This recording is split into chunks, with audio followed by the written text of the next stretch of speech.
Teams battle it out and bring the hype for this lovely afternoon and, as I said, morning.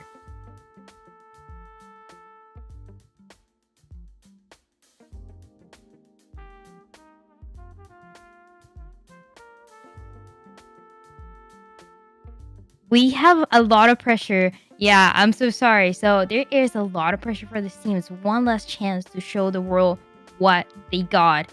And that is the expectation that we're setting for these teams. We are contenders is over. This is the last chance for this contenders team to really show what they've improved on this last couple of months. And even from the beginning of the year, a lot of up and downs, a lot of difficulties that teams have faced. So now this is really the last chance. Those couple weeks ago, we saw teams take the title and move forward for that segment of this season. And, you know, going into this is another opportunity, as you said, to really just demonstrate their ability moving forward. And again, they're still being able to fight for some amazing opportunities. There's a wonderful prize pool here that we've got, which is that $5,000 prize pool that'll be split amongst the three teams. $3,000 for that first place, $1,500 for the second, and $500 for the third. So they're walking away with a little bit of prize in themselves. But we also get a really exciting dynamic to this, is where we're actually going to be seeing the two regions have a little bit of competition. As you can see just above our heads, we've got British Hurricane versus Solaris. So being able to have that region cross, able to get some engagement between the two is going to be something to really see and look out for, because they actually do have quite a history of both being that third place spot for their respective regions, and looking to see if this is going to be quite an even matchup between the two. Yeah, like you mentioned, for example, for this side of British Hurricane has been all the way up and down, not doing too bad. Definitely being able to stay on top of that contender spot, but nonetheless, definitely having difficulties getting first in some cases, getting second, getting third, but not really being able to stay on top. And that really has to hurt when we look at British Hurricane from last year, who was so dominant. They definitely have the pressure to perform to that level even today, and they definitely want to do it for this Mayhem Classic. And again, I know we've highlighted the two that we're going to be starting off the day with, but if we take a look at the bracket, we'll be able to get to see all of the full 8 teams that we do have available for today. You can see some big hitters, the one that we've highlighted for so long amongst collegiate, amongst contenders, amongst basically this whole NA region, which is Redbird, Esports, even against Drifters, who was the last moment fill-in, which is fantastic to see them here. We've got Up Academy along with Altiora and we do have SMC and Wisp. So again, we've got those big names coming in here, and I'm looking forward to seeing how they're going to move forward. Another couple that we'll see down the way. And again, it's going to be myself and Dryad casting the first segment of this, as we've got a couple of other casters, our amazing other duo that's going to be Phil along with Fibble taking it the rest of the way. But I'm really looking forward to seeing how these teams move through this, as you said. I think everyone is keeping an eye on Redbird Esports. There's a lot of rumors. There's a lot of expectations on where the players are going to go, and it's because they are so good at what they do, every single one. And on top of that, it is a team that has been working together for quite a long time. A couple members from one of the teams and others from the other. I'm thinking of American Tornado, and now they're able to all work together in this one team, Redbird Esports, and be able to stay on top no matter what. So everyone looking out for this team. I'm very curious to see how Drifters is able to adapt to the situation, but also every single match, it seems like it's going to be high stakes all around. I'm really looking forward to seeing the Up Academy and Altiora is just continuing to move through to see if Uprising Academy can come back to fight against that NA, big rival, the difficulty that they've had prior going into just those couple of weeks ago, losing to Redbirds. But again, all these teams still fighting to get that first through third. And again, we do have these two teams to really discuss going into this first match and how they're going to be able to weave through this bracket. And for those curious of the tournament structure, we do have it going to be a 1-2 format all the way leading up to the grand finals, where we are going to have it be the cycle of control, escort, hybrid, escort, control going into this. So there is going to be no assault that we've got in the rotation here, which will be, again, an opportunity to see how these teams pressure and really start to play the level game here. And again, with these, we're going to have also the opportunity to take a look at the schedule as well, because we do have it both on our schedule stream A and then our schedule stream B that we want to look at. And you can see right here that we've got those times for you. Again, starting off with British Hurricane and Solaris moving into this. And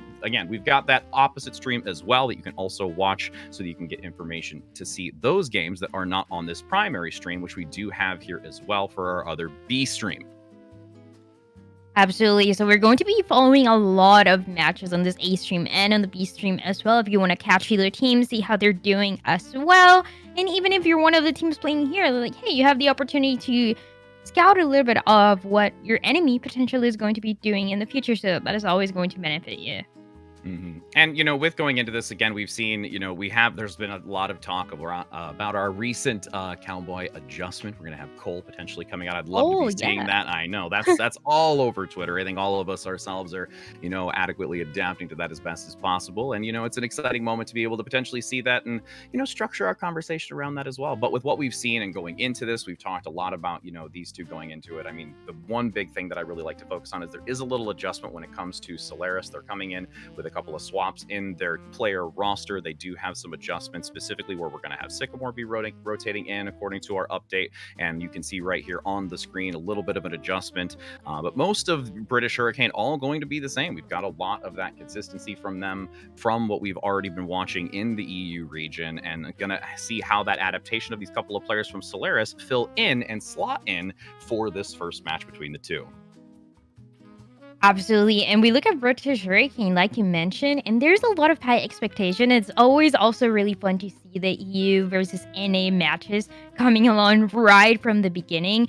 And Solaris, like you said, I think there's really good players, but none of them have found exactly where to stay in what team. There's a lot of changes. They decide to go from one team to another for different reasons.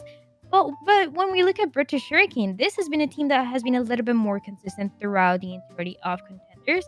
So also, I think it's so important, and I love talking about it every single time. The synergy that the team is able to work with is going to always be a massive advantage for them. They have the line of tanks, and it also comes to what we were talking about is showing the world what you got. This is really the last, if not one of the last chances for this high level tournaments for two tanks to be playing together potentially. So there's not many opportunities left. This could be the last one. This could not be the last one for that contenders level. You just got to do your best and see what you can get out of it. Maybe a massive opportunity.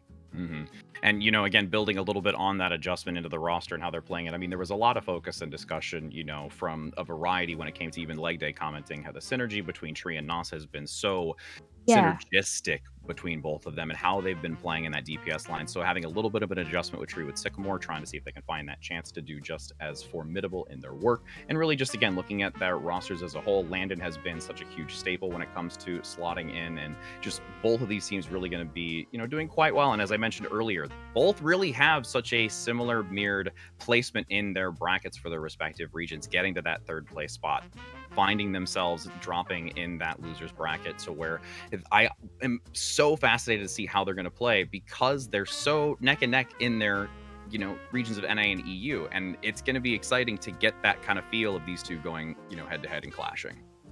And right at the beginning again. So it's gonna be that clash happening from the beginning, and being able to make a couple of predictions on how the teams can end up being. Again, I would definitely favor this out of British Hurricane just because of what we've seen before from them. But like you said, that doesn't mean Solaris is going to stay at the bottom. They obviously had enough time to prepare to come to this match to see what they can do. You talked about the synergy with the tanks, and that is always so important. We're in a state of Overwatch where we've seen a lot more variety than any other year. I would say where it was a lot more stale in that meta. We wouldn't see a lot of changes happening. But right now, even though we might see a little bit more of the Reinhardt Diva, for example, you can play. You can be playing Cole. You can be playing also the Sombra. There's different possibilities for the DPS, and that is why it's also so important to be flexible as a DPS. And it's tough because there's so many of them that mastering most of your pool is going to give you a really, really good heads up on this match. And again, even just also thinking about the ping difference too, that's actually what we're working on presently, just to make sure that we've got that all situated for them, because that's going to be also another really key factor here when it comes to a lot of selections. I mean, we even mentioned a combination of, certain heroes such as like a Doomfist and how they acclimate to that type of ping difference, and going into these certain maps, that's going to be a little bit more selective of the hero pool that might actually be more beneficial to them. And having that little bit of a differentiation in ping to try and make it as respectable between the two can still give us a really good challenge between them and allow them to play at their most optimal state. I love that. I feel like we are like a new hero was just released. I love saying the name Cole and like bringing it to the table, really, because it is such a new announcement too. So really, really, really, really nice to see it happening. Also because it's a hero that is really important. A lot of teams love to play it, and it is for a reason. You can get so much value out of this cowboy more than anyone else, especially when it comes to hit scans that have not been in a good position for a little bit. I mean, even for those also looking at that experimental card moving forward, we're not going to be having any of that going into this one. So that's something that would be definitely a curveball for a lot of individuals if that did pass through before this tournament. But, in addition to that, I also want to take like a brief moment, because there's even some of the opportunity we announced on Twitter that'll have a unique background. I wanted to just make sure that we get that out there in the open. You can probably see that there is a tree to my left here. And I just wanted to say that if you can, and now you're probably thinking, why is there a Christmas tree with Rich Rat? And let's be honest, there's a reason, actually. There actually is. So for those of you that get what movie title this whole background encompasses, you should be able to tell me on Twitter, and even Dryad, you can message both of us, or at Florida Mayhem, what is your favorite song from that said movie? Trivia question for you while we're waiting. You've got some time to think about it. It might be quite a dead giveaway for most, but think about it, friends. Think about it. It's okay. I have my favorite song. Let's know yours. Unless, Dryad, you know what the movie title is. Don't say it out loud, but I think you might know. And if not, it's okay. I mean, so many do know what it is. And right. Yeah. I'm definitely not going to say it. And I definitely do know. Yes, of course. Yes. How could I not? How could I not? It's one of those things that culturally, I think everybody from a variety of different, age brackets and just time periods know, like, this is what it is. This is what it is. But sorry to derail for the brief moment. I just had to take that because I know that was one of those things that you might have for your bingo card in that sense from what we've kind of posted there for those amazing Overwatch points. But, again, back into it where now that I've at least thrown that into the universe for everybody to know. Again, looking into this, we're just getting that, the server settings set up. So we appreciate your patience as we are just heading into that game first. And again, we're going to start with the map of control. And it looks like we're actually getting confirmation that we'll be heading in. So we'll get this action underway shortly for you. But, cycling back a little bit to British Hurricane, some of just the overarching, things that I'm really going to be looking at. Yikids has been such an amazing, formidable echo play in these matches. We're going to be heading to Nepal first. There's our confirmation. We did get that. And going into Nepal, I really, really like, because this is going to be a lot of high elevated play, but in this one, we're going to go a little bit more encapsulated. We're going into our smaller sanctuary map, so there's going to be a little bit of an adjustment, potentially going to see some, maybe crossfire with the Sigma play, and really looking forward to what they have compositionally coming out in this. Oh, I just love jumping into Nepal first. There's so many possibilities, and this is one of the things that we were talking about. There's so many heroes that you can be playing. Obviously, some that are going to benefit your team a little bit more. We talk about just getting a little bit faster to point with that Symmetra. But then again, you can bring a main that we're seeing. We can even bring the damage and anything that really works for a team. So starting off, these two teams, they are looking really strong. And as we do enter into this map, the first one of the day, we're going to get that quick Symmetra positioning. The Junkrat's coming out by tree. Doesn't yet have the buffs just yet, but it's still going to be quite chaotic when you've already got some early eliminations. Yikids going down. Oh, and a double boop by Admiral to equalize here. That's going to be a huge advantage to try and push this back, but Landon still managing to take down a support counterpart, posturing towards this position to look to take it first for Solaris. We saw a tree putting a lot of damage, then we saw him falling. There was no space for anything else, and it's that control the G Divas have to put in. Only the massive heroes that have that speed compared to everyone else, but British Hurricane, they're still on point. With them managing to rotate back onto it, they'll be able to get so close to taking this objective, but getting harassed up front by Kalman. Also with the rotation by Doge coming in with the Reinhardt play. Shield still blocking quite a bit with that Maywall. Amplification Matrix actually committed by Landon, but you're still seeing British Hurricane with the TP come through just in time before you've got Hybrid being eliminated. It is still British Hurricane gaining percentage, but this is quite a scrappy fight for the two. Even some lulls in the chat there by Health. It just took a little bit for these two teams to get the momentum going, but 20% British Hurricane, they start the round a little bit better with that advantage. The Tire, though, is going to be ready for tree, and that is going to cause some chaos for the side of Hurricane. Tire now coming around the corner, looking to see if they can get it through the teleport in the back. Doesn't manage to get value here, so they do have to fall back just for the moment since they've lost Yikids. They do have the Photon Barrier going to divide that center position as you have a Sound Barrier to boot by Admiral, trying to be more formidable to hold on to this point as Solaris enters in with theirs moments later to see if they can persevere through it. The Shatter comes down. It's going to knock an additional with a boot from Momentum. There is a lot opportunity to collapse onto this, but they still seem to fall short. Look at how low British Hurricane is. Hell finally gets taken out. You've got Finzi so almost close to being eliminated, but the supports are there to keep them alive. And we see this every single time. I mean, everyone being so low, but Lucia being able to just stay on time. And look at that, they continue getting the kills. Even if they lose a couple members, they continue to maintain that point. With this 25% remaining, It's do or die now, and you've got the self-destruct. You have the amplification matrix. Riptire going to be tossed into the mix.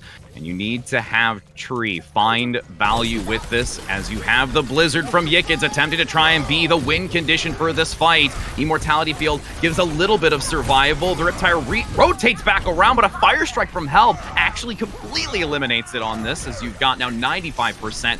British Hurricane is playing dominantly right now and going to prevent anyone from Solaris from touching towards the end. That is really what makes a team strong, is losing members but knowing and having the confidence that you're able to win the fight. It's all about that communication, and we already see really good signs from the side of British Hurricane in the way that they take the advantage. It can be the synergy. They've been playing together for quite a long time, but it can also be that they just happen to be really good at the map. That is just a possibility. For this one, for the next one though, we see a lot more changes coming through. We love seeing those fast heroes. My personal favorite here is going to be the Echo. I love seeing those flying heroes on this map. That might bring a possibility to Solaris as well. And as the seconds dwindle, we've got that final confirmation here. Finzi going to come out onto the D.Va play again, synergizing with the Rhine, as you do have that consistency. I really like the fact that you're going to have Yikids continue to be on this May, because it's been so great to have those divides with the Ice Wall. Now going to also try and slow this tempo from Solaris. But again, Tree with that Echo play up top, going to try and pump in a lot of damage. Sticky Bombs as well, going to eliminate the shield quickly. And I'm also wanting to see how well they can use this teleporter to maneuver around. Nice opportunity to look for the charge to the outer position. Doesn't manage to land it. Hybrid gets the execution onto Kalman. Doge will look to try and engage this with the Wrecking Ball as a focusing beam from the side. Tree gets a double, so it does take the advantage here. You've eliminated Hybrid, so they're not going to be able to get that long run fight damage with the accumulation, as we do get Cole for the first time onto the field. With this still being a back and forth, I'm looking to see if Solaris can pull through with this Echo play to try and get the advantage. Yeah, Treeing so much, getting 3 kills so far, making a difference for the team and putting that pressure into the side of British Hurricane that now have to use the amplification to try to put some damage.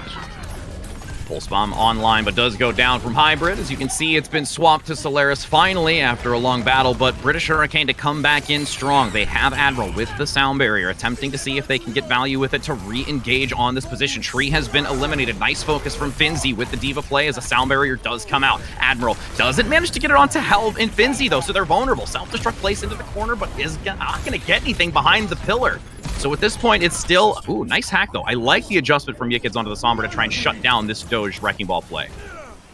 Absolutely, but it seems like Admiral using that Sound Barrier, the side of British Hurricane, they couldn't do much. They couldn't engage with it playing aggressively, and keeping the team alive without getting the kills is not going to do much for this team. So far, it's going to be about 40% going for the South Solaris. Again, Tree has been doing so much. This is why I love seeing Echo in this map.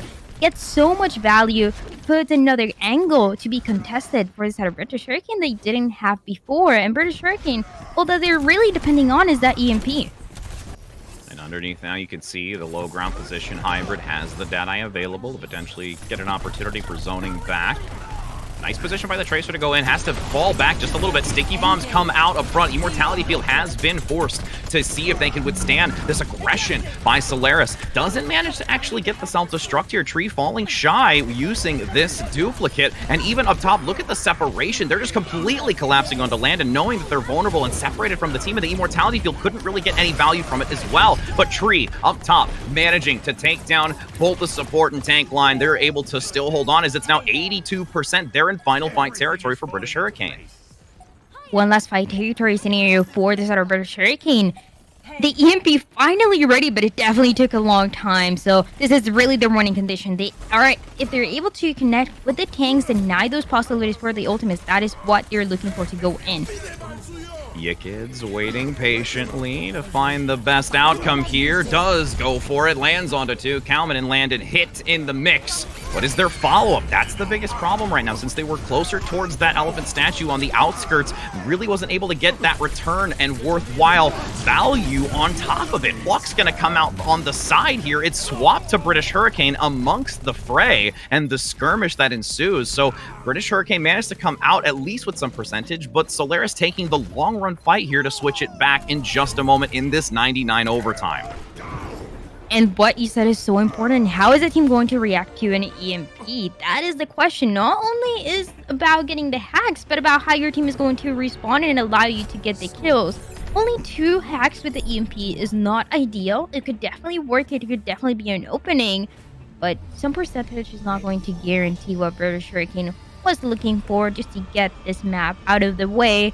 So it is going to be the last one, and I think this is another possibility where we always talk about those flying heroes, the Pharmacy, the Pharah even played alone, the Echo as well. I think Tree was doing so much from beginning to end on the last map that is, I wouldn't say why they wouldn't bring it to the table again. Taking a keen eye onto it. Tree going to stick with it. We're not actually going to have British Hurricane opt to go in for it. They're going to keep again with that May. And, you know, again, it's been working solidly for them. Had a little bit of struggle on the previous, more so because I think of the value that Doge has been bringing with the Wrecking Ball. Same thing with the Sigma play. That Kalman synergizing with that Wrecking Ball play, keeping that shield high to protect the back line. Nice May wall to come in to maybe force Solaris to rotate around the opposing side or wait for it to fall. A little bit of a divide and conquer tactic from Solaris to try and dwindle the health values, but honestly, British Hurricane in full control of this. They're managing to sustain well, and there's not really an opportunity for Solaris to dive in just yet as they continue to poke onto this point. Yeah, it's going to be all about poking before being able to go in, but British Hurricane with that composition, that is where they come through. That is their strongest composition out of anything else, especially in this map that works so well.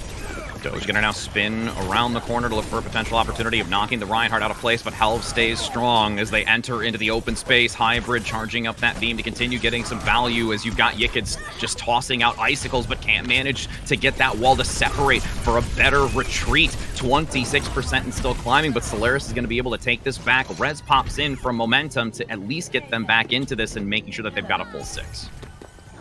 British Hurricane, they have a really good composition to come back to point, especially with that May that is able to block one of the entrances, but not for the long, especially with the poke and with the pressure that Solaris is able to put in. We just saw it, 70% will be getting the duplicate again just to give even more of an advantage to his team.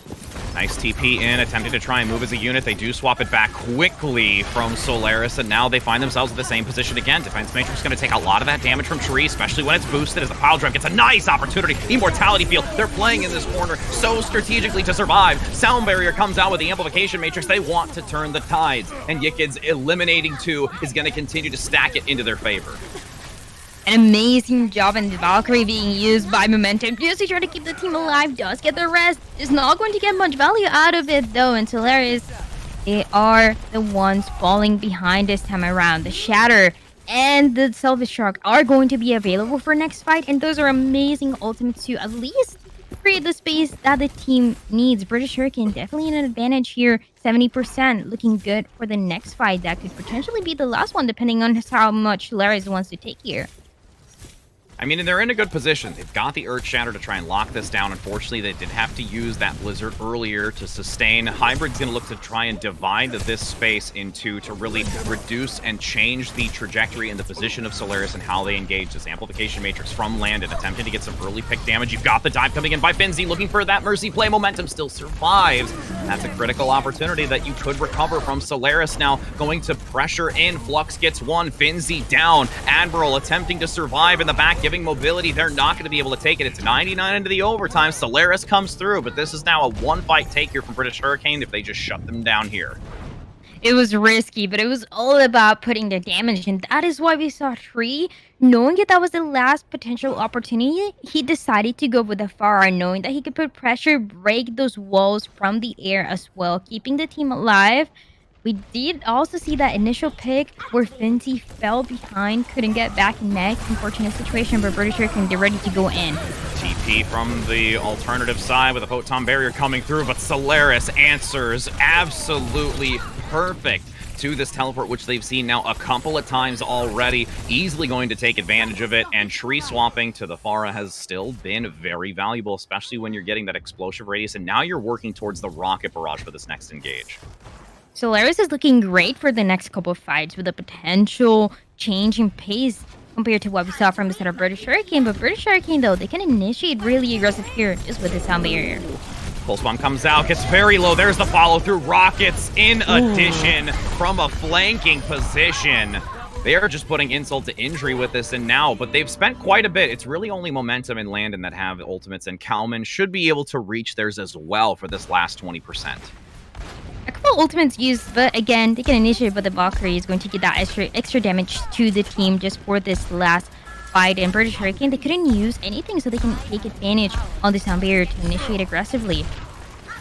Oh no, that's an early takedown. That's so critical. You're going to have to go in with Admiral now, and Hybrid's eliminated before the shield gets there. Sycamore comes in big for Solaris, taking down 2. This is going to be an amazing pickup towards the end. It's those subtle, important moments that can change the entire tide of a fight. It was very easily British Hurricane in the early segments of this, and now you've got Solaris going to be able to take it away. It's swapped for that subtle second, but that subtle second isn't going to be enough to take it away with that quick double take in the beginning. I mean, my goodness, Sycamore coming out and winning that fight. Nothing feels more frustrating than losing your support right at the beginning. Not even during the fight, but before it was about to start. There's nothing you can do. You depend so much on your Baptiste to stay on top of the game that everyone just felt right after amplification was going to be available. They could have pushed in with that ability alone, creating a little bit of space and forcing this other British Hurricane to be careful. But Solaris, they take the first map and they are looking great. I mean, and again, that's why I was really excited to see the two, because there has been some definite benefits to both teams, and really, again, demonstrating even with, the ping differential that they're working through and managing to adapt. Right.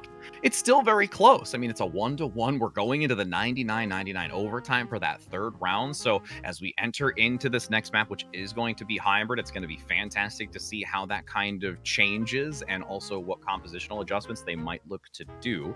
Again, since it is going to be losers will pick the map first, and server, therefore the winners, is going to pick the side due to this, with again that server being such an important thing. Honestly, I'm really quite impressed with how Sycamore's come in, slotting into this tracer play and finding that type of value, and you saw it towards the end of it. That was literally the win. You've eliminated the Baptiste, game over.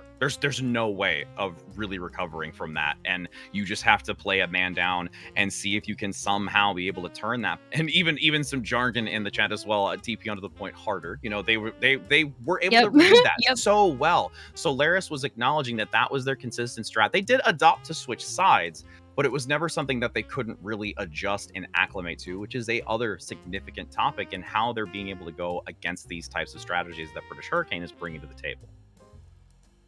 And this is something that you can predict as well for the side of British Hurricane. No matter how long they've been playing together, they fall to be a team that really likes this composition with their Reinhardt, and they can also become a little bit predictable when it comes to that. So I loved seeing that it was a very risky situation. There was not a lot of time remaining for the side of Solaris. And what did they do? They went into the Farah. They put a lot of pressure. They won control of the point.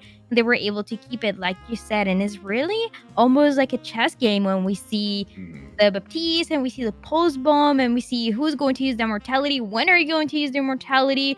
There's so many heroes on the field that can really present a risk on, is your team going to stay alive with this? Is it going to die? So it's making that decision. But like you said, the minute that you lose your Baptiste, that is game over for you.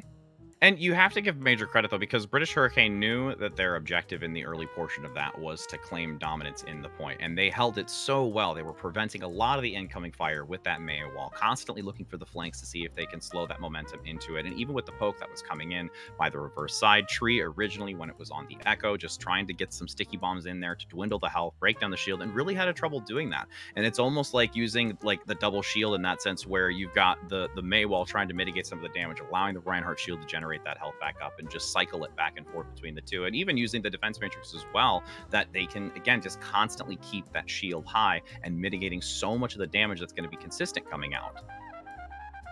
And yeah, you mentioned an important point is that, there were a lot of things that British Hurricane was doing, absolutely. And that is why it was so close, especially towards the end. But then there is that difficulty that when you are going to continue playing the Rhine Diva in this map, even though it can be really effective, and even though you can build that shatter really quickly because everyone's fighting so close, at the same time is like the team can't predict where you're going to be teleporting from, and there is that expectation of that fast pace or the Lucio speed. So it doesn't bring a lot of possibilities for British Hurricane to adapt. I expected maybe a couple of changes towards the end just to get back on point. But again, it was that loss in the Baptiste that really made it impossible. And it looks like we actually do have confirmation. It will be Dorado as our next map of choice coming into the mix here. And this is going to be an interesting one because there's a lot of opportunity when it comes to echo play. We've also seen some Ash kind of be working into the mix, utilizing that high ground, especially when it comes to more of that second phase where the payload can push through just above that courtyard and also that courthouse as well, just to use that to your advantage. And I'm so interested to see how these two are going to be able to adequately adapt going into this map because, again, it is British Hurricane that is picking this map, feeling confident going into it. And it's interesting too, right? Because we see British Hurricane picking this map, but when I think of Dorado, I definitely see the possibility of Solaris bringing essentially what we just saw back into the map and seeing what they can do with it. And it's difficult. It's a difficult composition to really get a hang on how to counter because it's going to be the Wrecking Ball on one side. You're going to get pressure with potentially the Sigma as well, taking a couple high grounds. And Tree that we have already talked about a bunch in the air, having the possibility to play fire, to play the Echo. And so far, British Hurricane, they haven't really found a counter for that. Yeah, I mean, they really haven't. And at this point, it's just going to be adaptation. That's something that we see constantly when it comes to these types of teams. It's something to really commend. And we are even getting that opportunity of, when we talk about adaptation and being able to work through issues, we've got some technical issues that we're looking to work through. We're getting Sky Ripa back online now as they're looking to restart. So a little bit of that technical challenges. But again, we're just going to give them a moment to make sure they are full and ready to go. Because again, they're still fighting for that amazing prize. And also, this is technically match point. So we're not doing first to three. It's only the grand final. So this is the, do or die moment going into Dorado, as it sounds like we're getting into that game here in just a moment and seeing if British Hurricane can make it a 1-1 against Solaris and see if they can bring it to that third map. Absolutely, and I definitely want to see a third map happening for these two teams. They really shown us already that that is something that we can expect. Looking really close on that control map is a good indication for me that they have the potential. And British Hurricane choosing Dorado, like we talked about, I'm very curious to see what they want to bring, what kind of composition they find beneficial for them, because mostly of what I've seen from them is what we just saw, the Reinhardt and the Diva. Of course, one of the hit skins as well in Dorado is always going to be effective. You mentioned the Ash, but again, you don't want to become predictable, and Solaris, they are the ones being the most unpredictable right now. And again, there can be some serious one-hit wonder potential coming in from it. I personally really like the Ash play that can come through. Again, managing that high ground positioning. But I mean, there is a lot of ways that can be punished. I mean, there's been some stellar diva play that's come through. We could even see some potential, unique dive that's going to try and play aggressively onto it. I know even from being a part of the Chinese region, dive is king there. So being able to see actually some of that here. But again, with every region, even Lemon Kiwi, had mentioned that, going back and looking at just both of the regions, that they've all kind of had their own unique flavor. And with them being able to see such a wide array across all those different regions, that's what's something that's really unique to this, because we have NA and EU crossing over and being able to get a little bit of those flavor differences, but also how they're going to adequately adjust to those types of challenges like ping and server differences. I love seeing the region playing different compositions and seeing how everyone is able to adapt to that. And I think when you mentioned that, I immediately think of the double bubble composition. The first times that we saw it, it was all the way in Asia, and it was brought to a bunch of other teams as well. So I love seeing how teams, they take things from one side to the other side, to one region to the other, and make it their own. But this is going to be Dorado for our second match. Technically, like we said, match point is the first who gets you 2 points, and so they are ahead. And as we can take a look at the composition defensively here, you're going to have Hybrid coming out on that tried and true. Again, a very, very proficient Widowmaker. Basically the renowned Widowmaker, to be honest, as it looks like we're going to have a little bit of a restart here just one more time. Again, still ping issues. But when it comes to, again, what you're going to see with Yikids on the Echo, Hybrid as well on the Widowmaker, this is what we've seen before. It's a very dominant play coming out from British Hurricane, and something that's consistent where they've been able to flourish on this. And with Yikids specifically, when it comes to the Echo play, they've really proven themselves as a force to be reckoned with. Even some of the play when it comes to Hanzo and that alternative alternative, use in their hero pool. But, with what we've got here, we're waiting again just for that final confirmation that we can get them in, because we want to make it as even playing field as possible. And it's difficult. It's two regions. We've talked about it from the beginning. It's two regions completely, very, very one side of the world, the other side of the world, and we want to make the ping as best as possible. And there's not many possibilities, even though obviously players have to deal with this ping, which is not always great. There's not many possibilities where teams get to play together from one region to the other. We're not going to have a team like Gauntlet this year, so this is technically the Gauntlet where they have to deal with that situation. But for the sake of really facing each other, and there's always that conversation that is brought to the table of what region is better in it. That is the test that everyone wants to see every single time teams like this play together. And since we have a little bit of time while we're allowing the ping to reconnect, I've got a question for you, Dryad. So with, the Halloween spirit of the month of October, as I surround myself in probably the most color schemed matching season ever, what is your favorite candy bar? I have to think about that because I'm not the biggest fan of candy. Okay. So I like it, but I'm not. I like chocolate, like dark chocolate. Okay. Does so that dark work? chocolate. That works. I'll classify that. I mean, it's okay. So you specifically have to go when you go trick or treating that you're gonna have to be just like, so if you don't have dark chocolate, it's okay. Keep it. I'll go elsewhere. Just kidding. It doesn't work for me. I know, right? Now for me though, I'm a big fan of Butterfinger. For those Butterfinger lovers out there, yep, you're amazing. You are my friend. I have no idea what it is. It's just that or Kit Kat. Break me off a piece of that Kit Kat bar. Let's be honest. That is good. That is true. As it looks like we do actually have the opportunity to hop back into game now, as we've had our moment to talk about chocolate and to talk about sweets, as it's only, just 7 days? 8 days away? Goodness. Trick-or-treaters are going to be at my door sooner than I can anticipate. And I'll just leave probably one of those big bowls outside that's got a plethora of candy that I'll just tell them to take one, and they never take one. I mean, okay, we gotta wait and see, but for now, it's gonna be the match coming at the two tanks. Double shield composition coming through for this Redbird Hurricane. Okay, now I see why they wanted to go with this map. Got that double shield positioning up top. Still got to try and get some sightlines here for Hybrid. If they get some early value, Tree is going to look to try and compete against Yikids, though. That is going to be a challenge in it of itself, because we've spoken so highly about how Yikids' Echo play has been previously. Is there's still an opportunity to allow this payload to push towards the archway, and Sycamore, needing to be very careful, does get hit by the Venom Mine, so needs to be extremely careful of getting sought out and flanked on, as it's still a slow push here, really, for Solaris on the attack.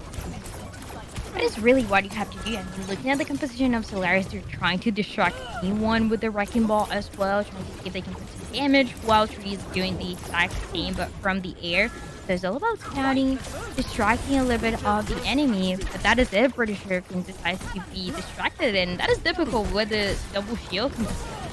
Yeah, Skyrip is just keeping that Widowmaker play from Hybrid alive, and Yikid's going to be finally able to outmatch their counterpart. The Pharmacy composition or Echo Mercy composition going to be completely eliminated. Now it's already a minute and a half off the clock. Solaris has to fall back, regroup, and see if they want to make some adaptation, and they actually aren't going to with the adjustment with Kalman and Doge.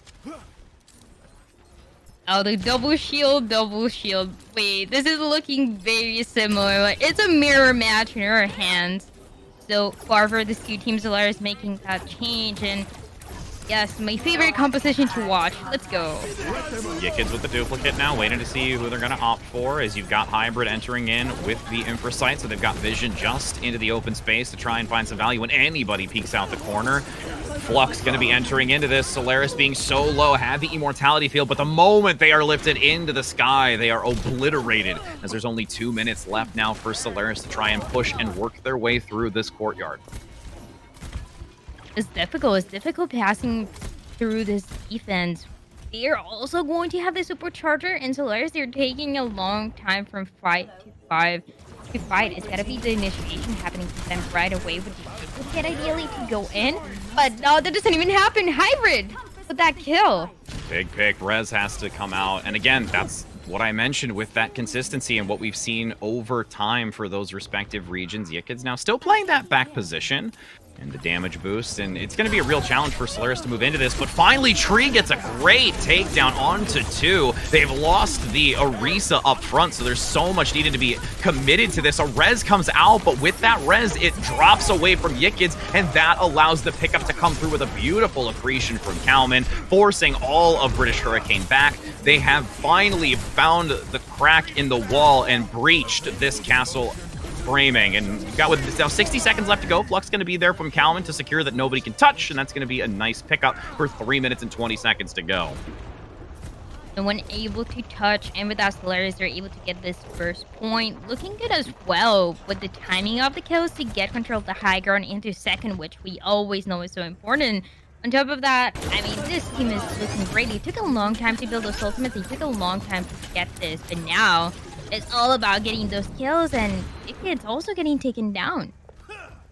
With that pickup, it's going to allow a lot of space here. You do have Sycamore with the infrasight, so they're going to get a lot of intel overhead. With the flank now coming through, you've got Tree with the duplicate onto the Sigma, generating that flux as quickly as possible.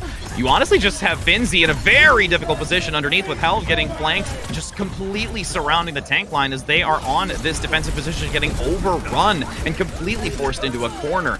Nice takedown, though, by Skyrippa, too, taking advantage of the overzealous play. Defensively, they'll be able to recover and try and play in this archway.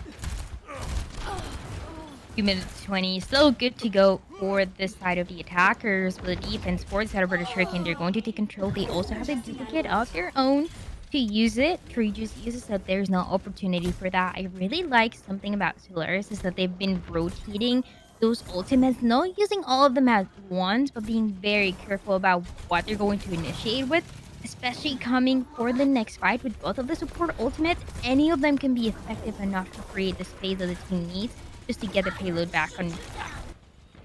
Look at how challenging it's going to be. Hybrid looking to see if they can get a pick just over top the roof. Can't seem to get the value, as this rotation from Solaris has to be perfect. Oh, the sticky bombs come in onto Landon. So again, that's just going to slow their momentum from Solaris. They have to get this res out and won't have it for this engagement. And they're going to, again, just start to buy their time to get it back up. But that's every... Oh, might find an angle here from Hybrid.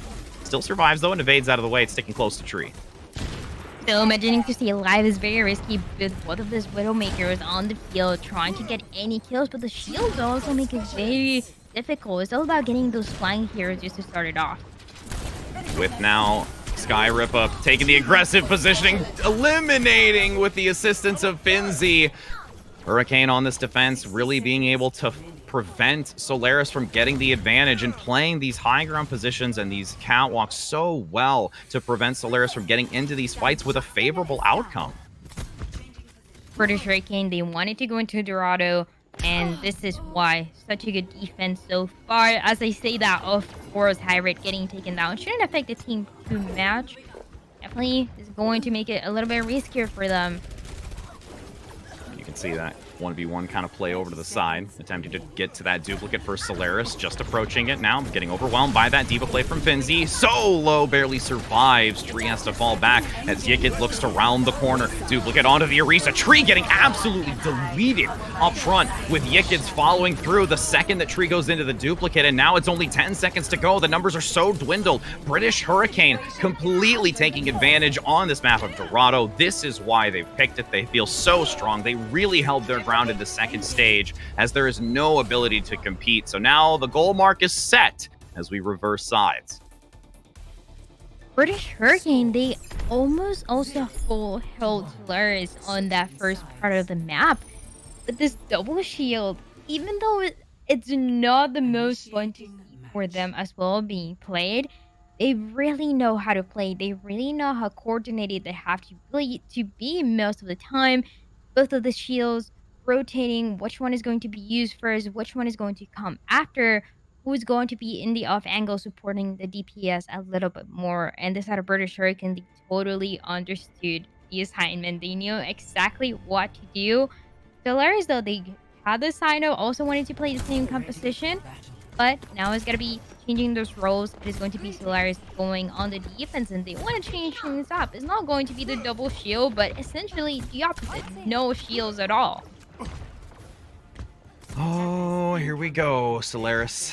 opting for the no shields. They're going to really have to play this smart when it comes to just their positioning and being able to dislodge British Hurricane coming out with this Halve on Orisa and Finzi on the Sigma. I mean, Hybrid, again, talked about it. Hanzo is going to be something to really focus on here because the Widowmaker, of course, is the tried and true. But, you know, Hanzo is something that we've also seen a lot of value come through, looking to try and see if they can just get these health value opportunities. And even if you do have this, you know, dive coming in with this Diva and Wrecking Ball, they've got Admiral on the brig to really slow that momentum. Yeah, they have a lot of possibilities here, and they also have the possibility that if something doesn't work, they're able to change that composition really quickly. But with the Brig and with the Rally, the possibility to be brought in for this match, British Hurricane, they're just going to create the space necessary. Tree up top, looking to try and see if they can get some damage peppered into the back line. Very, very low. Has to be cautious. Both tanks, Doge and Kalman, need to be really close in proximity. There's actually the stun in the D-Mech coming through with the assistance to damage of Yikids, and this payload's really just having freedom to move through this open space. And it's going to continue to do that, especially after that Echo falls one by one beside of Solaris. Wow. Won't fall, and there's nothing else that can be done. He's also a really good Echo. Popping off right now on this Echo play, something that we've highlighted so much about, and now you're going to see this checkpoint be reached 5 minutes and 27 seconds. British Hurricane is in a position to snowball through this to make it an easy victory for them to see a map 3. Oh, and the stagger. Oh. No. Well, okay. Nice job, Admiral. Nice job, Admiral. Had to get the kill towards the end. Kaman getting taken down, and with that, Solaris, they need to regroup. They need to try to go again. It's not the worst case scenario, but when you look at that, it is 5 minutes to work with. Doge gonna need to try and run for their life. Oh, Skyripa does get the takedown. This is just British Hurricane in their element. They are having such a field day on this map and such a reasonable outcome for them to select it. Hybrid gonna get covered by the Immortality field, playing that upper position, looking to fall back towards that main street positioning, and the ultimates are really stacking up here. One by one, they are stacking up, and they can use those for ultimate just to initiate this. So the amplification is going to come in as well, but the self-destruct does get Landon. Yeah, with Landon down, it's going to make it really challenging, but Momentum does have the Valkyrie to see if they can try and sustain through the healing, but the second they go for the res, they're going to lose healing elsewhere. Yikids gets the follow-up with the focusing beam onto Momentum. The supports are down, dwindling one player after another. Yikids just coming out on top. The synergy between the two, Hybrid and Yikids cleaning up. There it is. There is just a hope and a dream to even touch and compete on this, but you've got Yikids preventing anyone from getting back. A supercharger committed. The damage is in flux, and it manages to force back all of Solaris. It's only a matter of time. There it is. And you have British Hurricane now making it a 1-1 map score in this first to 2. British Hurricane, they didn't want to stop Solaris. They were all already dead. There was nothing else for this team to do. The last kill saw the Baptiste again. We've seen it. First map, second map now. Baptiste, once he gets taken down, there's not much that the team can do. You just lose so much healing. Well, I mean, gotta give major credit here, and you can see it lit up in blue. It might have just faded away. All of British Hurricane taking those cards into this, and they played it so flawlessly. They really, really have. And it was absolutely just telling how confident they are on this map. And Solaris, again, having that type of adjustment with, you know, the Diva and the Wrecking Ball, not to falter them for that and, you know, think that they were confident in that selection. It was just never an opportunity to break this foundation of British Hurricane. Once they were on that payload, it was so difficult for anybody to even stop its movement, one, but two, get the pickups necessary to even somehow slow that momentum for them. I do have one fear, though, and is that coming into what is definitely going to be the last match, we know that Solaris is going to have the advantage of everything. I mean, it's going to be ping, is going to be the map as well, and that is all that they could ask for. They've felt really good. I would love to see that Echo being played again because it's so much for them. I think 3 is a key winning condition for this type of Solaris. So it's really a matter of they have the advantage in the ping. They have the advantage on the map. And what is British Hurricane going to do about that? I mean, with going into this next one, which again, the selection that we do have for that map type is going to be escort. So, or correction, it's going to be hybrid. That's going to be next. And you know, there has been some point presence and maintenance when it comes to British Hurricanes. So I think that this is something that they could really be, because it's all map. There's no restrictions when it comes to map selection. So that's also another part of it, that we do have a wider opportunity of selections versus only refining to a specific few.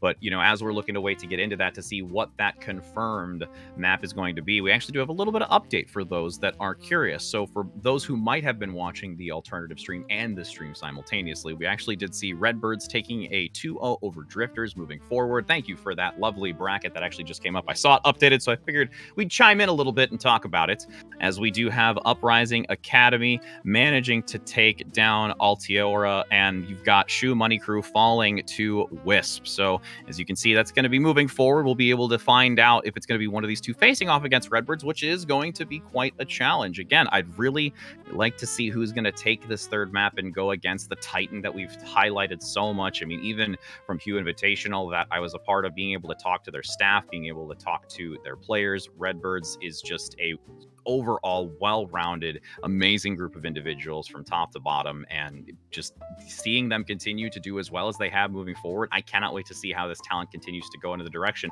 and looks to try and take another tournament title just like this Fall Classic.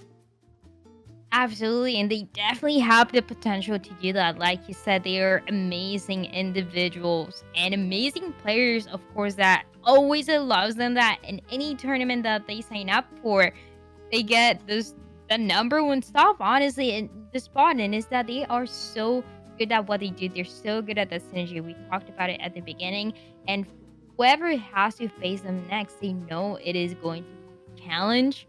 So it is going to be something that they have to adapt to. They have to maybe predict, counter those metas again a little bit more. There's different possibilities. The team, of course, can approach, and I love talking to teams about it as well. What they feel comfortable playing, what they feel that is needed to win against another team. And that might be something like playing to your strength, even though that sounds really simple, or directly counter the enemy team.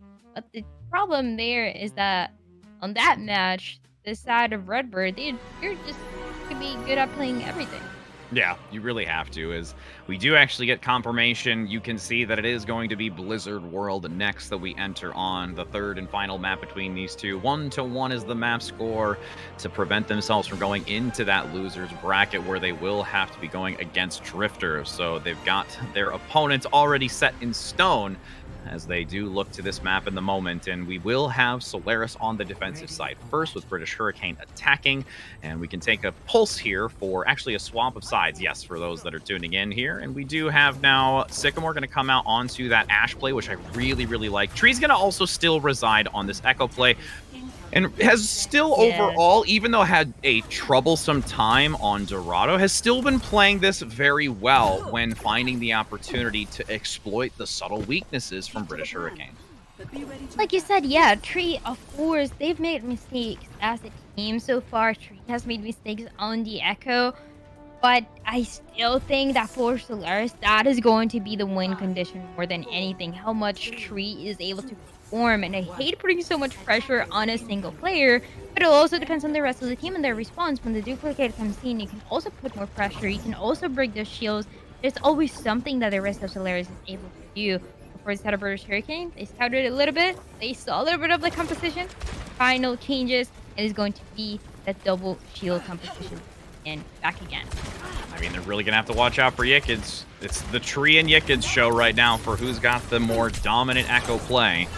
You can see with this 3 minutes and 30 seconds, looking to try and already move to the right-hand side, seeing if they can find that counterplay. Tree getting very hard focused by Yikids to take the advantage, but momentum is there to secure it. As again, it's looking for just that early pick opportunity, as so much damage is being forced out onto these shields, peeking this left corner to see if they can get a potential accretion to get a nice stun, preventing anybody from having that shield repeated as a fortify. An amplification matrix going to come out. Sky Rippa is just completely fueling this team, but Yikids does go down. Rez has to be forced, and Hybrid now gets a pick with the dynamite onto Landon. So with this defensive side losing that support, there is so much riding on the shoulders of momentum. The res comes out, but again, the divided focus to get the res leaves Sycamore in a very vulnerable spot, and you actually have the duplicate from Tree opt to go for the support because of the res. They've got so much healing to fuel through this, and the amplification matrix actually is an assistance to boost the damage and healing to regain control. You're able to take control. Amplification also comes along because it seemed like British Hurricane, they wanted to push again, but definitely not anymore. Admiral getting taken down on this Mercy, and that shuts down any possibility for this team again. Losing your support, the worst thing that can happen right at the beginning of the fight. And it's also another worst case scenario for the side of Solaris on the defense, because this is an ultimate that they're able to build really, really fast. See Supercharger coming out so that they can get that boosted damage. Nice mitigation with the Kinetic Grasp, but Yikids is unfortunately eliminated early in the engagement. Hell following through.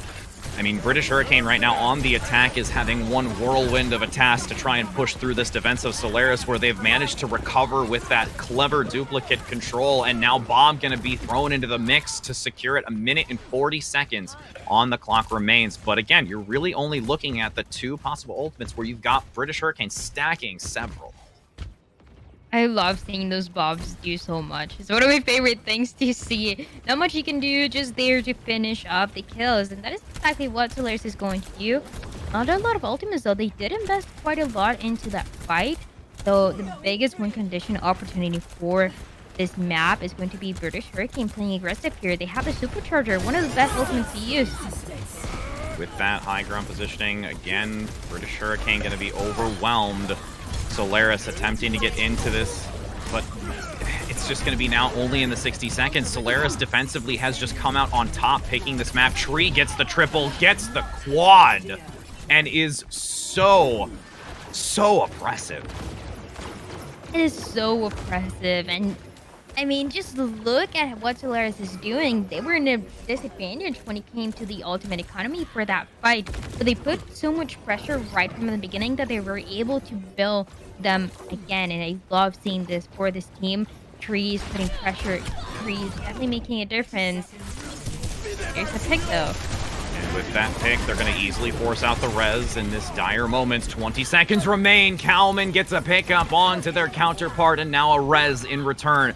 Both have expended it for this fight, hoping to potentially get it back, but with this now 13 seconds to go, duplicate comes through. Ricketts goes for that Sigma playing into the corner, gets the accretion in the stun, attempting to near that flux as quickly as possible, has a flux in return, and now the rise and fall. British Hurricane on the attack is going to reach the overtime contention with the amplification matrix coming out. Tree is going to opt once again for the Baptiste to look for securance and security as Wrecking Ball comes through from Kalman, attempting to get back into this, but now when they're forced into a corner, British Hurricane manages to overwhelm this position. They've gotten 1 tick so far, attempting to get more, but this is not going to be an easy pick here because British Hurricane still falling shy actually in this. The kills are coming through, and it seems like the side of British Hurricane, there's not much to go with. Sigma getting taken down, no tanks available for this team, and Solaris, wow. They make it happen. They make a really good defense. I was hesitant at the beginning, but they changed the narrative completely for me. Only 1 tick, 44.5% that British Hurricane was able to get. There's so many props that I have to give to Landon and Momentum, and then Tree also going into the mix, just looking for sustain. At that point, it was not opting to go for another tank in the duplicate to try and take advantage of it, as we saw from Yikids, and persevering through it. Even though Kalman did go down, the ability to get that second immortality field, having just that AoE healing was critical to give sustain for Solaris in this defensive position. And now with almost a full hold, again, they did lose with that 44.5%. So that is a goal that you need to have Solaris get on the attack, but I mean, this is a tall task for British Hurricane. It is going to be tough, and we can see the differences every single time we've seen those picks happening for the maps. You can see why the teams decide to go with those maps. I was hesitant, and again, I was hesitant about Solaris and what they were able to do here in the defense and how much they were able to make a hold happen. But they just played that so well. The biggest opportunity the British Hurricane had, it got shut down immediately because Yikids was in an off angle. Hybrid was also trying to take the high ground, and it was just all about Solaris taking those two down. The supercharger didn't get any value, and with that, big advantage here for Solaris as we go into the second round. And it's do or die. As we've said, it is match point here for both of these teams. Yikids looking to try and see if they can... Oh, Tree actually shuts them down. That is a big opportunity to play onto this. British Hurricane in the defensive position now. Have to play so strategically. Yikids is going to be back in. They don't really get the res onto it. So with this return, Tree's going to take full advantage of the back line, getting so low onto Admirable, but falls. You've got Hybrid, Finzi, everybody falling. This is just an extremely dominant play from Solaris. They're going to be able to overrun British Hurricane, and that was a lightning fast take from Solaris. Only one fight that you need, and that is exactly what Solaris did. Only a single fight was needed, a single pick to start it off, and there was Tree able to support this and able to make this happen. We talked about this player from beginning to end, from that first map to this last map between the facing each other, and just he was so good at playing Echo. It was really just like, again, when it was going against Yikids, there were many a times that Yikids did find the better end of it. But to be completely honest, Tree, in those most critical and vital moments, that push, finding the pick onto Yikids, chasing down momentum to get that Mercy into an extremely uncomfortable position, playing more defensively to get the follow-up onto their teammate because they had to more worry about themselves surviving than anything else. It was really emphasizing those key moments that really make Tree a huge, huge focus going into this between these two. Yeah, and we have to give an MVP, and I love giving it to Tree. We've talked about it again. You mentioned a couple highlights. I mentioned a couple highlights. It's just a player that is able to change the narrative, is able to be the opener for those fights, where we don't see that happening very often, is usually falling into the pressure of the tanks to go in, create that space, but Tree, he doesn't need the space. He makes it himself. Yeah, and major shout out. And that's something that is, you know, both a pro and a concern here, because now Solaris is, yes, we've taken this win. We've managed to come out. British Hurricane has to go to the lower bracket in the losers bracket to see if they can face off against Drifters. But Solaris is finding themselves going against Redbird Esports. So, you know, with Redbird Esports being your opponent right now, you're definitely excited that you've moved through, but it is going to be a massive retake in the mental that's going to have to happen going against this team. And we've talked repeatedly, us and every other caster basically that has any knowledge of Redbird Esports in the Overwatch scene knows that this is going to be one to really challenge. And at this point, you know, they're in a good position. They've been playing really well. I think there's a lot of value that can be going into this. And at this point, you know, just trying to find the strengths that you have and work to those strengths to compete against Redbirds is what you have to do. And you have to, at this point, you know, see if you can move through the bracket or just get a better position in the losers bracket so that you can potentially have your own redemption round. Yeah, that is exactly what I was going to say. The potential for that redemption arc happening. Because, let's face it, everyone's afraid of Redbird. It's so difficult. And you have the pressure that you look at their record, you go to the Wikipedia, you check their scores, they just #1 in everything. And we do have confirmation as well. So we are going to be entering into our next game, which is going to be... Actually, it's going to be... Okay, so we've got on stream B, it's going to be Drifters versus British Hurricane. So for those that are also going to be tuning into that second stream. But for us here on the main stream, we do have Altiora versus Shoe Money Crew. And we do have confirmation that that is going to be our next show for you, as we do have for both myself and Dryad. You can see there on the schedule that it is going to be coming up. So for us here so far, we'll be heading to a brief break before getting that next match underway. So don't go anywhere as we continue. So we'll be bringing that action here in just a moment after a word from our sponsors.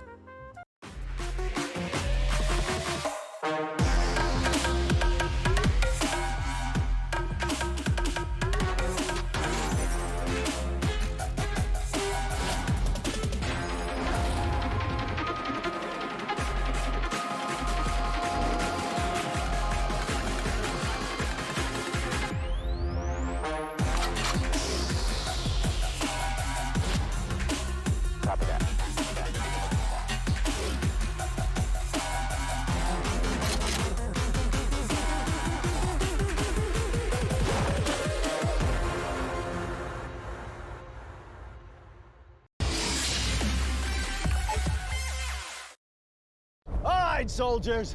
Today we decide. Are we gonna run and hide, or are we going to fight? They think it's over. Well, they got another thing coming. Because today, we're going big! Introducing Zaxby's new signature sandwich with a double hand-breaded filet, split top bun, and Zax sauce, or new spicy Zax sauce. Only at Zaxby's. Order ahead, drive through, or get it delivered.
Hello and welcome back, friends, as we continue on for this 2021 Fall Florida Mayhem Classic, presented by Zaxby, supported by Republic of Gamers. And I am Rich Rad here with Dryad. On the break, I had a quick second just to take a look at how everybody interpreted the movie title for my background, and I got more slack for having a Christmas tree up. So that's the new go-to conversation.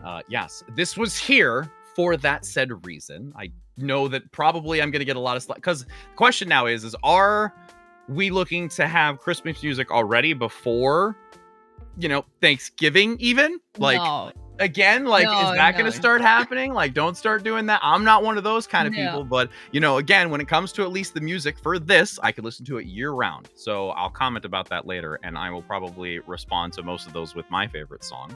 And yeah, I'm going to get slack for my Christmas tree. It's okay. Yeah. But I we mean- return, and we're looking forward to our next match, Dryad. Yeah, we are looking forward to our next match. I don't know about the Christmas music. I'm not the biggest fan, I'm gonna be honest. But anyways, next match, also looking good. I love that we started with a 3-map series as well. Really high expectations for what's going to come next. And our next match is also a lot of what we can expect of really high level of Overwatch is going to be Altiora going against Shoes Money Crew. Two teams that we really know in this season. And again, we're going to have a little bit of that crossover once again here between that region, as we do look to see. Unfortunately, we did have that bracket you can see here where it was dropped down from Uprising Academy. Altiora is now going to be facing off against Shoe Money Crew, who did fall to Wisp. So they've been managing to move forward, and now we see in the losers bracket. And again, we will be following up after this one with who is going to be taking in that winner's semis up top before the ending grand final. So we'll most likely get to see Redbird Esports. Not trying to throw that out there, but I think a lot of us know that confidently that that's something that we can see. But yes, focusing on what we have at hand. Altiora is one of those teams where we can take a look here at the roster for them so we can know who is going into this game today. A little bit of, the commonalities. We've got an adjustment, though, for their roster, actually. We're going to be having Aspen coming in as the support in this. Also going to be having Echo, again, with those substitutes in for their originals. It was originally Backbone who was there, which we did see in Contenders, along with Lep for that support role. So they are not going to be in this roster presently for today, adjusted from what we've typically seen. And, with Shoe Money Crew, again, having a little bit of that adjustment as well. But excited to see that we're going to be getting, some more of this crossover from both of the regions. A little bit more of that mix. And yeah, like you said, there's going to be a couple changes happening, but nothing major. Nothing that I would consider that is going to affect any of them.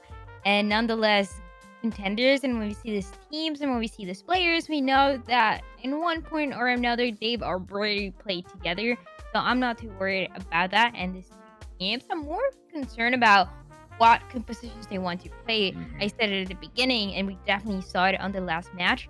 There are so many possibilities in the current state of Overwatch to play essentially any composition that you want, as long as you play it at the highest level. We saw it with the double shield being able to be highlighted. We saw the Wrecking Ball and the Sigma as well, which is always interesting to see because of how different it plays. It can be even a completely new composition that we haven't seen today for this two teams.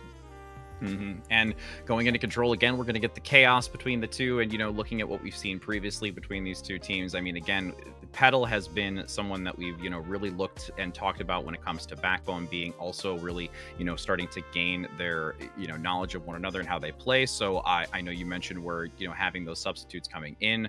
It's how are they going to adapt to it? It's not to say that it's going to be challenging, but it's going to be something where, you're trying to feel it out for something like this. And that could be something that we really want to, keep a little bit of focus on and see how that, level of gameplay with these adjustments is going to, affect their overall performance going against someone like Shoe Money Crew. Because, even seeing the comparison from, that the EU to NA, that was a very close 3-map series that we did have there. All 3 maps for the first 2 in our previous one for Solaris to British Hurricane, and I would not be surprised if we saw that same type of outcome here between Altiora and Shoe Money Crew.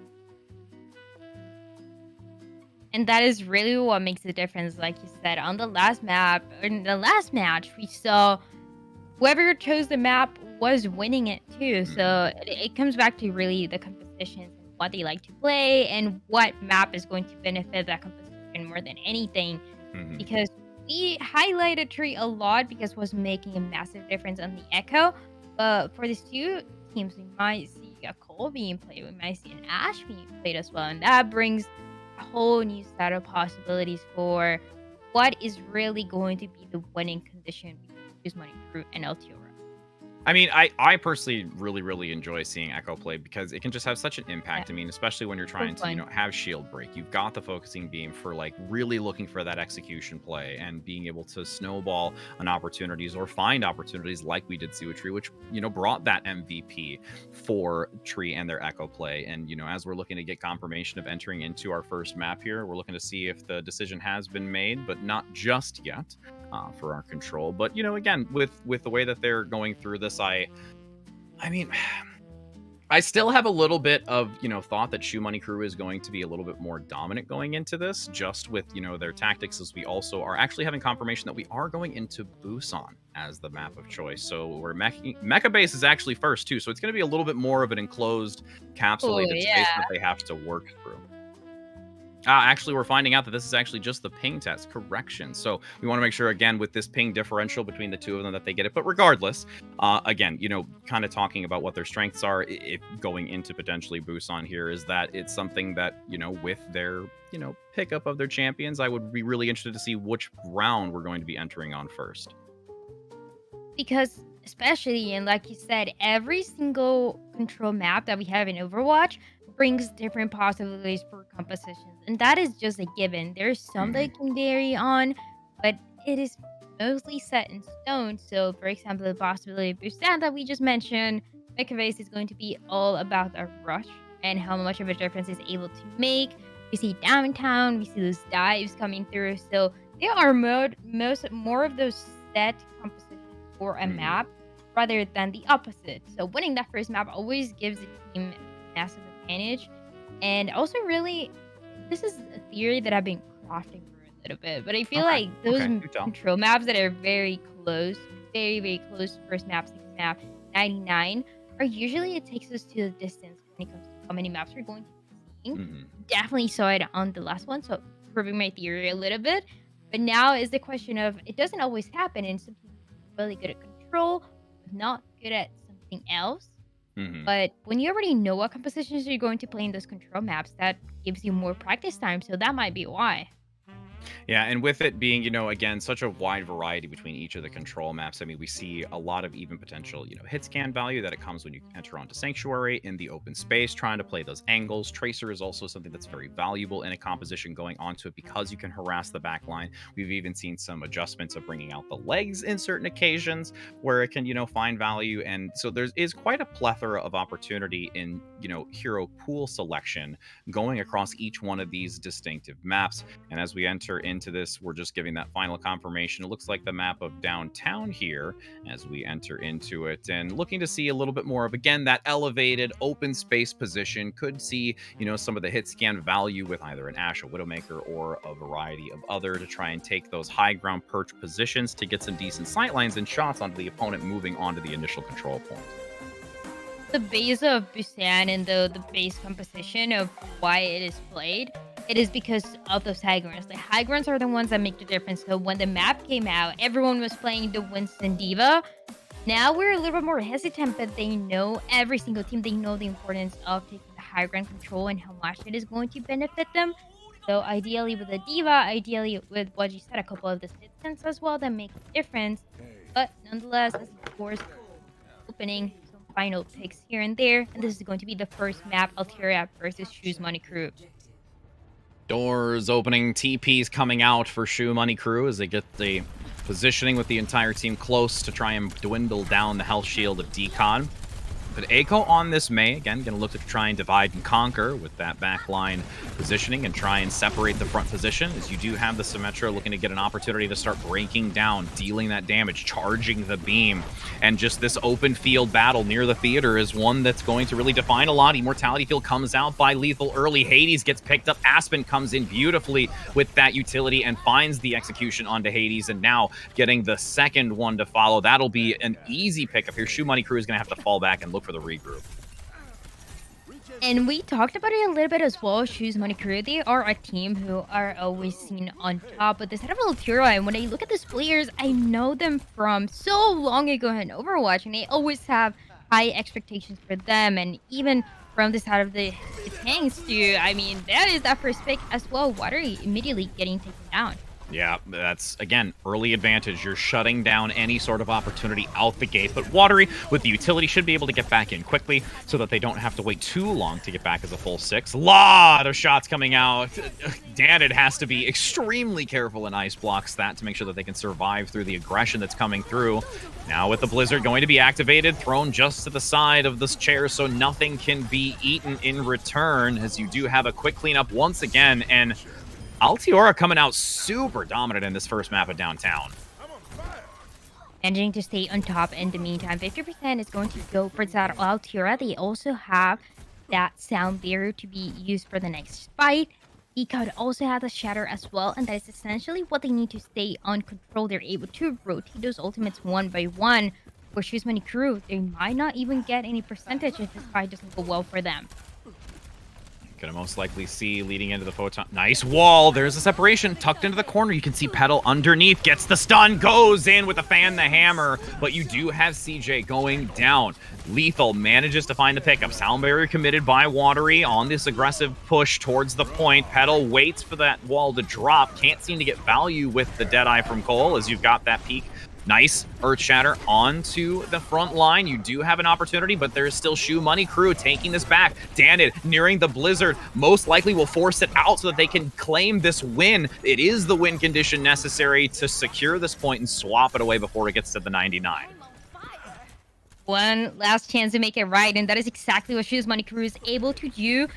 Really tough situation, but managing to stay on top of the fight. Altiora, though, save a couple ultimates. They're ready for the next fight. Amplification to start it off is going to be great for this team, creating that space that they need.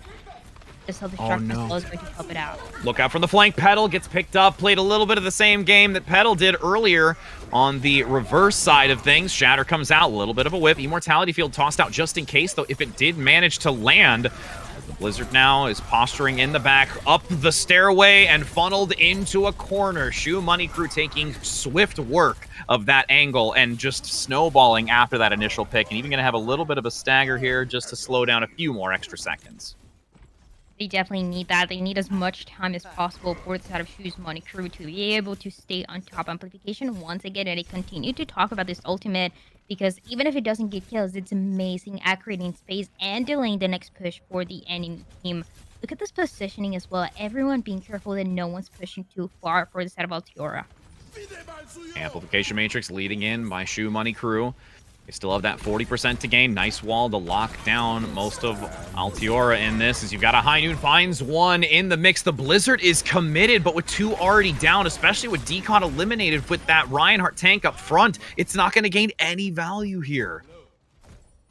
Good May wall that we saw as well as been unable to run away. So Shoes Money Crew managing to stay on top, and this could be a scenario where, again, the maps are really getting really close just to start it off in that control here in Busan downtown. Ooh, Amplification Matrix instantly going to take down those pillars. This is the counter Blizzard later in this next fight. Danid has an opportunity to completely prevent anyone from moving forward, but the self-destruct and the Deadeye from Petal is actually going to give the numbers advantage. Pushing down into the point, CJ eliminated, and a sound barrier comes out from Aspen, securing that they can compete on this point and have quite a bit of beefiness to push back Shoe Money Crew and prevent them from managing to complete this 99-95. CJ's going to opt to go on to the Moira to get back to this point quickly, but up top you can see this Cole play continuing to get shots and uncontested, really, as their focus is on the low ground. They have to keep it contested. You've got that reposition, and completely recovering is Shoe Money Crew on this. Tika trying to use that shatter at the end, but it's a little too late for the side of Altiora, and she is Manicure managing to stay on top here in downtown. And we saw a couple of differences here, but I think the shape of the meta between these two teams really seems to be that Rhine Diva so far. Of course, and I like it. It's actually one of my favorite compositions. The Diva allows you to support your DPS a little bit more, to take a little bit of damage as well, and give that extra that maybe no other off tank is able to give you right now. And with them both having that same type of tank line composition with the Diva Ryan, it's mirrored composition coming out, so it's who will be able to perform in their better peak. Moving into this mecha base, again, a little bit more of a closed off space. Seeing if there's anybody wanting to take that outer angle towards the catwalk. They're just not going to reside too much there as you have this rotation with the McCree to the side position, getting some shots in, attempting to find value, hoping to potentially get the elimination on the D-Mech there in that upper position with the 10 seconds before the activation. Now you're still seeing Shoe Money Crew play a little bit more defensively, but they have managed to put Altiora in a very challenging position. Health bars are so low, vulnerable, and finally push the pedal to throttle the remaining few. Remaining few, that turns into none remaining for the set of Altiora. Shoes Money Crew looking great, able to get that initial percentage and to take control of this space that always comes so crucial. Any sort of damage that they're able to do to Altiora is going to be beneficial right to start it off. Oh, nice wall coming through, but you're going to have Aspen unfortunately eliminated early. Counter pin coming out from Decon, completely taking Hades out of the mix of that. Danid survives barely with the beautiful assistance from the supports as you've got Shoe Money Crew still continuing to dominate. Nice reposition to knock that Earth Shatter out of the way so it can't get the value. And Altiora finding necessary picks to potentially swap this into their favor, even zoning out too with that wall in the lower stairway, giving the opportunity to reconstruct their hold on this control point to swap it over, and it should just be a swap and a take here after eliminating the final two. The Shatter was about to get a couple members, but that boop came in just in time, made it impossible. And with that, no more can be gained for the side of Shoes Money Crew. Is going to be about 40% for them. They can initiate though with this Blizzard and with the amplification as well. Oh, and you're going to see now the flashbang come out from Petal, trying to slow the momentum up front. Hades eliminated, couldn't get the Earth Shatter out. There's still two others, though, from the self-destruct to the sound barrier as Watery commits it. Getting that reinforcement to make sure that they can compete against Altiora up top, as there's basically a self-destruct in return from both sides, finding a different cross angle between one another, and so much committed into this that it's still going to be percentage gain for Altiora as they have to draw back onto the point because the aggression has been moved there. What a boot pin off the edge. Getting some assistance, both go down, and Shoe Money swaps it back. So much used as well for both teams. They knew the importance of that match as well. None of them they don't want the enemy to get past the percent where things get a lot more difficult. So it was necessary for those ultimates. Now, I know I said it before, but Lethal, this time around does have the amplification. We'll be using it immediately, actually. Hades now threading the needle, making sure that they have just a sliver of health left. As the Shatter's going to come through, managing to get a opportunity down below. You do have a fire strike through the amplification matrix. Gets two from Decod. Looks to find a pin through the center. Can't grab anything, but the damage has already been done. Shoe Money Crew at the 75% will run short. And you've got Altiora managing to take this one back. Every time it seems like someone gets distracted on that positioning, that is where the enemy team is able to come in, and that is the opportunity for mecha base that you don't see in many other maps. Just being able to rush in and make a difference. That is why the Lucios have been getting taken down right at the beginning of the fight. They have to be more careful though. Well, now you can see a little bit of contention down below. You've got the Diva play underneath from Shoe Money Crew. Blizzard is ready, going to be tossed out. Has to force the crowd free so that they don't get picked up in the midst of it as Danid tosses theirs out. Both have committed it, not really finding as much value. Nice sound barrier, though, from Aspen to make sure that Altiora can survive through it. They clean it up quickly, and they're reaching this final fight territory. They're nearing completion of this. About to make it happen. Both of us over 70% passes for both teams, but 80% and Altiora. They are the ones in control. They are the ones that can initiate the next fight. Just to be able to stay on top of the next couple ultimates that will be rotating for them. Do or die from the high ground. Looking to drop when necessary to keep it into the overtime, as you have the amplification matrix procced from Altiora, but Aspen goes down instantly. Lethal finds the pick. Self-destruct tossed by Icy out into the open. Doesn't actually get the remech here. So Shoe Money Crew could be able to take advantage of this, but Petal preventing that back line from moving forward. 12 HP has to bail out of this, so as the high ground is going to be overwhelmed. Got the counterplay. Nice stun onto the mid-jumping CJ. Fall back, looking to play this corner. Double kill with the Deadeye. And honestly, Shoe Money Crew has to put everything into this. They're attempting to get it. They can't touch it in time. Despite the couple of picks coming through for them, they still fall short from taking it.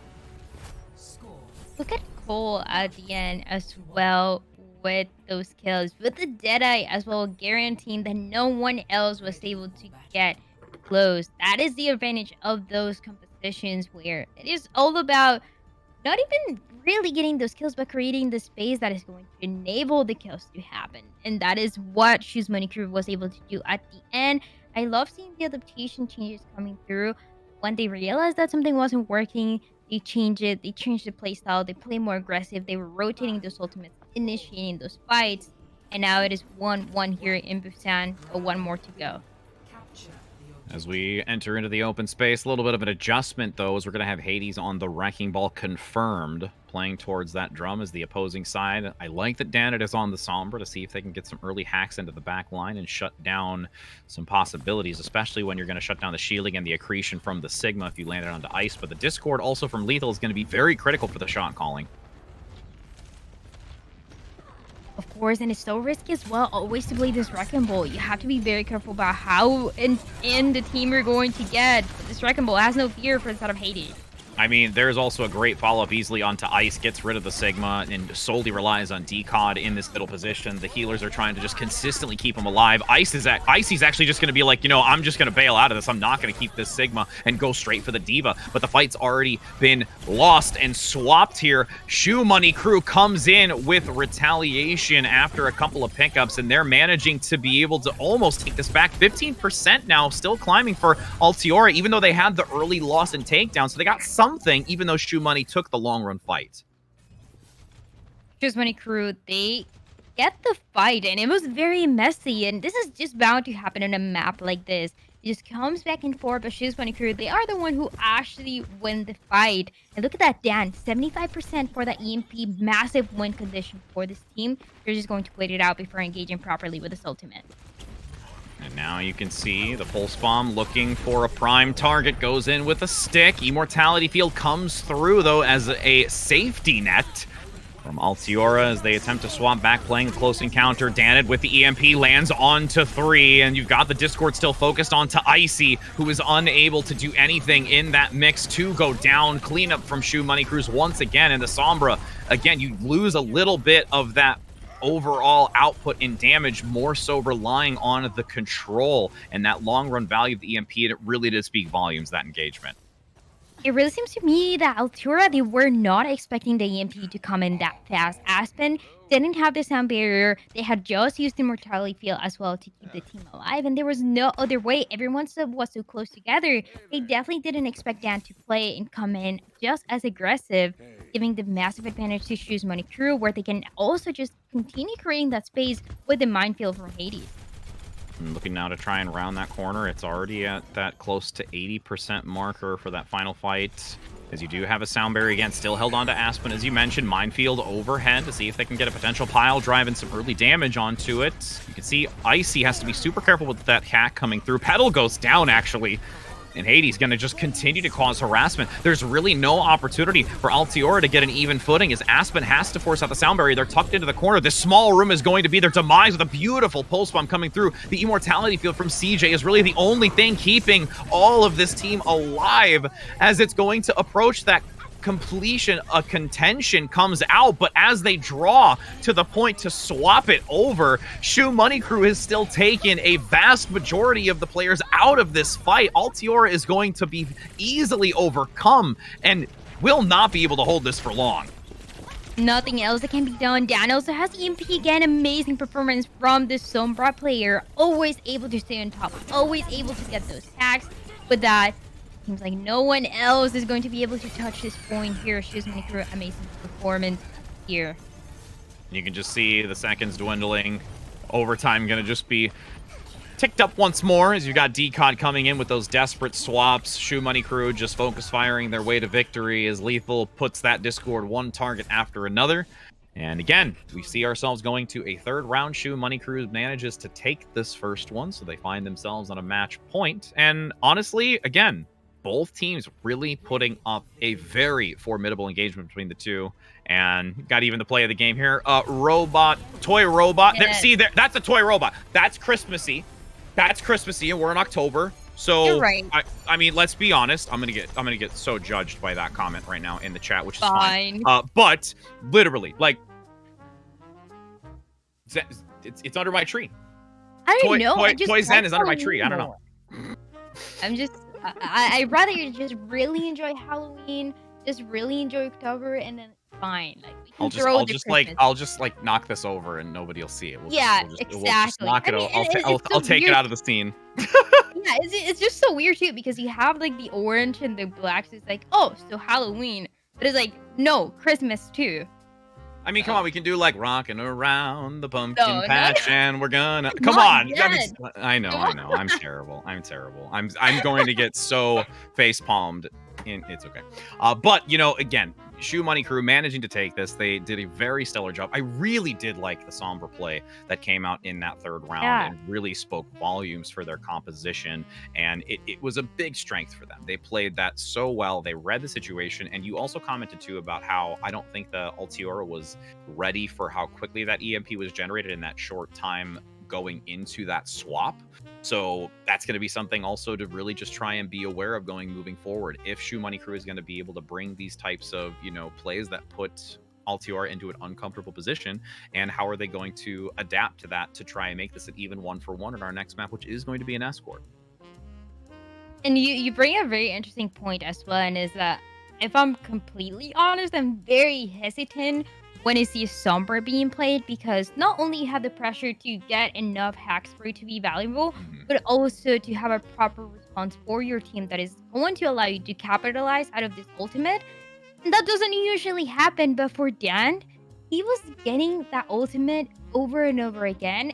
They didn't even have that many opportunities, but he was getting those hacks so fast. He was putting so much damage into the enemy team that, like we said, it really seems like the side of Altiora, they were not prepared. The sound barrier, which is really the biggest counter that you can have for the EMP, just making sure that Lucia doesn't get hacked, wasn't even ready. Was at about 60%. Immortality Field was just used as well, and with that, you just run out of possibilities to stay protected from the damage that is going to come through after the EMP. And we do have confirmation it is going to be Altiora selecting Rialto as our next map. So again, with this one, we've got a lot of elevated play, managing to have those balconies at your disposal and seeing what type of adjustment. Wouldn't be surprised if we saw an Echo come into this, rarity of Afara as well. So there's some varieties that we can see coming, through from compositional selections. And with, Shoe Money Crew already having this one map lead, they're going to be, I'm more curious to see who's going to select that defensive side first or the attacking. Like, what position are they going to want to take going into this, since you did have Altiora take this map of Rialto, and how they want to set up going into it? That is really the question. Who's going to go on the defense first and what they want to play? Like you said, there's a lot of variety. We already defined that we like to see the Echo, the Farah being played. We love this line heroes, especially on a map that gives you so much of that space to make something happen.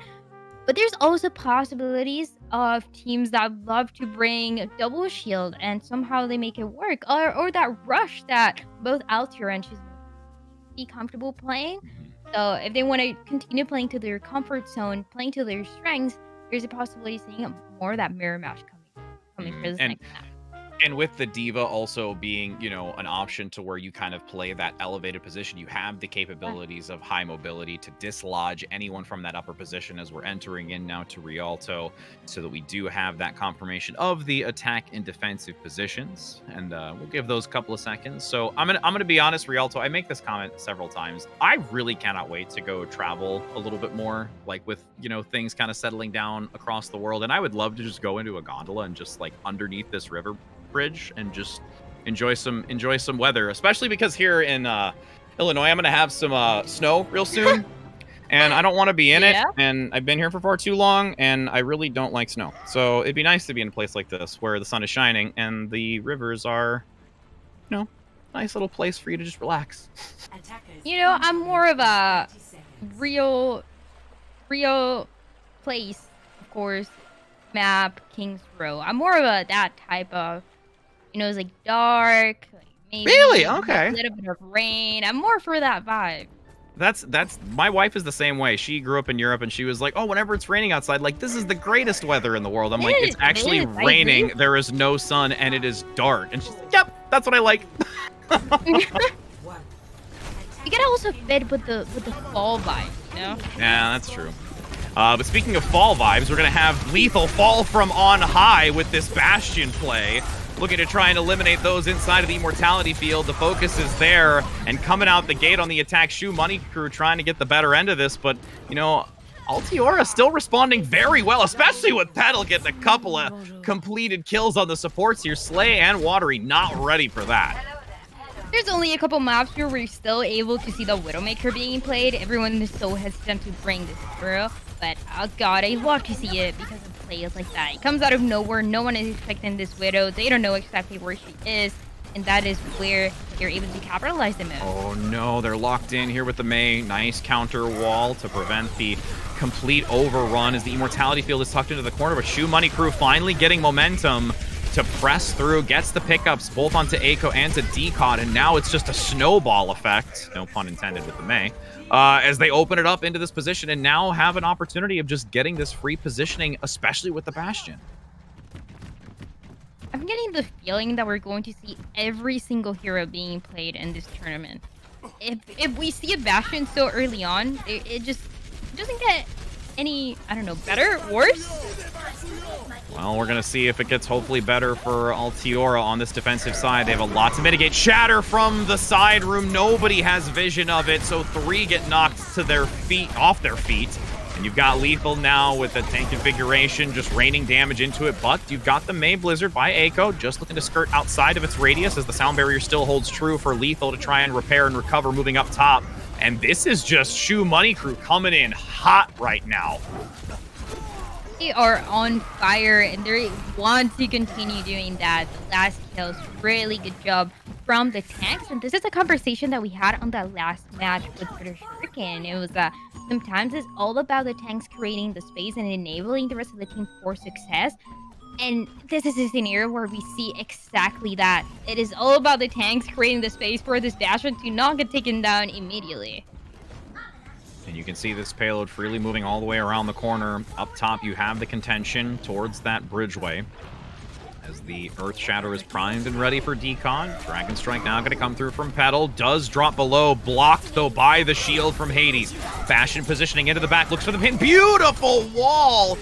That's going to keep Lethal almost completely alive. Does go down eventually. That was a little bit of, I think, of a miscommunication there, trying to take down the pin. And, I mean, that's super unfortunate here with that misplay. Shoe Money Crew, they are just going to keep this payload rolling, and it is not going to stop. Yeah, a little bit of miscommunication that we saw there, but Shoe Money Crew still taking advantage of the situation. Okay, well, okay. I don't know about that Shatter. I don't either, but it's okay. We're going to see if it might be able to still spin it around into their favor as the rest of Shoe Money Crew get back into this. You've got the Bastion in the back, now still putting damage onto the shield. Decod vulnerable. The self-destruct toss having to reposition, manages to get the coverage onto it, but Lethal, uncontested. The only reason this is somewhat beneficial for Altiora is the fact that they've got the coverage from the payload and also the few architectural pillars here. But sound barrier from Watery finally depletes as the tank configuration comes in from Lethal, looking for some shots onto the support lines into the back, gets one onto Icy, and this payload is just only 2 meters away. Sound barrier committed onto 2. It's only going to help the supports to get back into this, but Lethal is playing these angles very well to make sure that they are not getting picked up or even hard focused. And this Bastion is just going to get the kills. It's going to break the shield. It's going to do everything for this side of Shoe Money Crew to manage to stay on top. Last couple kills are going to come through. And Altiora, they can't get a hang of the speed that Shoe Money Crew is playing. They are playing so aggressive to the point where Altiora needing to either change or adapt, but in 3 minutes 50 is going to be tough.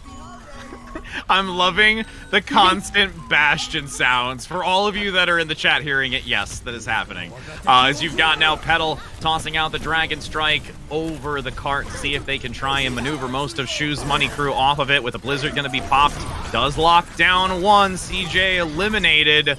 But there is a nice pickup in return. You're still only... Oh, there's second support. Aspen's eliminated, so this is going to be really challenging here for Altiora to recover. But in this home stretch, this is one of the most challenging to push through. Nice self-destruct in the back, finally eliminating Lethal, as long as Slay.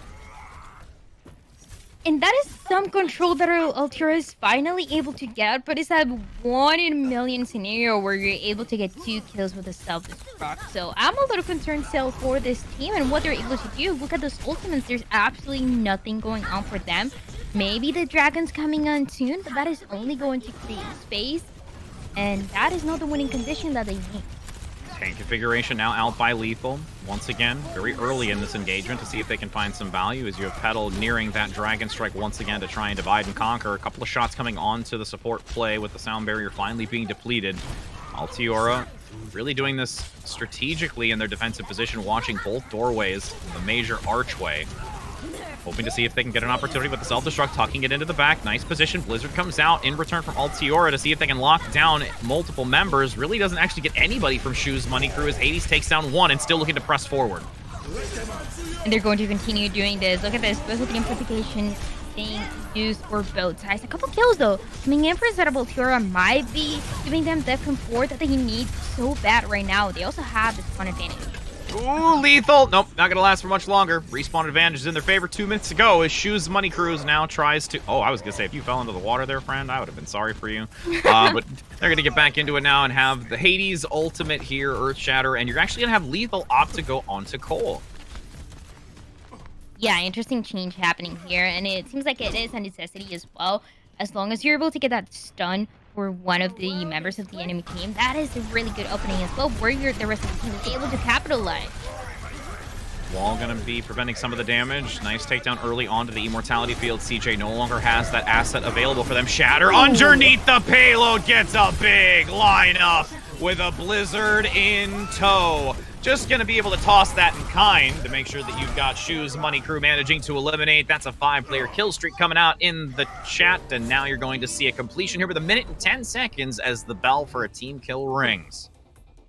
No matter the changes, no matter the spawn advantage, no one can block that shatter coming in for the side of Shu's Money Crew. Being able to stay on top right on time, 1 minute 10. And sometimes, really, all you need is completing this map to get the confidence going. It is a map that can be tough in some scenarios. I'm thinking upstairs in that second part. But for Shu's Money Crew, they won most of the fights. I saw 1, maybe 2 going for the side of Altiora, and that was really just the spawn advantage making a difference for them. They really seem very lost in the composition and in what was working, because it was Shu's Money Crew initiating those fights every single time.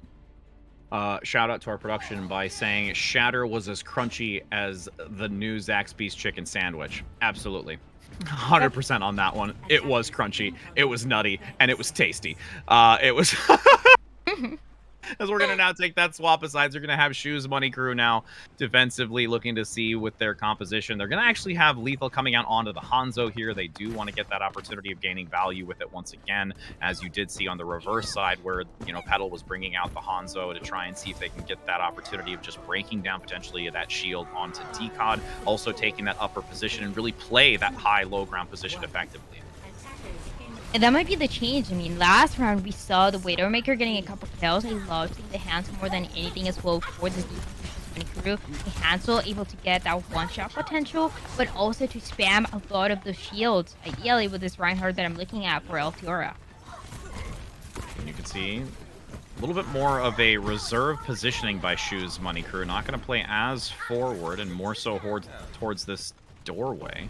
Also that side right angle positioning as well, with Lethal taking hard focus onto it. An attempt to try and press by. Immortality Field is there. CJ keeping the team up for the moment with the AoE and Aspen, but there is a boop already onto Danid. Can't seem to survive through it, and with this slow, methodical play from Altiora, they take and prevail that engagement to move into the courtyard and actually have a really, really good opportunity of, with these staggers, just getting it to a safe position to recontest before the checkpoint.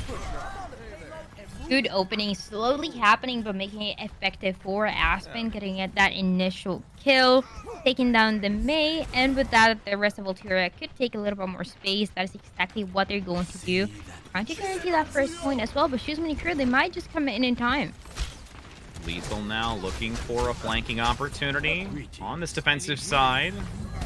The Dragon Strike nears its ready. Hades as well with the Earth Shatter. 2 meters to go. They need to find value and contest onto this point. There's still 2 minutes and 30 seconds on the time bank, so they'd have quite a plethora to move forward with as the Amplification Matrix in the back. Nice back-end shatter from Decod, looking for the pin, gets the takedown, but with that rotation and a flanking Earth Shatter, there's a little bit of divide and conquer, which you have Shoe Money Crews managing to take more of the advantage of, but it's still a scrappy fight underneath. You do have Eiko with the Blizzard going to toss it in and actually gets a divide on this, and you do still see Shoe Money Crew holding underneath this archway. Just in time, and that is what I was saying. They might just came in time, and that is exactly what Shoes Money Crew was able to do with the really good ultimate economy as well to keep it going. Blizzard, massive ultimate going to be available for this team, while Altiora, well, they do not, or they're not even close to there, so the initiation is going to be tough for this attacking team.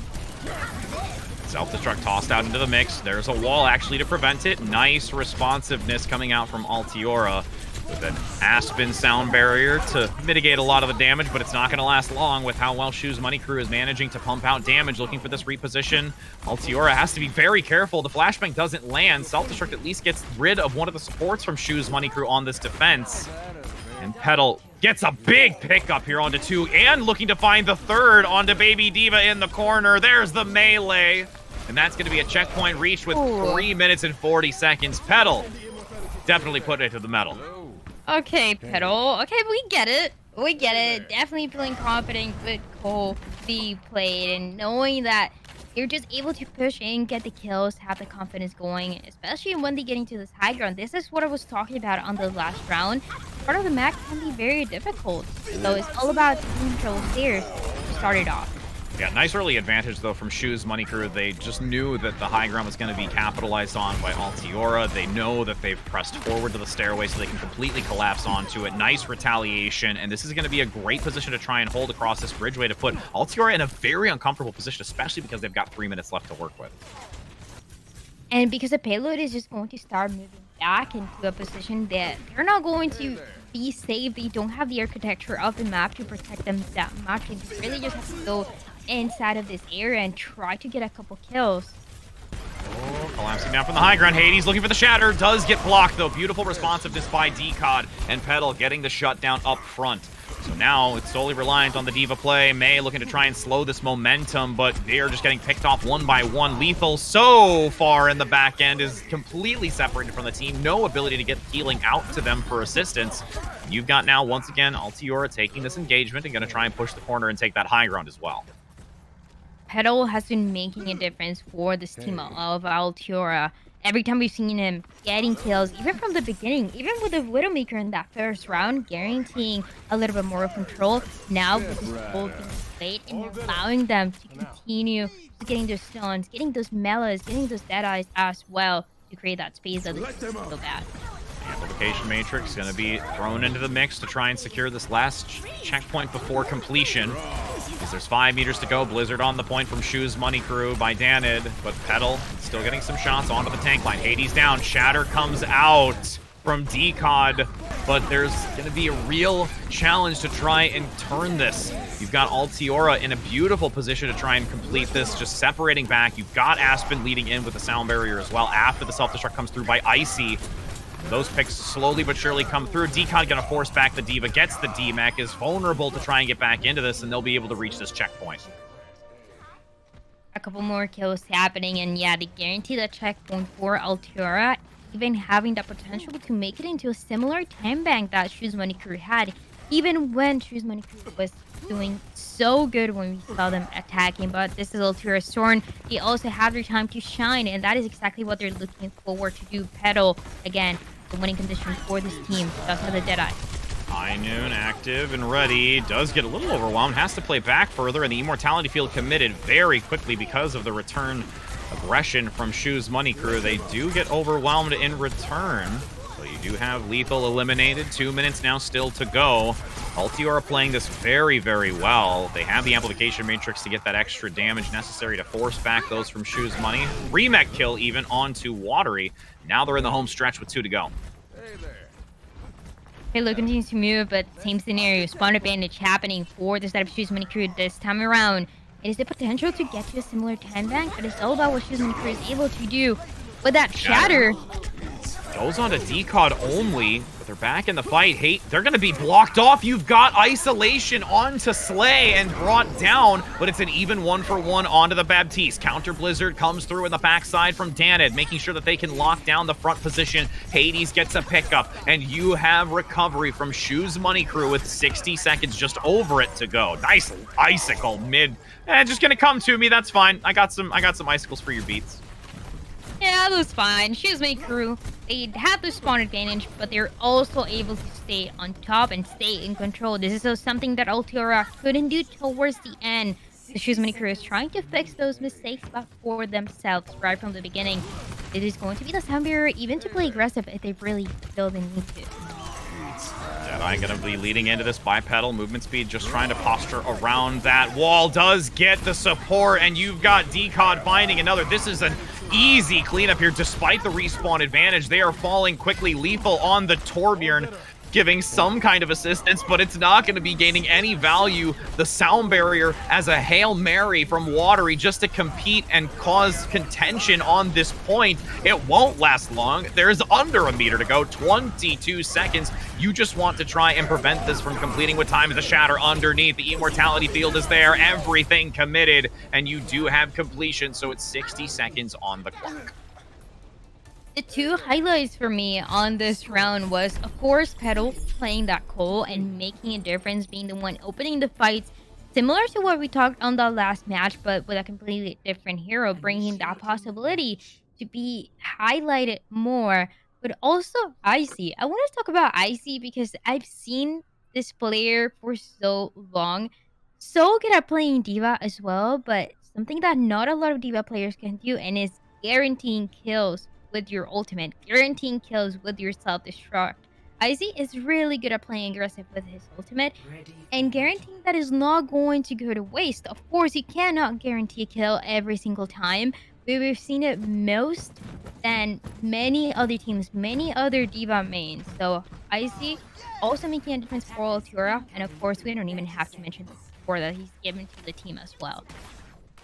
And with the 60 seconds being available here for Altiora, they will be on the attacking side first. The Shu's Money Crew on the defense, as they will play this upper position initially. And since, again, they did last time play a little bit more reserved, not nearly as aggressive as we saw the positioning from Altiora previously. And with the 60 seconds, I'm not surprised that Shu's is going to play back a little bit so that they can make sure that they find an opportunity to generate an ultimate economy enough so that they can just stent and stun this movement onto the payload as they reside up top to see how they're going to engage against Altiora. It's going to be with an interesting composition. No surprises really for the start of Altiora with this composition. They like playing their Mei, they like playing their Ryan and the D.Va. But again, it's about how aggressive they want to go with it. Lethal drawing back very far with some vision and intel underneath, looking to try and collapse down, potentially stop Altiora from moving. The payload's still getting a decent position to try and round this corner, as a wall is an opportunity to try and use for a drop down. Lethal gets Aspen, though. You've lost that utility, and now you might just be a sitting duck moving forward if the picks continue to come through. Icy getting very low. Decod having to stick close to CJ and cannot survive. Couple of picks in return, though. Danid and Hades eliminated. Dragon Strike pushed towards the choke point over the payload. 5 seconds to go. They'll be able to keep this in contention, and the respawns are also in favor of Altiora. Oh, and the kills too. Again, Petal, massive pick for Slay. This Petal getting taken down. No opportunities. No Cowboy available. And this might be going for the Shu's Money Crew in the defense. Decod nearing this Earth Shatter. It has to be big. Along with the May Blizzard from Echo. Seeing if they can find it. The Immortality Field. Shatter comes through. And now the Blizzard as well. Can't really seem to work their way around it, but Watery doing a stellar job with a Sound Barrier to attempt to survive through any sort of opportunity they may have. Hades does go down. The shield wasn't there for long to try and maintain it. Eiko pushing back up front with the assistance of Icy. They need to shut down these supports. They're getting some free shots. You've got the hyper attention from Slay, just bobbing and weaving. The icicles can't land, but Decod's hammer sure as heck will as they push this still with the overtime. I don't know if I want to pretend that he didn't see that, or just, I don't know if I want to talk about it. It's very difficult. I'll give him that. It's very difficult landing those shots, especially with May. But in this overtime, at least Altiora is able to push in. Choose Manicure though, a couple ultimates to go in. They might just be able to get this check mark. Nope, they're going to try and manage to touch. Daned has the Blizzard. Needs to toss it out. Shatter is blocked initially, so that's one ultimate out of the way. Self-destruct into the back cell. Ooh, Sound Barrier comes through by Aspen, but they're already so low. Aspen and CJ almost eliminated. Decon goes down. Can't get the Shatter out. Icy needs to toss the self-destruct to try and zone most of Shu's Money Crew away. Up front and center, you do have that being available to try and force them back. The remake comes out onto Daned, and now it's just the few stragglers so that they can just reach this checkpoint. It's literally 1 meter. You have to get this. I mean, but even if you get this, is going to continue into that overtime. It is insane. The kills were going for the set of Choose Money Crew, but Altiora came in just in time, guarantee a couple more, and continue to move this payload. They know they can't go away, and that means using those ultimates up and close, really personal to the side of Choose Money Crew, which is actually what they're trying to avoid the most. That Blizzard, the minute that it connects to one of the tanks, that could be game over for them if that immortality not available. I mean, every meter counts here, and this is a great opportunity to put yourself in a prime position with only having 60 seconds to work with. Lethal up top now, attempting to get that Dragon Strike since they're clustered to it. Again, if they get off of this point, it is... Oh, nice Shatter to land on a 2. Immortality Field comes out in the back. Amplification Matrix, there's the pickups. You've got everything starting to go in favor of Shu's Money Crew, but Icy and Eiko still in this fight. You've got Petal in the back with a sliver of help constantly floating with Aspen giving some healing, but no, you have Shu's Money Crew finally halting and stopping this aggression. But I mean, I gotta say, that distance obtained, huge props for Altiora. Especially in such a tough situation where they were down numbers, but they were able to make a difference and guarantee a couple kills, guarantee that the payload continues to move, and guarantee that they stand a chance here on the next round. That is the main thing, because it can be so challenging when we see teams that don't do really good. It's third round, they don't move the payload too far, they don't also have a lot of confidence, but for the side of Altiora, they were able to move it just enough to know that they were able to be really strong, to push really strong from the beginning. And Choose Money Crew also, they don't have a lot of time. It is also potentially going into that overtime. 155 doesn't give a lot of space for many fights to happen, especially because none of the teams we've seen engaging immediately. They take a little bit, they go into the poke phase, into the poke damage to start it off, and then that's when we see the kills coming in.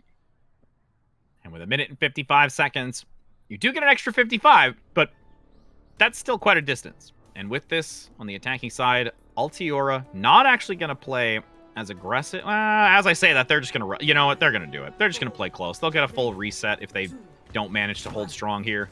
But well, Lethal's actually going to come out with the Bastion play again and see if they can maybe pull this off with the aggressive position again.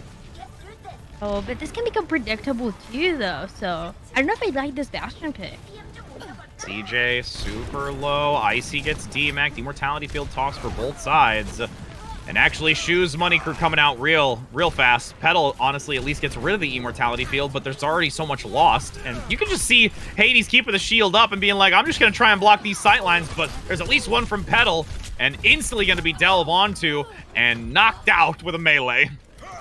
There was no one as well there to be for Petal. Everyone was dealing with the fight, or everyone was taken down already, so Petal unfortunately had to die. No longer going to play that Widowmaker, going to swap into the hand, so definitely better pick. We talked about it. Really good as well to break that Reinhardt shield that can be so strong, and it feels so strong sometimes. So the set of Choose Money Crew so far looking good. Still a little bit of time remaining, but definitely looking like it's going to be overtime. Amplification Matrix. There's an early takedown already onto Daned, though Lethal going to be falling by Petal. I mean, this is a really good opportunity to try and slow every type of momentum. Shatter comes in by Hades to make sure that they can counter Altiora from recovering from this. Honestly, Shoes Money Crew is going to have to fall back, and now they're finding themselves in a very dire position. It is not looking good so far. This type of defense, they're able to stay on top and Shoes Money Crew. The Bastion now is going to get hard. It's going to be difficult to get in that beneficial positioning for this hero. Tank configuration going into an amplification matrix from Altiora.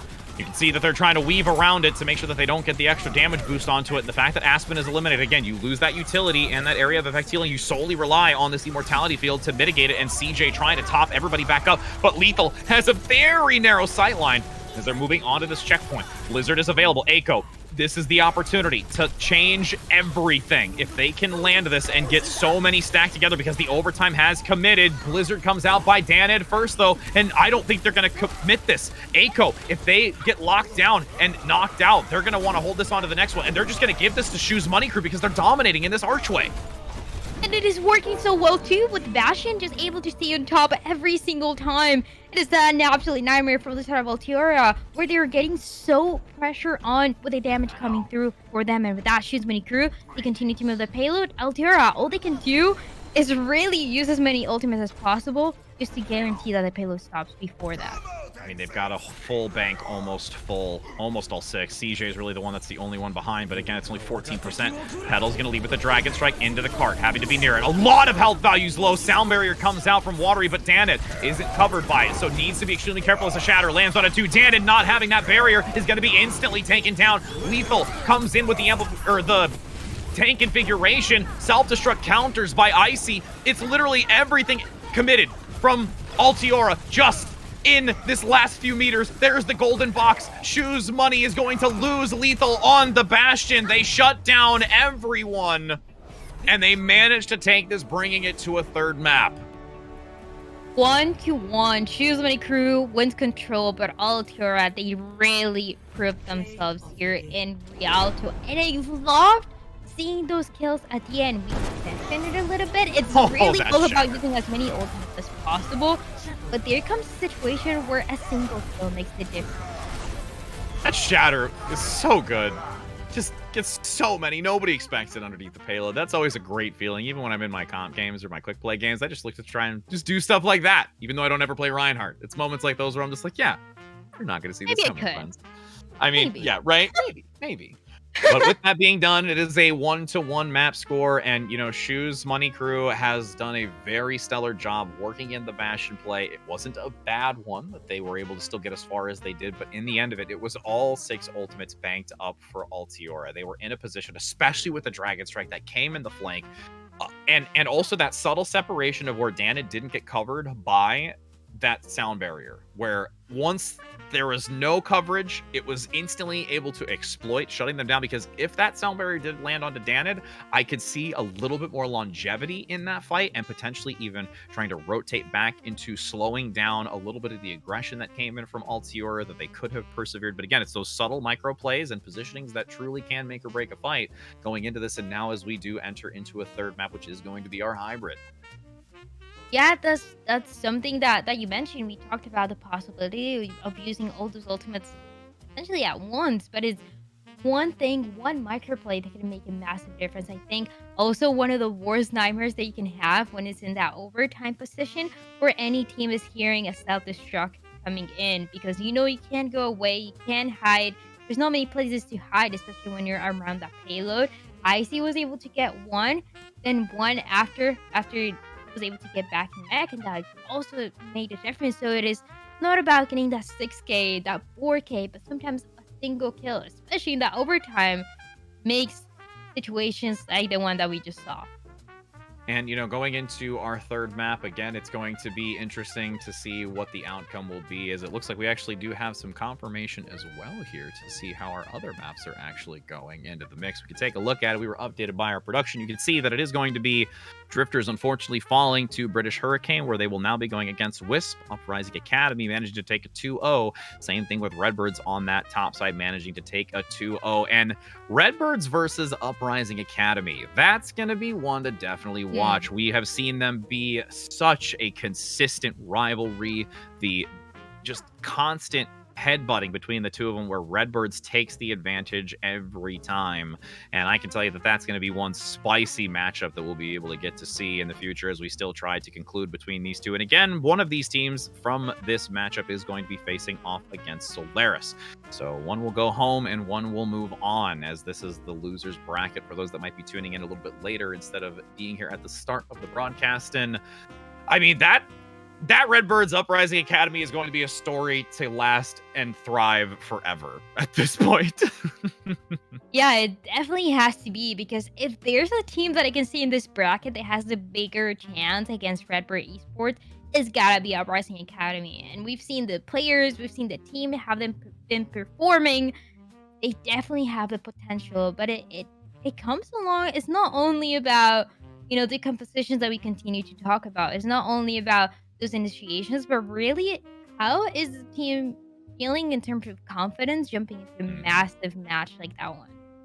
Yeah, I mean, but we will be getting to see that in some time. For now, we will focus on the two that we have in front of us. And with Shu Money Cruz, unfortunately losing that match here to Altiora, that's got to be definitely some mental and revitalization before entering into our next match, which again, when you have turnarounds like that, it's very critical, as we do look to see now that our next match in confirmation from our update is Numbani that is going to be selected. So this one, I'm really curious to see what types of compositions we could see. I think that this could definitely favor a little bit more of Altiora and how they play, and what we've seen previously. But again, can't ever count out Shu's Money Crew has been still doing a stellar job working with a unique composition. I mean, when you're bringing out a Bastion, you still feel pretty confident going into this and waiting just to see exactly which sides are going to be selected.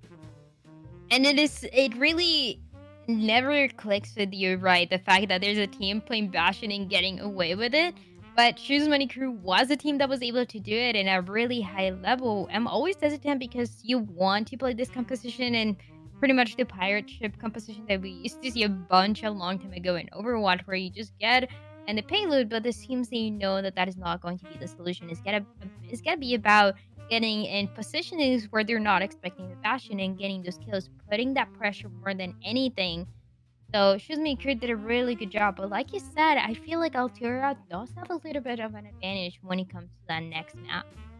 And I mean, it's more so just how they're able to, kind of play to their advantages. I mean, one big thing Yeah. we really noticed is when it came to a lot of the ability to dislodge and find weaknesses into the backline support. I mean, even though you do have, a lot of really, really great play coming out from Shu's Money Crew, we, look at Watery and Slay working so well together. But, with the adaptation of having CJ in this, also with Aspen, who's been playing a really stellar Lucio, getting a lot of utility for the team to kind of move around in some of those micro plays that have been more advantageous for them to outmaneuver Shu's Money Crew. That's been something that's really, really critical with that adjustment. As we said, Aspen is filling in for their alternative support, which we did see in Contenders, which was Lep. So a little bit of that change up. And I think they've been doing really well with those couple of changes by swapping in Aiko and Aspen for Backbone and Lep.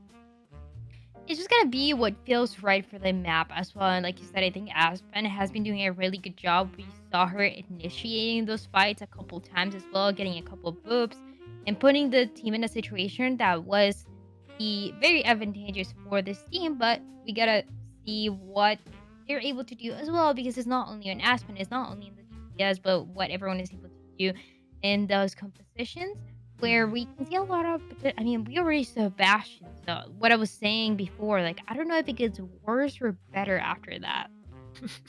Worse or better, indeed. I mean, Again, you can only hope. And I mean, again, this is the do or die moment. We're in the losers bracket, so you have to put everything on the line. There's no coming back into this. And I mean, it's still been a very extensive battle between the two of them, bringing it to the 1-1. We've had the luxury so far. I mean, a lot of the other ones, as we saw in the brackets, have been 2-0s. We've been fortunately enough gifted the ones that go to that third map, as we're finding just these extensive opportunities for play and what their opportunities of compositions are going to be, and the little quirks here and there. But again, for both that are watching this stream and the alternative stream, we're hoping that it's being a lovely opportunity post Contenders. And what we've seen is now we're going to get that confirmation of entering in, as we've got Numbani, as you can see on the map, being the choice going into this. And we do actually have Shu Money Crew on the defensive side first, with Altiora on the attack. The defense for Shoes Money Crew, I think, is going to be beneficial in some way. I feel like Shoes Money Crew is the team that has proven to be the strongest when it comes to their picks on defense. But at the same time, Altiora and their confidence, like I said, sometimes Aspen is the one opening the fight, gets a random loop out of nowhere, and that is what the team was waiting for. We talked about IC cut as well with the shatters that we saw as well. Really, really good job. But for the set of Shoes Mini Crew composition, not really surprised. I'm praying that we're not going to be seeing the Doomfist. But unfortunately for me, because I don't like Doomfist, I'm a Doomfist hater, we might be seeing Shoes Mini Crew playing it. As we now look to see for these 10 seconds to go. I mean, I like the Doomfist coming out here defensively. Danid has been able to find value with this before, and I mean, the harassment that it can bring into these engagements is very, very critical. And now as we look to see the attacking position here from Altiora, they're going to keep Petal on this cold play along with the May, so I do like to see how they're going to take this engagement up the stairway. Yeah, that position is going to be beneficial. The reason why I'm so hesitant about Dan on this Doomfist is because you need so much support for the team. Oh, going really low, managing to stay alive. Yeah, as long as you get the support for the team, that's when Doomfist is able to get value. Ooh, now goes from the high ground. Does have to get out of there, finding not the best of positions. As you do see Shoes Money Crew really waiting to see where that re-engagement is. It's going to be Altiora here, really just honestly buying their time to find a better engagement in this, and they have the time to do it. Absolutely, and it's difficult. Again, the engagement has to be perfect for this type of Altiora, especially because they already took so much time getting into a position where they feel comfortable in that high ground as well. And Danid slowly looking for this engagement, waiting for the right time to go in. Does get the nice slam and takes out Aspen. Early advantage there's almost a tick actually that does come through from Altiora, so that was something that they really needed. The Diva play actually down below drops for contention into this amplification matrix. You've got a return now from Shoes Money Crew up top from Slay. One tick has been obtained. That's at least some kind of value here, but they're not out of the woods yet as Danid goes down by a lovely swing from Decod. Petal gets another onto Watery. This should now be Altiora claiming this point and moving into the streets phase. And it's going to be more and more going for this type of Altiora. Shoes Money Crew trying to make it difficult for this team, but the numbers advantage definitely benefiting this attack team. In this position, they're still hesitant to go in. Yeah. Shoes Money Crew is actually playing this really well. Altiora, I thought they were just going to be able to play a little bit more forward to get that opportunity of focusing fire, but there is still some harassment by Shoes Money Crew that they've actually prevented it from getting to that third tick, and you're going to see this reconvene back towards the point. It really seemed to me that Altiora was able to get that. They just had to go a little bit forward. They were going all the way back, and Shoes Money Crew, they took the advantage to harass them a little bit more with the damage, and that was enough for this team. Shoes Money Crew, very surprising defense, but they were able to hold it. High Noon up the stairway, coming out from Petal.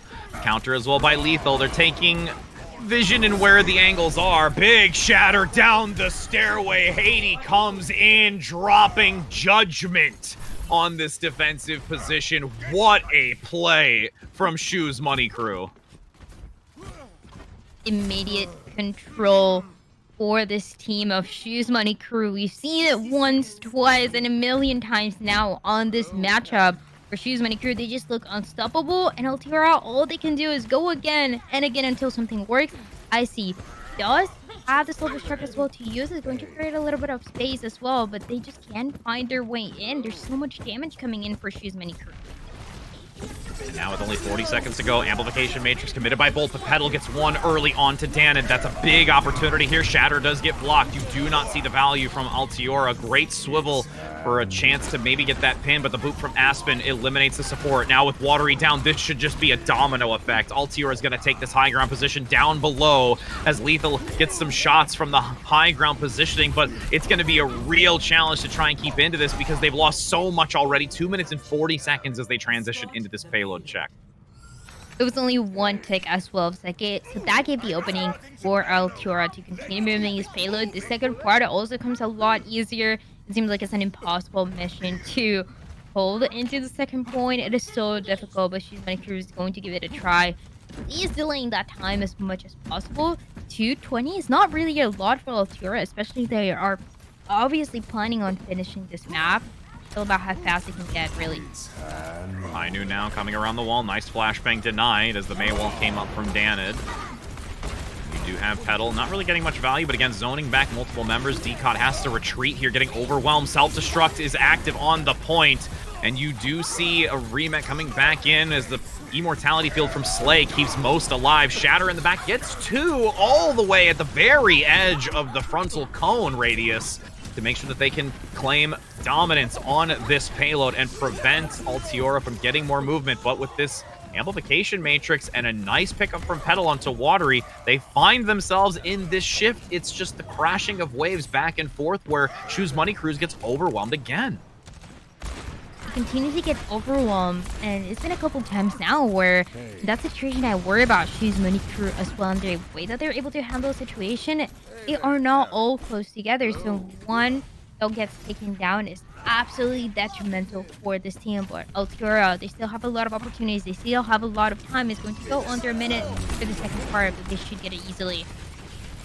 You can see now Petal dropping down below, not wanting to stick up top in the open sight lines as the Fire Strike comes whizzing by. Has to tumble out of there. Not going to stick around for any of that follow-up engagement, as you do have a counter. High Noon, Lethal up top, seeing if they can get some shots. Everyone hiding behind the car, but doesn't actually get any value. And now I'm going to look for a flashbang instantly onto the May in this small room to take a numbers advantage, but you're going to have some great follow-through coming out by Altiora. Sound Barrier is forced out and used by Watery to keep Shoes Money Crew alive as it's 30 seconds, just about to reach this next checkpoint, and they're starting to fill the kill peat and make sure that they can keep Altiora back. At least for a little bit more. It's going to be 20 seconds remaining. This could be your one last fight territory. Holding this point, like I said, is very difficult, but absolutely possible, especially if you're the team of Shoes Money Crew. Also has a Blizzard on top of all to create space, who also has a self-destruct, and that is really all you need. Space and kill. Nice dislodgement from the high ground into the Shatter, but there's a Sound Barrier from Aspen that could give them the longevity necessary to recover in this fight. Blizzard near the point, almost about to touch as there's a few meters left to go. Hades will take down the May, so there's no ability to try and get those slows and lockdowns. Petal moving to the side as Lethal already gets the DMEC and the follow-up onto Baby Diva. Amplification Matrix is going to be a huge asset for them defensively to try and find the pickups. Lethal gets the counterpart onto Petal and taking shots on the high ground. It's going to be CJ jumping, bobbing, and weaving away from Lethal to get the pickup, the overtime. The longer this goes on, and if they can just get them off this point, it'll just completely be eliminated. But the fact that Eiko came in on the Doomfist, got the pickup into the back line, that's giving them some survival tactics to keep this going and moving forward. And actually with the Wrecking Ball swapped in from Hades, they're just doing it now to get numbers on this cart. And they continue to do this. The kills coming one by one for a set of Altiora. They were in a massive number disadvantage, but just being able to stay in point is going to guarantee the second point. Payload continues to move 1 minute 20. Not ideal, but they just want to take the payload as far as possible. An amazing fight that we saw from Altiora. I mean, the Doomfist play coming in at the last moment was so vital. It allowed them to get this opportunity to just put Shoes Money Crew in a very uncomfortable position, dislodging them from their advantages. And now you've got Watery with the utility moving forward. Nice early boop onto Petal. That's going to get rid of it as there's still 60 seconds to go. This Archway being one of the most challenging to push through in this map of Numbani. You're going to have Shoes Money Crew with the advantage, especially now with the adjustment from Lethal onto the 76, trying to just get some shots from a distance. You take down Decod and another to fall in suit. 40 seconds now as you've got Shoes Money Crew claiming dominance in this doorway. Pushing forward and Lethal even playing with the Soldier 76, which is very interesting to see. A lot of value that you can get with this hero, but with 30 seconds remaining, Altiora, they just need to get out of spawn. Oh, they've committed the Shatter into this. Decod gonna get stuck. And you've got Lethal finding out more. Eiko goes in big with a meteor strike in the back, but has to immediately evade. Now the swaps are coming in. Battle on Petal gonna go actually not onto the Hanzo, it was the Tracer for a moment, but they're just trying to scramble to get something that they can work with in these 10 seconds. And there's not much time remaining. It's going to be as long as this fight goes on. As long as damage keeps coming in, it's going to stop Altiora from doing anything. Self-destruct up top, trying to lob it to get value, doesn't get anything. Shatter once again underneath the payload. You've got numbers advantage in favor of Shoes Money Crew. They are picking up Altiora. They are not going to be able to stick near any of this payload for long. That is going to be a completion here of this round, but it does not reach the end. They can totally make it far for Shoes Money Crew, but seems like not that far for Altiora as well. And Shoes Money Crew, they just need to move a little bit more to win this map and to win this match. A lot of high stakes here into who's going to continue on this bracket. And very difficult for the teams as well, trying to adapt, trying to figure out what to do. And we've seen a lot of really good highlights, but I think Altiora, they had a really good initiation. It came to me very surprising when we saw that clutch fight on that second point. It really came in one by one and made a difference. A single kill was all they needed to get. The spawns for the enemy team were not really close. And with that, at least they moved the payload a little bit more. Not too much, but a little bit. And with now this reverse of sides, the seconds dwindle, and for the defensive side, Eiko going to be coming out onto the Echo and Petal with the Ashe. I do like this selection. Echo can gain a lot of value here, playing this high ground position, shutting down Hades' shield, really finding some opportunities to eliminate targets with that focusing beam. And again, Petal with this hit scan play has been, very significant. Now rotating onto the Ashe to get that area of effect damage, especially if they look to try and play into these close corridors near the stairway or the side rooms. So, I mean, I'm liking their selection going into this to try and play something a little different against Shoes Money Crew. Sometimes all you have to do is really catch the enemy off guard, whether that is with kills or with your competition, and I really don't think they're expecting instant. Moving up the stairway now, you're going to see a lot of damage being focused towards that narrow doorway. Going in for the potential dive, actually gets knocked back here for the moment, and will look to regroup. Decod just really taking an understanding of where they're moving, and they're going to actually move down below to try and reposition here. A lot of hesitation as well. They don't want to get taken on at the beginning, and the damage is going to come right away with this dive from Altiora. Look for the flank up the stairway. Icy gets an early boob onto Slay. That's going to slow their aggression forward as they're in a good position to try and compete against it. You've got Altiora playing a very, very beautiful coordinated game, just getting a couple of knockoffs further after. So it's already a minute off the clock here.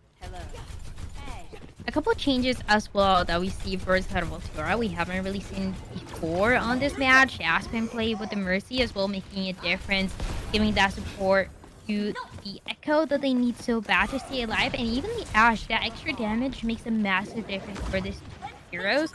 So Aspen is there to give that extra support when it's needed, while Shoes Money Crew, they continue to struggle. Dan going into a Sombra. Now with the Tesla Cannon damage growing quickly with so many together. Oh, that's a great pickup though from Altiora onto the Sombra play. Dan is not going to get any value from this, and ultimates will stack up for free. You don't have Altiora needing to commit anything really into this unless they somehow just wait this. They're just going to wait it out here in this room. They're very patient, and it is terrifying to wait that much because you don't know how much time you're going to have in that second and third part of the map where you really need it. But Dan was a massive pick, and they need this Sombra. This is the win condition for this team and this composition as well. The minute that they get EMP, the minute that they can push in and get Altiora. Hades ready with this Primal Rage to see if they can manage to get a Decod, seeing if they can find value. Eiko is just about to lose the duplicate here, but the self-destruct's going to be tossed in. The Bunny Blaster comes out as well for some assistance, and actually finds the focusing beam just before the remake here. And Shoes Money Crew is getting worked right now, and just Altiora playing so well and coordinated on this defensive position of Numbani. Massive comeback as well. Second time now that we see such a big comeback from the side of Altiora. They lost Aspen, but at least they have the confidence that they have in Anna, who's always able to provide as much healing. Ideally, in a situation like that, everyone playing more careful, not taking that much damage, and that is where CJ comes in, gives the damage. Also has the nano for the Winston coming in for the next fight. You can see now Danid getting very close to the EMP. That's a win condition. You've put so much stake into that. Doesn't get hit by the sound barrier. Coalescence going to come out by Slay, trying to open up some space for this contention on the point. Managing to get one tick with 50 seconds still to go. Watery low in the back of the self-destruct tucked overhead. Does manage to get Watery, but Lethal with the Death Blossom gains a double, forcing back for a third. You've got Shoes Money Crew with this Reaper play managing to get some serious value, but the contention is drawn back to the point. Petal opting to go for the Tracer to try and dash their way back into this. It'll be a completion nonetheless, and you will have just under 3 minutes for Shoes Money to push in this card. I'm on fire. Lethal as well. Really good kills with this Reaper, and I'm telling you, I'm sure we're gonna see every single hero by the end of this tournament. Reaper, we didn't have it before. We can check that one out as well. And even the Soldier that we saw before, may continue to see for the side of Petal. A lot of variety coming through. But more than anything, it is Shoes Money Crew and the confidence that they have going into every single ultimate, including that next EMP. Standard now holding on to the ZMP since it was not necessary to complete into this payload phase. So that's going to be something they can carry over, which is very vital for them to try and continue gaining some advantages. In the back, looking to go for the EMP, lands onto 3. CJ also getting hit by that. Both Decod and Icy going to be very quickly taken advantage of, as you've got Aiko getting the duplicate onto the Reaper. Attempting to try and stop this aggression forward, getting one onto Lethal, so at least they've taken down that Reaper play, which gained serious value prior. Beautiful Bionade to land as well by CJ onto both tanks, but it's not going to be enough to get that follow-through as Hades manages to get a nice juggle in the back with the Primal Rage. The payload's still going to be able to push, especially with Slay getting a double. I'm a little hesitant about the amount of ultimates that we saw for Shoes Money Crew because they had the advantage from the beginning, from the minute that we heard that EMP, but then they decide to use that Primal Rage and that Coalescence, which are amazing to initiate fights. They also then have an Ana that is going to give that Nano to initiate the next one to allow the Winsome to be able to build this Primal Rage again. But nonetheless, Shoes Money Crew, they look pretty comfortable into the second. They have a lot of time, and it's only a little bit that they have to get through. Yes, now moving under again. They don't have to push it too far. You can see a lot of the focus up top. They've got to drop down. They've brought out the Brig from Aspen for these close engagements. Bionade lands onto 2 from CJ with a nano boost coming out up front. Nearing that Primal Rage does get hacked. Can't use it. That's so big coming out from Aiko on this defensive side, but you're going to see, despite that early pickup with it, it's going to now be Shoes Money Crew managing to push the rest of the way. It's a hope and a dream that's left. A Death Blossom there to secure that no one can touch it, and you're going to have Shoes Money Crew managing to take this third map. GG's all around. And you're going to be able to see them moving on as we unfortunately say a fond farewell to Altiora. Shoes Money Crew, really good job from beginning, and it was looking really close to that first map, but I think there was a lot of stances like this when the Hate is getting so many kills that caught Altiora off guard, and those were the opportunities that Shoes Money Crew was waiting for, just to push in, play aggressive, play a little bit with the confidence of the enemy team, and move into the next round. Yeah, Hades came out big on multiple occasions. Yeah. And again, even though that one, let's say, wasn't like the most critical time factor, it was still just a really, really big play. Taking advantage down the stairway, even if it was midway through the time bank, just really gaining so much value from only the single use. It allows everyone else in your composition with the ultimate economy to maintain their, and carrying it over into these next fights, which in the long run is so much more critical. And I mean, hats off really to Shoes Money Crew to move forward, as we'll be able to get a quick chance to take a look at that to just show again those who might be tuning in how the bracket has progressed through the day. You can see now that we will have Shoes Money Crew continue to move forward, challenging against Solaris, and again with Wisp going against British Hurricane, and then Redbird Esports versus Uprising Academy. And Dryad, all of these are going to be continuing to be great matches, as we've got one more for us before handing it off for the rest of the show. Yeah, absolutely. And the next match is the one that we were talking about so much. It was Redbird Esports against Uprising Academy. Two teams that we have high expectations for from beginning to end. We talk about Redbird Esports so much. It is because they managed to be so good. But again, there's someone that can take them down, is them. Yes, and with us now confirming we actually do have it going to be us casting the Redbirds versus Up Academy, and then we have on our B stream Wisp versus British Hurricanes. So get ready for this next one because I think we're all looking to see how this one's going to turn out. Maybe Uprising Academy will be able to persevere and be able to take down Redbird Esports, or will Redbird Esports just put another tally on their win checklist that they've got over the course of this year? So don't go anywhere, friends, because we'll be seeing that game in just a moment after a word from our sponsors. The chicken sandwich war ain't over yet. Introducing Zaxby's new signature sandwich with a double hand-breaded filet, split-top bun, and Zax sauce, or new spicy Zax sauce. Only at Zaxby's.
We return again for more of the 2021 Fall Florida Mayhem Classic presented by Zaxby, supported by ROG. And I mean, it's going to be a match that I think we've all been waiting for. Whether it was going to happen sooner or later, it's finally arrived for the first time here, as we're going to see Redbird Esports versus Uprising Academy. The one that we saw just recently 2 weeks ago, where it was Redbird Esports managing to take down Uprising Academy, who did still have an early fighting spirit in their first map of Control, but unfortunately losing towards the end of it for that NA Contenders. But Dryad, I mean, this is the story as old as time at this point between these two and the rivalry, and I just cannot wait to see how they're going to play it. But they only get first to 2 this time. They don't get to have their usual first to 3, which we've typically seen prior. Exactly. So that puts a lot more pressure into both of the teams, especially into Uprising Academy, to start with their right foot, to know exactly what they have to do to take the tools, to take the initiation tools, that first map. They know that they are the dark horse in this match because Redbird Esports is the team that everyone talks about, everyone's afraid of. So it's going to be all on Uprising. Like I said, they face each other before. This is not a first time. Actually happened a couple times, but it's a matter of, can Uprising Academy really adapt and really potentially take down Redbird? Yeah, they got to tighten up a lot of things. Like, there's been, pros and cons to both of these teams. A lot of pros when it comes to Redbird Esports. Again, even having to have the luxury and the opportunity of meeting a handful of them, all of them, when we were doing the Hue Invitational that I was a part of. Just such a great group of students, and just overall, their mental and their personalities. And I guarantee you that we're probably going to be seeing Hydron, not here, of course, on stream, but I guarantee you he's probably doing his little lovely dance and foot jives whenever he gets a win. So it's one of those things to always love to see. If those didn't see it from their Hue Invitational, there's a video of it out there on Twitter somewhere, as we actually do have some confirmation that it is going to be Lijiang Tower first. And this is where we actually saw both of these teams start first in their grand finals matchup in NA. So this is like reliving history for them only just 2 weeks ago. Yeah, and for the start of Uprising Academy, you're looking forward to change history and to see what you can do to change the narrative. So that is the storyline that we have for today between these two teams. Like you said, very similar scenario, similar map, same map, actually similar in terms of potentially what we're going to be seeing. But at the same time, I love to see when teams bring something new, something surprising. We saw it before. We saw Bastion, we saw Reaper on the other matches. This is the opportunity for Uprising Academy to bring up those surprises and see what they can do against Redbird. And, going into this first map for Control, again, this is where Uprising Academy did take the early win. They were able to, outmatch in the third round when it came to them being on night market, that they were able to shut down the opportunity that Redbirds had to take that first map. But then, over the course of the matches that were in front of them, they found themselves in really difficult positions. They were constantly getting shut down. The adaptation for Redbirds was completely on point.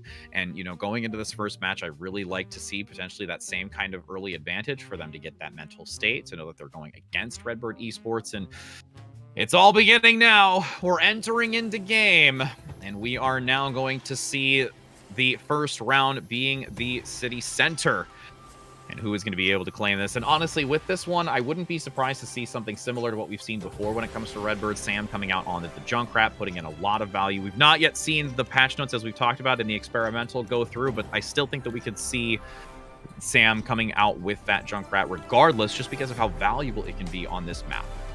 Exactly. You can get so much value out of this hero right from the beginning. Just putting that pressure and putting a trap, maybe trying to get someone in the damage more than anything is the key to breaking those shields. So that is a big opportunity Redbird Esports they know they can capitalize from, and that is why they like to bring this Junkrat. There's other possibilities like we see potentially Uprising Academy bringing that May. So there's a lot of variety into what works. Other teams like to play more defensive with the May, like to isolate a couple of targets, maybe with the Reinhardt, they like to isolate the Reinhardt, try to take it down. That is one approach. I love the action, I love the damage, I love the pressure that teams can bring with the Junkrat. So if that was what Redbird Esports was going to bring, I would love to see it more. Yeah, I mean, it's a really confident pick for them. They get a lot of value. There's been consistency when it comes to the Riptire as well from Sam being thrown into the mix. And again, it's kind of really, that's the only big significant change between the two, when you've got Finale coming in with that May that has a lot of the opportunity to divide and conquer with the May wall. It can really kind of slow some of the aggression that you might see. And, you know, it can actually, okay, we're going to have a little bit of a swap. So we're on City Center. Well, now with a restart, I think we're getting ourselves back to... We're going to keep cycling through until we get that map. There was a small technical difficulty to get us into this match, making sure that there was a restart. So again, we appreciate your patience as we confirm through rotating back into our city center to start off correctly. But yes, if we, you know, look to that change between the two of them, I mean, there's going to be a lot of fixation on that. And then also just really the Symmetra play between Hydron and also Stellar is another big focus in how valuable that Symmetra can be, especially with teleporter usage from both of these teams. They have such clever use of it as well. And that, to me, really comes with the synergy and with the, I almost want to say the friendship that this team has compared to anyone else. I've heard them talk about it. They're all able to often play together in a same room, and that gives them so much benefit. I think that synergy with something like a teleporter, all the way to a May wall, all the way to what ultimates to use, really comes to the synergy, the connection that they have as a team, and also allows them to have such a high level. Well, as much as we were going to go to City Center with a number of resets, a 1 in 3 chance of getting that map again, luck was not in our favor. So we're just going to actually get agreements from both teams to say, let's just stick with this one, because they want to get this battle underway. And as we do take a look, we'll have a little bit of a conversation difference since we won't be able to see that Junkrat. You're going to have a little bit of change up here. Typically, we've seen Sam come out with more of the Echo play to lead on this map of Gardens, but actually going to opt to go for the Sombra first, leading out into this position. We've got a, you know, Stellar on the return side from Uprising Academy, bringing one of theirs as well. And if there's a map that's perfect for the dive, it's going to be this one here in Legion Tower. There's no other one that is going to allow them to create so much space with this dive positioning. That is exactly what they're going to do. Everyone going for that positioning, everyone trying to get that first pick. But there's also so much protection with Ultralight and Lucamino playing that Lucia and the Moira. Hydron goes down early, though. Fixa gets the final blow onto that so that they can draw back and take this first. So they've confidently managed to push back Redbirds, at least for the moment, as they will be able to get some early percentage. I still want to favor the composition of Redbird. I think Tracer is going to get a lot more value compared to Reaper. That, sure, if you're close, you're going to get a lot of the damage done, but you can get something done easier too. Stellar got that EMP so fast, landing onto 3. Reiner goes down by QOQ, so they'll be able to just continue to hold across this bridgeway, and Redbirds is just going to have to respect it and fall back and look for a regroup. Both of the teams able to build that EMP so fast. Of course, we just saw it from the side of Stellar, but Redbird Esports now is their turn for Sam to do the same. Self-destruct online, tossed into the back, but there is a sound barrier to make sure that they are healthy and able to transition onto this point to try and take it back. Hydron now going to have to force the recall, looking to see if they can try and pump some damage into the big man to the backside. It's all has to force the Primal Rage from Up Academy. They do get some pressure with the Death Blossom coming through. Hydron unable to escape. The bubble is still there onto the self-destruct, making sure that nobody's going to get picked up in that radius, and they will be able to keep this at 52 and climbing. Looking good for Uprising Academy. They know they have to be careful, and Redbird Esports completely wasted that EMP. Big winning potential there. Wasted. They have to wear it a little bit more, but look at how fast these two teams are building ultimates. They can initiate Blake Wallace's next for Ultraviolet. EMP onto 2. Luke Mino and Iron being hit. Ultraviolet manages to get the Coalescence into this, so that's going to be a little bit more of a buffer to allow them to posture closer to this. But because you've got Sam eliminated, the EMP isn't going to be generated to try and counterplay here. 75%, reaching that 99% to overtime. Primal Rage by Reiner, which is huge to get a couple of pickups off the edge and taking down Stellar, so they should be able to transition as long as Hydron takes down Finale, which they are able to do so. Are going to be able to swap this back and have at least the EMP to carry over with a couple others if quickly generated. And now it's a completely mirror match that we're looking. Redbird Esports, they made that change towards the end, also going to be playing that Reaper, and Sam is going to have that EMP. We talked about it, we've seen it. Every single fight that we've seen, there's been an EMP involved, but now it's Sam's turn to use it first. Across this bridgeway, attempting to see when they're going to press in. EMP lands onto 3, trying to collapse onto QOQ, gets the DMEC. The sound barrier comes out from Fixa in the back to give a lot of agency for a re-engagement up front, but there is a lot of damage, a huge EMP in return landing onto all 6, and Simple gets a double here with the Moira play. QOQ just attempting to get back into the mech, can't manage to do so. Scrappy fight from both sides. Redbird Esports not just out of it, they're attempting to do what they can with the remaining stragglers, since it is at 93% for Uprising Academy, but they should be able to transition back, claim this, and now have Redbirds look to scramble back onto it, but actually they're not out of it just yet. Yeah, they're continuing this fight, they're continuing to get the kills, and that is the opening that Redbird Esports was waiting for. They just need to continue touching the coin one by one, passing the 60% slowly, and giving a lot more difficulty for the side of Uprising Academy, who thought they were about to get it, but they lost it. I have to give major credit to Redbirds. They were managing to sustain that. You can even see It's All trying to chase down Luke Mino when it came to the Lucio play. Coalescence now going to be tossed into the mix across the bridgeway to keep the 2 tanks alive. Reiner and Iron going to have to fall back. They've got their ultimates already. Sam also with that EMP, which is critical for them to use into the Stellar, needs to get it quick enough to try and have a counter EMP. Yeah, there's a lot of action going on for the side of Redbird Esports. EMP once again going to be available for both teams. It's really who is able to use it first. Fixa does have the sound barrier though to keep the team alive for a little bit longer. Yeah, Fixa doesn't get hit in the EMP, so they do give the sound barrier, but Finale and Sam are eliminated. It's a 1-for-1 trade. But now with Iron dropping the self-destruct onto the outside, just because of the DMAC, you've got now Reiner waiting with that Primal Rage, pops it. A self-destruct actually does clip Hydron. Can't get the Death Blossom into the mix of things as Reiner continues to try and push with these raging fists in the back line, isolating Sam. Oh, and you're going to have Stellar try to get back into it. They're actually finding value. Finale comes in with the shotguns to eliminate the health value of Reiner as you've got the overtime still commencing. Redbirds persevering, though. They've got Sam with a great hack onto Finale into the backside, preventing him from getting any more value. They can't touch in time. It's All is late, and you've got Redbirds taking this first round. Redbird Esports, they didn't start well, but they really figured it out across the map. We saw a lot of control happening, a lot of ultimates, but it was just coming back to the basics of a map like a control, just touching one by one the point, guaranteeing that the kills will be coming through. And Uprising Academy, they had such a massive advantage in that percentage that they completely left to waste. Redbird Esports, they take the advantage here in Lijiang Tower. They can continue and see if Uprising Academy still stands a chance. And as we enter into this night market, I'm curious to see what the lock-in's going to be. It's actually not going to be the Reaper, which we've seen more notoriously from Uprising to bring into this. They had value from it last time, but they're going to change it up. And Sam going to come in with the Doomfist here to try and get that opportunity of just gaining control and putting Uprising Academy into an uncomfortable position. Immortality Field forced out early by Ultraviolet to make sure that they can withstand that return. The beam continues to grow from Hydron, just getting free damage and like a targeting system, picking up multiple valuable engagement damage to them. Take this over and gain it first. They just want to close this out now.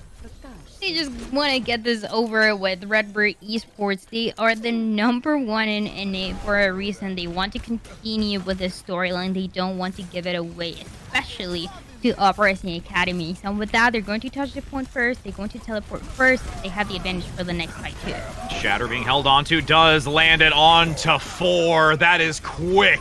Taking advantage of that Shatter, only needing to force out one ultimate for Redbirds to put Uprising in an absolutely uncomfortable position. And I know I said in that last match I don't like seeing Doomfist, but for Redbird, I'm okay with it. I'm okay with it because I'm so confident in how much value they're able to get out of this hero. For Uprising Academy, they just have to continue trying their best until something ends up working with those ultimates that they have.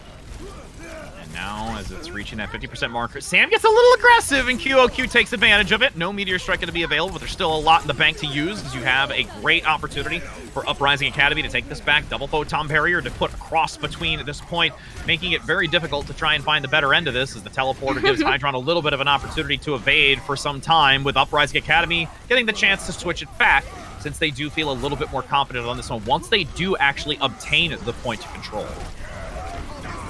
A lot of action going on this time. We're as well trying to keep the team alive for a little bit longer. Really good main wall as well, denying that anyone's going to run away. But Uprising Academy, they're committing everything into this fight.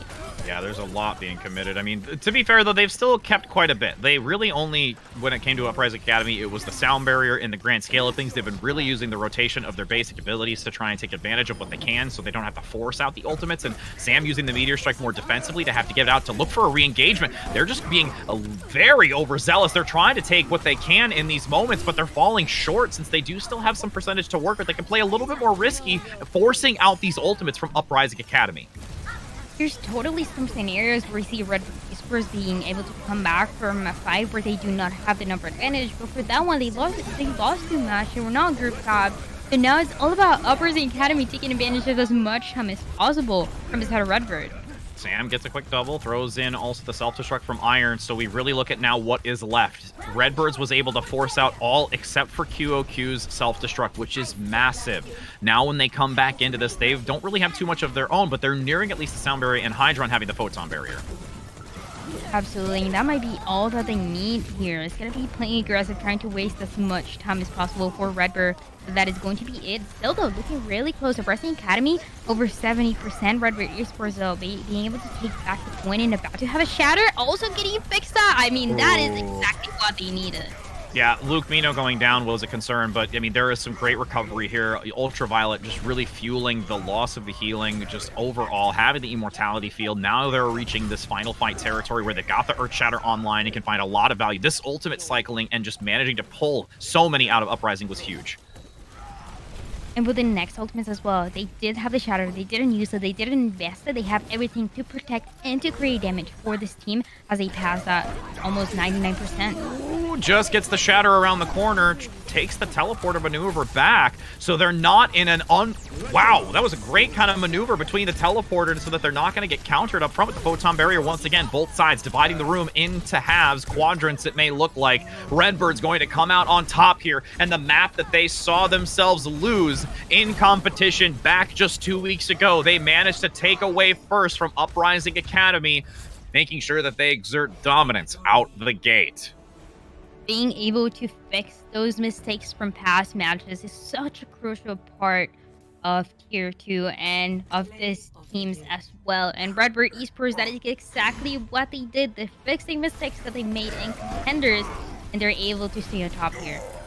Raynor getting a great shatter there among other subtle picks. I mean, even just forcing out the Earth Shatter onto the May play to completely shut down any value that Finale could bring into this towards the later end of it. And again, huge credit when it came to Redbirds. You saw them continuously press the attack on that map to force out 4 ultimates from Uprising Academy, dwindling it all the way down to just the self-destruct from QOQ, and it was just brilliantly coordinated to make sure that they can have the long-run engagement to take that map. They knew that they forced out a lot, and they're tracking so many ultimates from Uprising that they had to forfeit a few of them out, and I think they got a lot more than even I think they might have anticipated how much tossed into that in that forward position.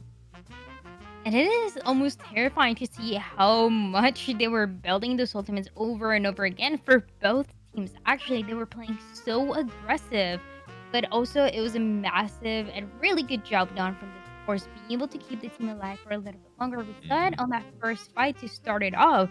It was Redbird Esports being able to get to the point faster with the teleporter, but that wasn't it. It was the aggression coming in from Uprising Academy that allowed both of the teams to build those ultimates in a single fight. all of the matches, and even the matches that we saw earlier today, they play a little bit slower. They do not seem to be that confident. They wait for the right timing. But for this two, Redbird and Uprising, they don't want to wait. They just want to go in and win the fight.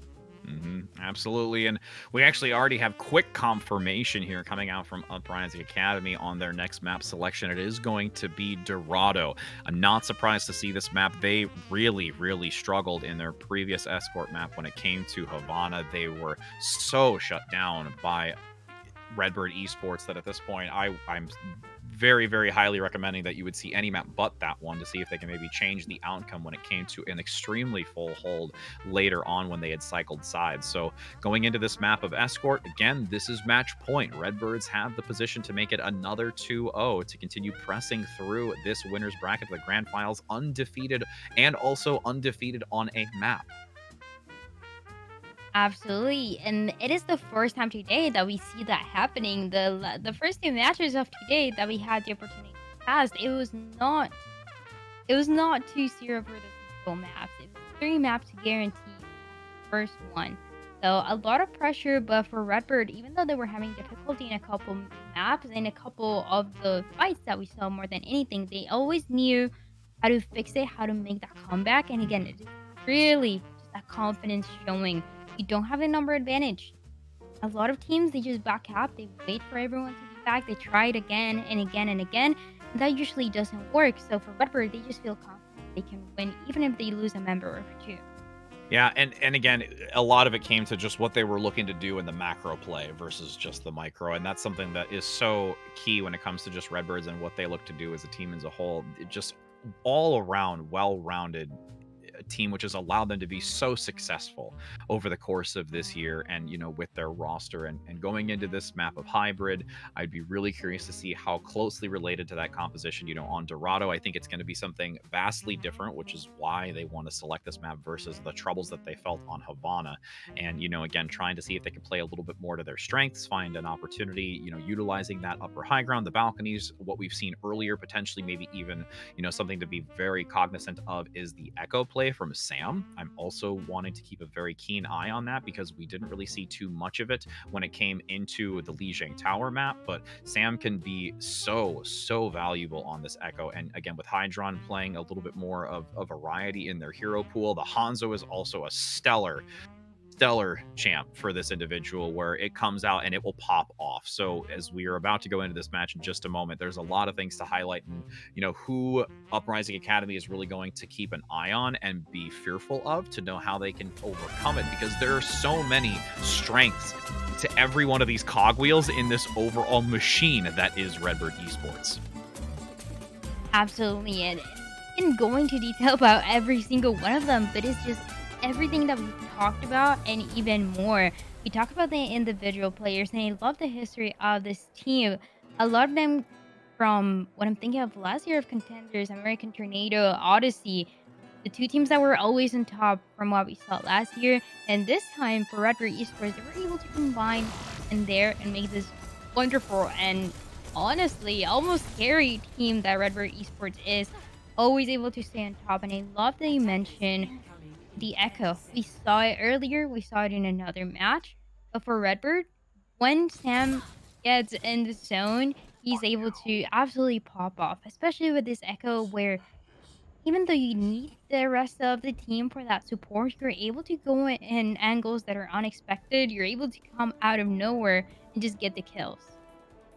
And as we can see, the composition, I'm liking the fact that we're going to have Hydron on the Tracer play here. That's what I was curious of the final selection. Sam, as I mentioned, Echo, not a surprise here, and really looking to see how they can... Well, as I say that, Sam is instantly picked out of nowhere. Finale gets that quick takedown in the Sam knows it. Sam knows it out the gate as Ultraviolet manages to at least get rid of Finale now. So there's a little bit of equalization for the Echo plays as they look to draw back and try and resist this payload from moving forward. And it's tough. It's tough because you want to play in the air, you want to create all the space, you want to play whenever you want. But if there's a hit skin that can take you down, that's where things become a lot more difficult. It's also about those individual kills. Like we see it right now, one wrecking ball gets the other. Up top, Hydron continuing to near that pulse bomb, finding some great damage onto Stellar. Almost gets the full clip onto him with a discord to the Wrecking Ball. Has to play super cautious as the recall has been forced out. Big opportunity for a potential pulse bomb. Not going to take advantage of the pile drive that came through from It's All. As you've got now eliminated. Reiner taking the better end of this hamster battle. With Sam going down once again, though, by the focusing beam. So it's an even 1-for-1 trade, but you lost your tank. There should be an opportunity to quickly get back into it, though, because it's the Wrecking Ball.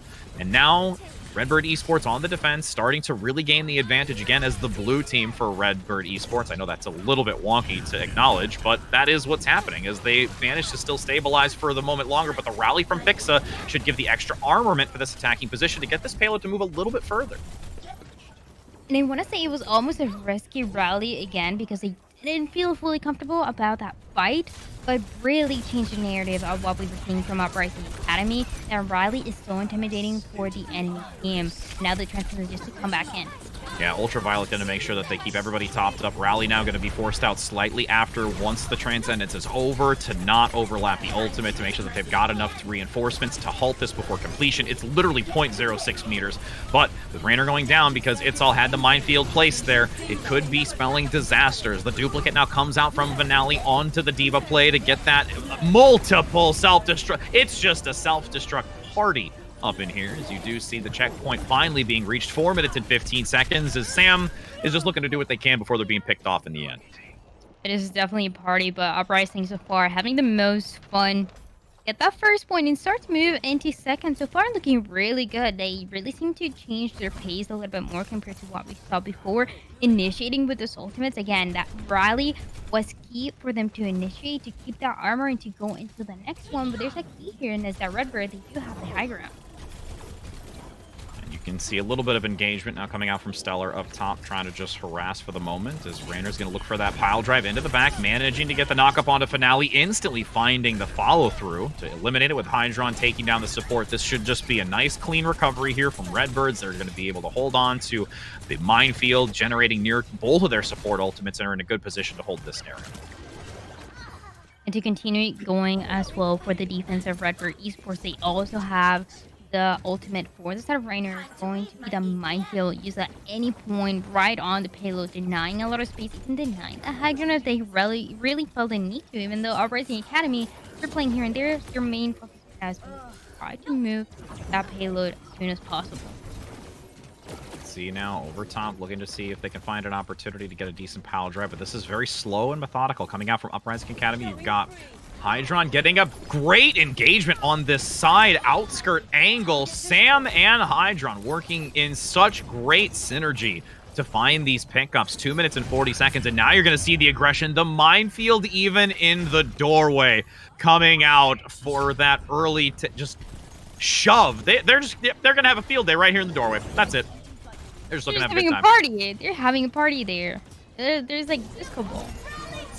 Now Sam's going to get a great sticky bomb onto Simple on the Zenyatta. Can't have the Transcendence come out to try and push through this. Luke Mino playing aggressively with the rally in addition. Ultraviolet even going to force this out. Redbird's just wanting to play so dominant again. Said that in the first one. They exerted dominance and control, and they're trying to do the same and prevent Uprising from ever leaving their spawn.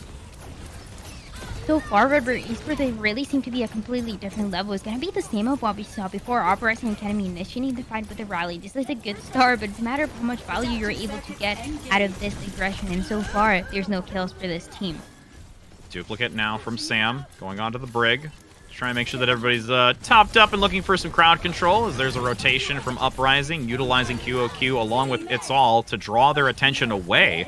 And hopefully managing in this reconvene towards the payload that they can take the better end of the exchange. Self-destruct is dropped. You know, payload is still moving, so they're getting something out of this on and off between the scrappy engagement that's happening all around, with Finale getting a couple of great pickups. Self-destruct as well, taking down Sam. And I mean, they've got a chance to move this onto the catwalk since they really did focus the payload versus the engagement. When the Transcendence has to come in just to try to keep the team alive, it was risky, but it was necessary, at least from the eyes of Uprising Academy. And Redbird Esports, they've consumed quite a lot of time. Luke Mino is going to come back with a really massive opportunity as well to do the same that Uprising has been doing, initiating with this ultimate, getting that confidence, getting that space that they need. And there's less than a minute remaining as well. Hydron down below, looking to try to just keep contention for the meantime, as you've got Sam getting the tank down onto Stellar. Really just trying to pick apart piece by piece of Uprising Academy, as they've got 40 seconds to go. Easy recovery here for Redbirds, as they'll manage to play aggressively once again, getting a nice pile drive onto Simple to take down both supports, as that is going to be a nice reset falling back. And they're just going to honestly have Sam playing super aggressive, trying to get the pick before the remake does get it before it. You know, could have been real punishing there if the mech landed on the ground. Sam would have been regretting that aggression forward. But, you know, they're in a great spot and 15 seconds to go. Yeah, there's not so much the Uprising can do. There's so many ultimate supports that are Redbird. They have all the speed that they can need. And they didn't even feel any tease the rally that I talked about before. So they have it for this last fight. Minefield now around the payload, at least to the right side. Still trying to stay to the outer positioning with It's All, attempting to try and keep it in contention, as you've got Ultraviolet very low. Does still survive with the assistance from Luke Mino. Pulse bomb from Hydron up top, gets the takedown onto the support. Simple's the only one remaining, and you even have a pulse bomb eat. Iron is hungry for these pulse bombs, and just looking to already show that this payload is not going any further. Ultraviolet comes in as just an insurance policy to make sure that it is going to be topped off and ready to go. With now a swap of sides where Redbirds have set the mark. The goal line is there, and they are looking to push this car all the way to their victory to move into that final matchup in the grand finals. It goes back to that storyline for this entire tournament. It's the last chance to show the world what you got. And Redbird Esports, they've gotten plenty of opportunities throughout the year to do it, but they're not going to stop there. They're going to take any opportunity that they can to show their skills, to show how good they are as a team, and continue growing even more, even when it becomes so difficult for anyone to get close to them. It is insane the work that we see for this team. Uprising Academy was able to move the payload a little bit more in that round, but it completely stopped almost when they were about to get second. Tough situation for them, definitely winnable, but it's gotta be a change in that pace. I like seeing those initiations. We didn't really see much of those before, with Fixa using that rally to initiate. It really changes the pace of how Redbird and their desire to play aggressive that needs to get stopped or slowed down a little bit more. And as we do take stake here on the defensive side, we're going to have that similarity in their composition. I mean, again, at this point, there's going to be a lot running on the shoulders of Finale to potentially find some value, and the disruption from It's All with this Wrecking Ball to try and maybe just put Redbird Esports into an uncomfortable position. Rainer's actually going to come out on the Roadhog here. So they're going to be looking for some hook opportunities to try and outmatch Stellar or bring Finale to the ground. And you can already see a watchful eye up top looking to see who they're going to grab to bring into the midst of the Redbirds. They're hungry, and they're looking for it. Oh, they're absolutely looking for it. This could be the last map that we see between these two teams trying to get to the grand finals. And our Uprising Academy, they have this map and the next one to go if they want a chance at this. You can see nice hesitation down below, waiting to see when they can get some of their abilities back online. A little bit of aggression onto Sam, though, coming on from Stellar as they maintain this upper position. Luke Mino getting a nice play to try and harass some of that Tracer play, but can't get the lockdown just yet. Payload in a very interesting position underneath the archway. They've not been able to push it through just yet because this is quite a scattered position. Stellar gets the tank down onto Rainer with that Roadhog positioning a little bit isolated away. The Take a Breather wasn't able enough to get them topped up, and that's a minute already off the clock here. That is a minute, and that is what they have to continue doing. That is exactly what Redbird Esports know that they have to do, just to play a little bit more aggressive, deny the consuming of time that Uprising has been bringing to the table to them, especially before they get those ultimates that we already talked about. I mean, Hydron really is just constantly bobbing and weaving to keep this cart moving while the fight continues to ensue. And again, because that payload has slowly moved, it's forcing back Uprising Academy and opening up the doorway for Redbird Esports to change trajectory. Nice takedown, though, coming in from Stellar because Hydron was working between the two. Transcendence up top is going to be committed by both teams to see if they can secure through this incoming damage. Pulse bomb tossed by Stellar, but really doesn't get much value in this, as you have most of Redbird's unfortunately going to be dwindled down. And with the supports eliminated and Iron and Reiner close to being downed, that's going to be another reset with 2 minutes to go. 2 minutes to go, and the payload not going very far so far. In fact, going all the way back in the meantime. Uprising Academy, a really good positioning here. They do not want to get any sort of high ground positioning for this out of Redbird Esports, especially because they're about to initiate with that rally. And you can see that, you know, dropping the Roadhog is essential at this point. They have to go back to something that's a little bit more formidable that they want to use, that they can... Ooh, wow, but that's a lot of damage onto the Wrecking Ball. And needing to fall back and just get topped off as this card continues to slowly maneuver backwards into that position where you had so much forced out from Hydron to move it into that more advantageous position past that archway to re-engage it. Sam's going to go for the duplicate onto the D.Va, looking for an opportunity to toss the self-destruct into the mix to maybe get an early pick as the pulse bomb comes out onto Ultraviolet. Up Academy is still managing to hold this quite well with 1 minute and 10 seconds still to go. Finale getting the focusing beam for the D-Mech in addition. And he continues to go this way as well. Uprising Academy gets 2 kills, though. Really good opening for them. 1 minute remaining only for the Redbird Esports, who were doing so good in the defense, but on the attacking side, they look lost into how to engage properly. A lot of confidence coming in with the Roadhog pick, but with that adjustment, they're now having to reconvene with only 45 seconds. They've got at least the minefield online. And seeing if they can shut down. There's 5 ultimates almost stacked up. Stellar's close by the 40%, so 4 going into it from Uprising with the 30 seconds remaining. As Redbird Esports looks to play this high ground, waits for a chance as the minefield comes out by its all. Has the Discord, so has to be extremely careful. Ultraviolet is going to commit that Transcendence to make sure that the minefields are completely eliminated. Now Simple on the reverse side, jumping in with their own. Finale comes in with the D.Va, but the health bar is just getting absolutely destroyed. Goes back for the Mega Pack, maybe attempting to get back into it, but does get demeched. While the fight's happening underneath, you still see the payload continuing to press forward. Uprising Academy actually managing to persevere through the scrappiness that is coming from Redbird Esports. And the overtime is procced, but I'm not sure it's going to be able to last that long because Uprising has managed to play this much more effectively than the maps we've seen prior, like Havana.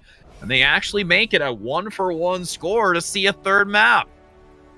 This seems really surprising too. For Uprising Academy, they didn't look good when we saw them on that first round, but they completely changed the narrative in the second. Redbird Esports, they lose their first map too. I mean, again, for this one, it's more so like I think there was, I'll be honest, a little bit more of an overconfidence when they wanted to bring the Roadhog. So once you gave Uprising Academy a little bit more of that value opportunity by gaining early ultimate economy, playing the position a little well, and I really did see what Redbirds was trying to do. They were really using Hydron to maneuver that payload forward between the fights, constantly drawing attention away from Uprising to the fight and focus on the payload to open up a chance for Redbirds to just maneuver through and get a more high ground beneficial position. So again, with this so far, I think going into the next match that they might just look to be a little bit more oriented in their dominant composition that they're more regularly use, as we're allowing Redbirds to select that next map, which is going to be a hybrid selection. Yeah, it is going to be hybrid, and like you said, ideally we do not see those picks coming from the side of Redbird Esports. That at the beginning there is the potential, especially when we saw Dorado, the potential for them to work, but the minute they do not work, you have to make that swap. You need to make that change as soon as possible, and we saw Redbird Esports taking a little bit too long to make it. The Uprising Academy, they took the advantage of that. They were able to win the map, and we're going into match point now.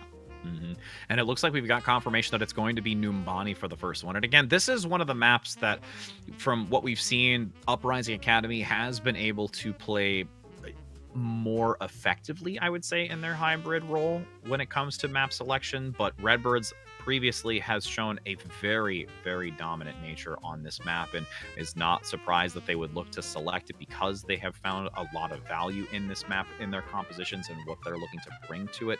And, you know, Uprising Academy at this point, they've managed to pull themselves up from where they were. We'll have a swap aside, so they'll be back to their respective colors, which will be nice, not only for us, but I think for you out there tuning in. And I mean, again, it's a tall task, but Uprising Academy managing to take that one, even if it is a little bit something unorthodox from Redbirds to play that comp early with the Roadhog, that they still are looking to try and do everything they can to bring down this Redbird Esports team. Yeah, they're trying to do anything in their hands, and they had a good initiation on that last map. But Uprising Academy now has the pressure to do it again, and that is the difficulty. That is where you have even more at stake, where you have already gotten this far. You already took a map of Redbird Esports, but you have to continue for it to be valuable at all. Everyone here in this tournament fighting to get to the grand finals. And Redbird Esports, even though they are the favorites, there's always that dark horse potential and that surprise that might be coming through for Uprising Academy. I mean, and they're fighting for that $3,000 prize pool. First place looking pretty good, in addition to not only the title. So, but again, for those that do find their second and third place, they don't go empty-handed. They've got the $1,500 for second place and $500 for third. For those that are curious of the full prize pool of the 5,000 breakdown, as we are going to enter into this matchup between the two to see who is going to continue moving forward and who will be dropped to that loser's bracket, where it looks like, from our knowledge, we will look to see full completion. We're still waiting on a couple of matches there to find out who will be remaining. But as we focus on this, it'll be Uprising Academy on the defensive side first, with Redbird Esports coming out on the attack. It's all about those changes as well. And going back to the defense and the attacking side, like you said, it definitely fits the colors for the teams a little bit more as well, and it looks good. Redbird Esports, though, it's scary to see them starting on the attacking side because we know how aggressive they really are, how aggressive they like to be, and they want to continue being off course because it is the style that works for them the best, the style that has given them so many #1 places in so many different tournaments, and this is the last map for them to show the aggression and how effective it can be for Redbird. And they're going to come out with the Winston Diva dive play, as you do have now Sam looking for that elevated position to try and get some early damage onto QOQ, forcing him back. Stellar also has to be cautious, doesn't want to force the recall out this early. Looks to try and recover with a health pack underneath as Iron dives in instantly onto the backline. Simple gets overwhelmed. The armor packs are there from Fixa, trying to mitigate a lot of this as QOQ gets super low. Does at least take down Reiner and Hydron close in proximity, and they hold on to this despite how close they were falling as well. One by one, they can continue to fall, and it's about Redbird Esports finding those opportunities. We've seen it with Sam, we've seen it with Hydron as well, but it has to continue as soon as possible. We saw a scenario where Numani didn't work at all for the attackers, but for Redbird, they are not okay with that result, so they're ready to go in. Also waiting for a couple ultimates in Nano to start it off. Nice sticky bomb onto Fixa. Had to drop down an abandoned ship as you now have a great focus. Sam gets a pick up onto Stellar that was hit by the sleep, which is so critical. It's all comes back in, nearing that Primal Rage, attempting to, with the Nano Boost, change this over, but Redbirds is managing to already gain 2 ticks. The third is close at hand, and you will see everyone forced back from Uprising Academy as they transition this now into the payload phase.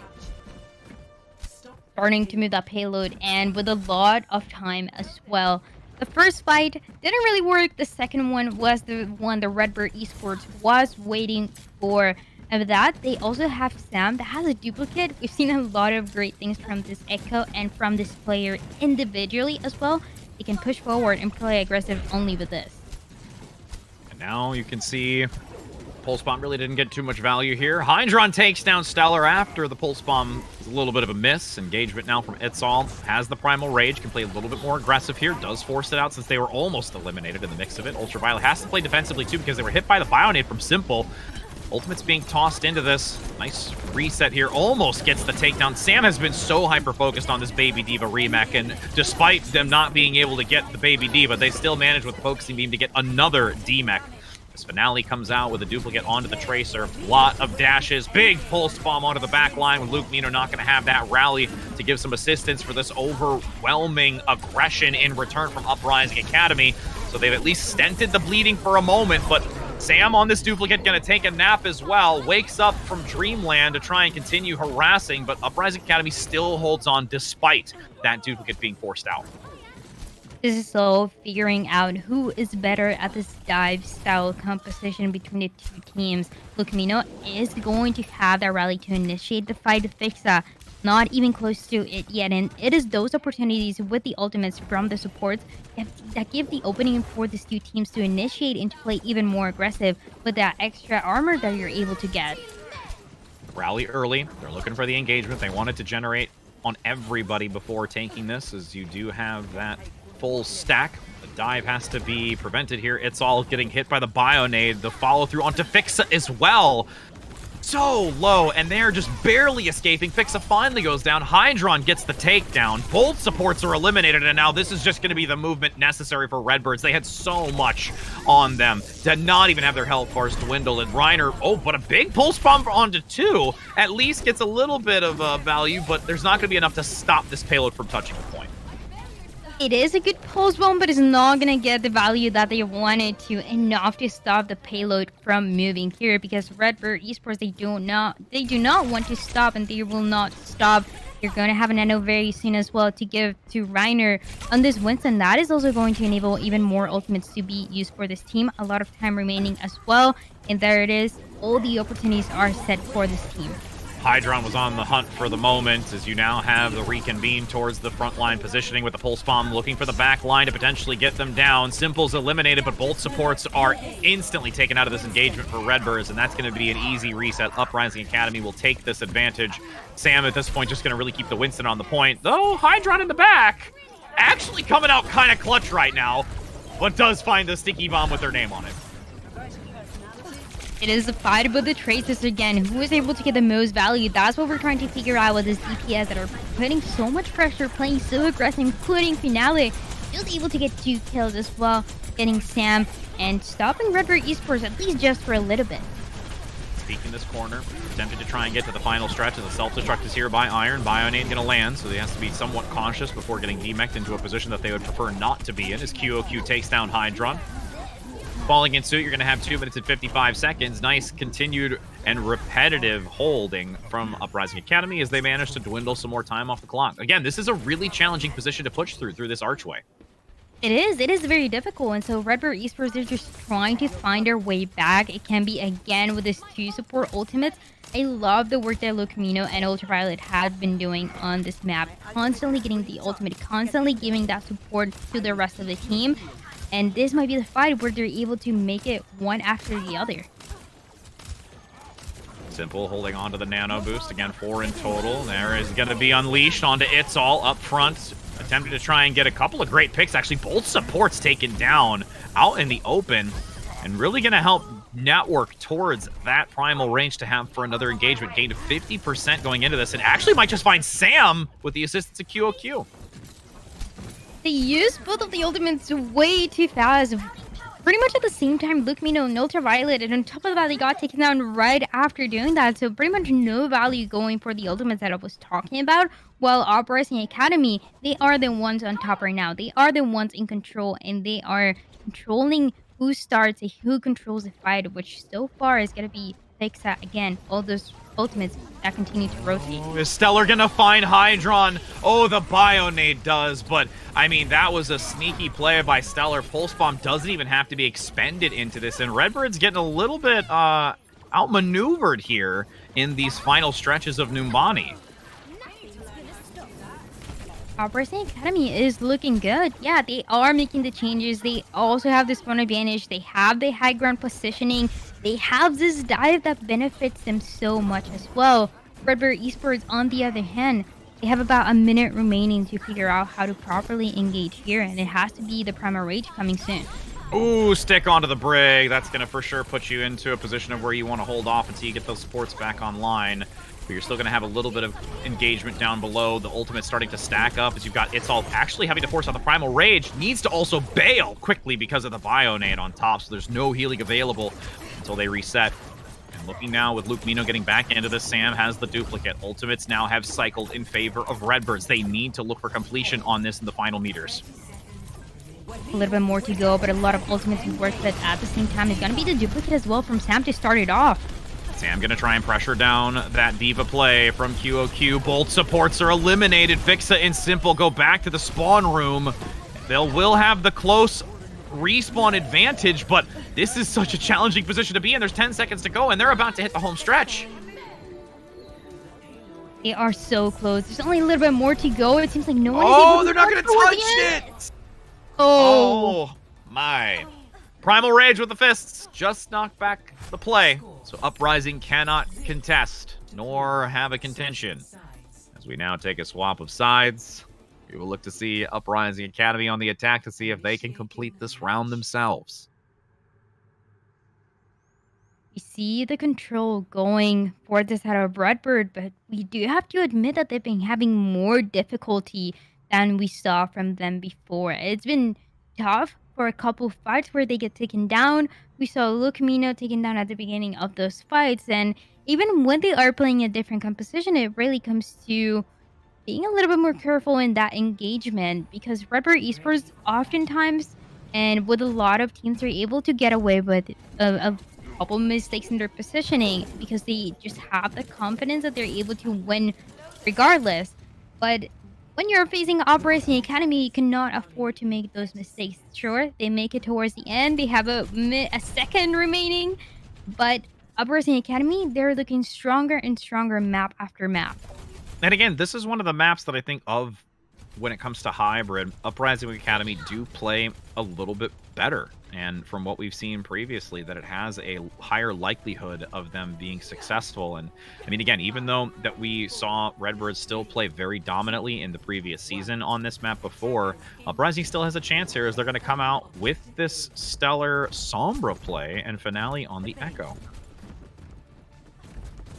And even though we see a couple changes like that, it hasn't been massive. It hasn't been the surprise that we wanted to see. But I love seeing Stellar, though, on the Sombra. It brings a lot, a new layer for potential on the side of Uprising Academy, just building that EMP and looking at how long it takes for Stellar to be able to get this ultimate just to open the fight for the team. Lobbing a Bionate in the back does clip Iron for that moment. You do have It's All looking to bail out of it. Doesn't feel too comfortable up front, as you do have Redbird managing to focus back towards that point of control and contention. And already almost a minute off the clock. Iron still looking to try and harass Finale up top, just mitigating a lot of the damage with the defense matrix that's being pummeled up top. Nice Bionate onto 2. They're going to collapse onto that quickly to see if they can get QOQ out of the mech. But if they tread too far forward, they're going to be vulnerable. Hack comes out onto Reiner, and Sam has to make sure that they get very close to their support to keep alive. Stellar goes down. Finally, a block breaks, and you have Uprising now being overrun. Uprising really just trying to back up, running for their lives, and some might get away with it, but not all of them. It's all getting taken down towards the end by Sam. And Redbird Esports, they managed to stay on top. They managed to hold this defense. They already passed a minute. They already wasted a minute from the side of Uprising. But again, I said it, win condition is going to be that EMP, but it's getting built up very, very slowly. Now trying to claim the high ground here to contest QOQ.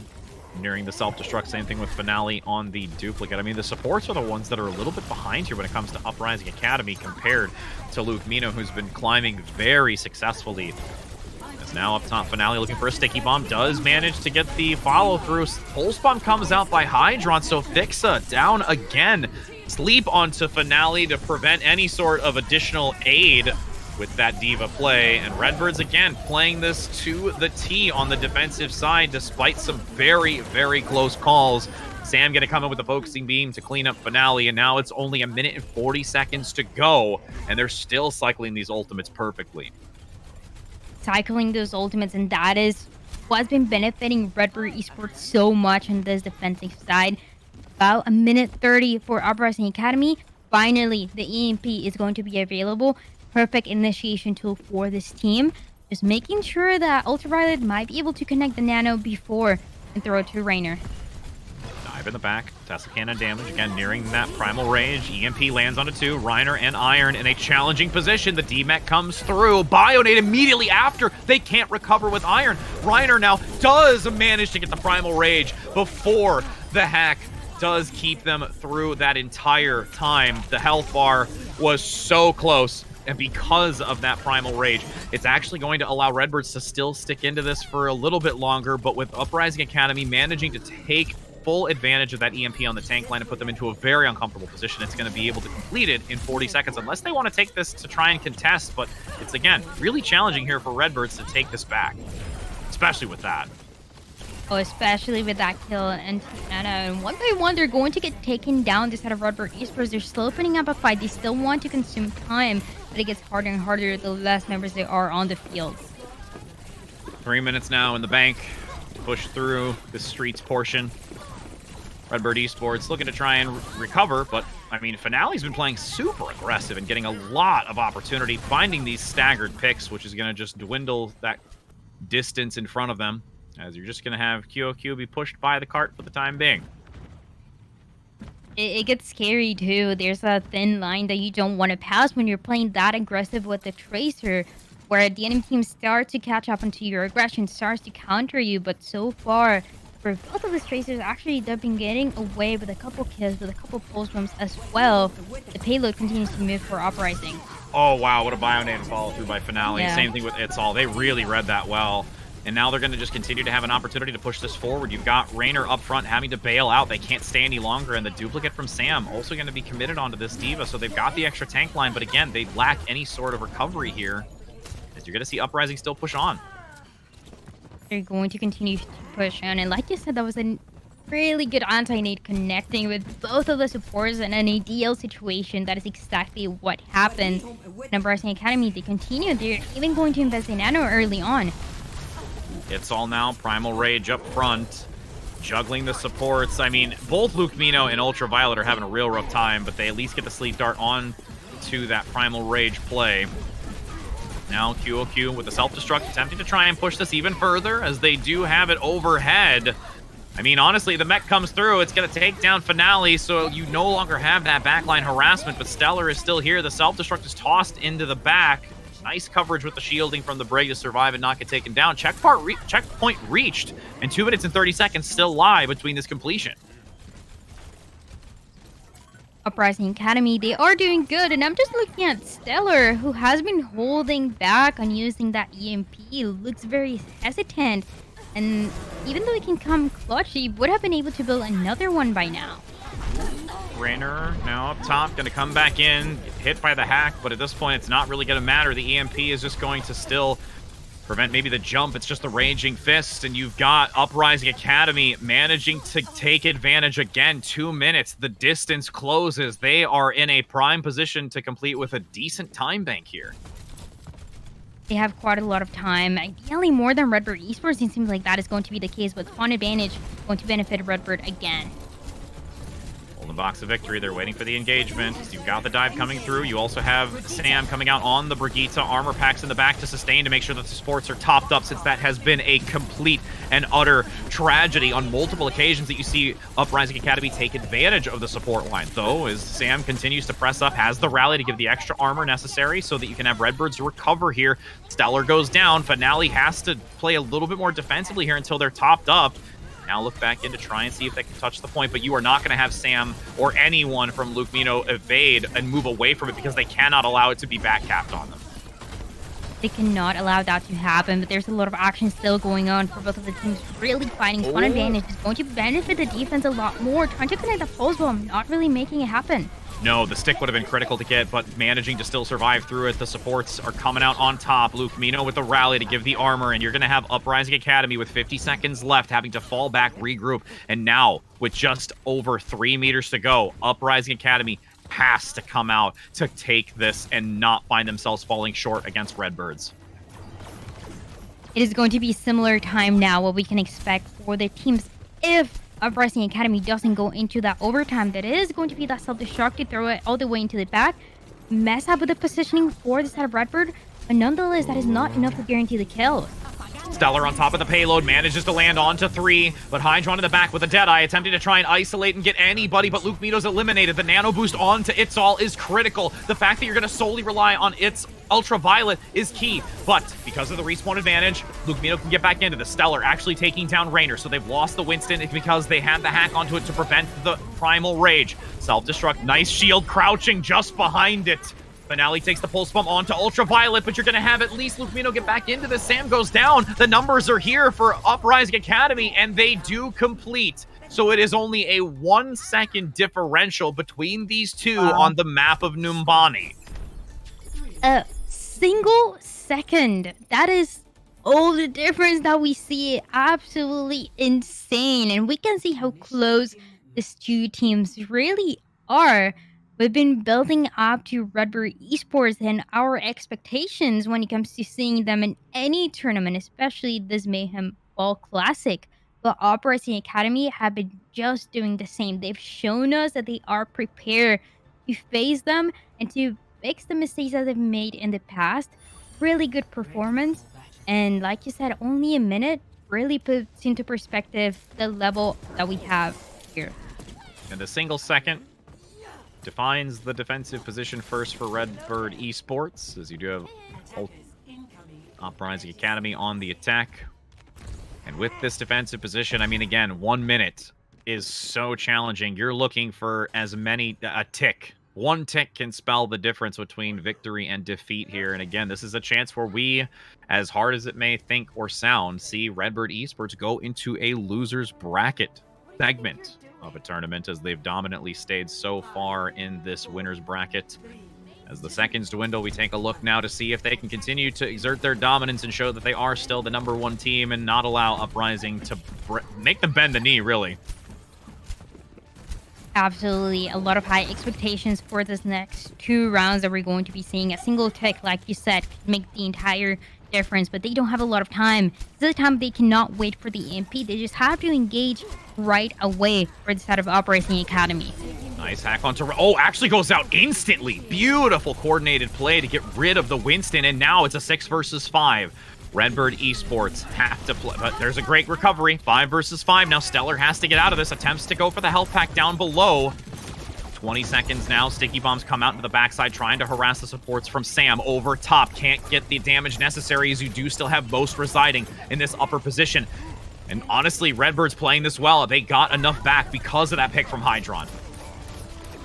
That made such a difference in this fight where they don't have any other time. They just have to continue touching. This is overtime now. Nano boost onto It's All up top, nearing that Primal Rage. Simple gets the pickup onto Ultraviolet. You've lost the support, and that Nano boost is key to allow the Primal Rage to come online. You've got 2 ticks looking for the third. This is going to be a completion, and now transitioning into the payload phase. Everyone, they have to stay close to the payload. Ideally, a single boop, a single wrong movement, and that is going to be it for the story of how far the payload is able to go on the side of Uprising Academy. But a lot of them, they're going to take the high ground. They know their win condition on the second part of the map. Stellar with a triple EMP. Sam, Iron, and Ultraviolet knocked out for the time being. As Iron gets DMAC'd, Sam's gonna almost be picked up. Does have to force the duplicate to survive. It comes out, so they do not have to watch out for the respawn. And up front, attempting to try and harass and knock potentially somebody away. The duplicate's about to fade, and he gets back to get some Tesla Cannon damage during another Primal Rage, but it's not really gonna gain any value here because the duplicate has ended. Hydron brought down, and you've got both support ultimates here, but Iron not being in the mech is also even more of a detriment to Redbird, so they have to force out this rally.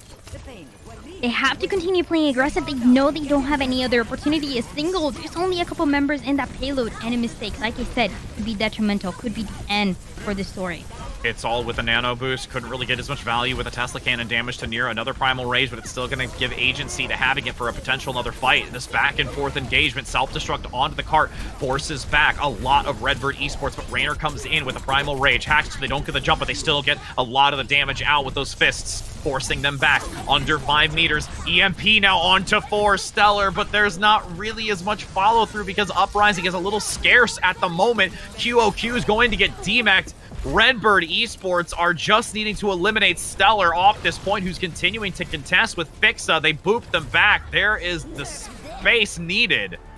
But what a distance gained here from Uprising Academy. What a distance. A lot of space that was gained, and they only had a single minute to make it work. They had a single minute to get the payload moving, to start it off and make it as far as they could. This is a good distance. I like it, but nonetheless, I am worried about Uprising Academy. The second part of the map is the most difficult to defend. It is very, very hard to see it happen.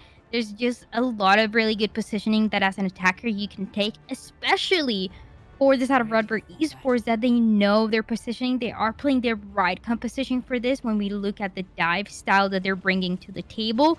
And when we see the insane kills that the DPS are able to bring out of nowhere, not every single pulse bomb is going to connect. Not every single duplicate is going to get the amount of kills that you want. but it creates a pressure that is enough to melt the HP of a lot of the members of Uprising Academy.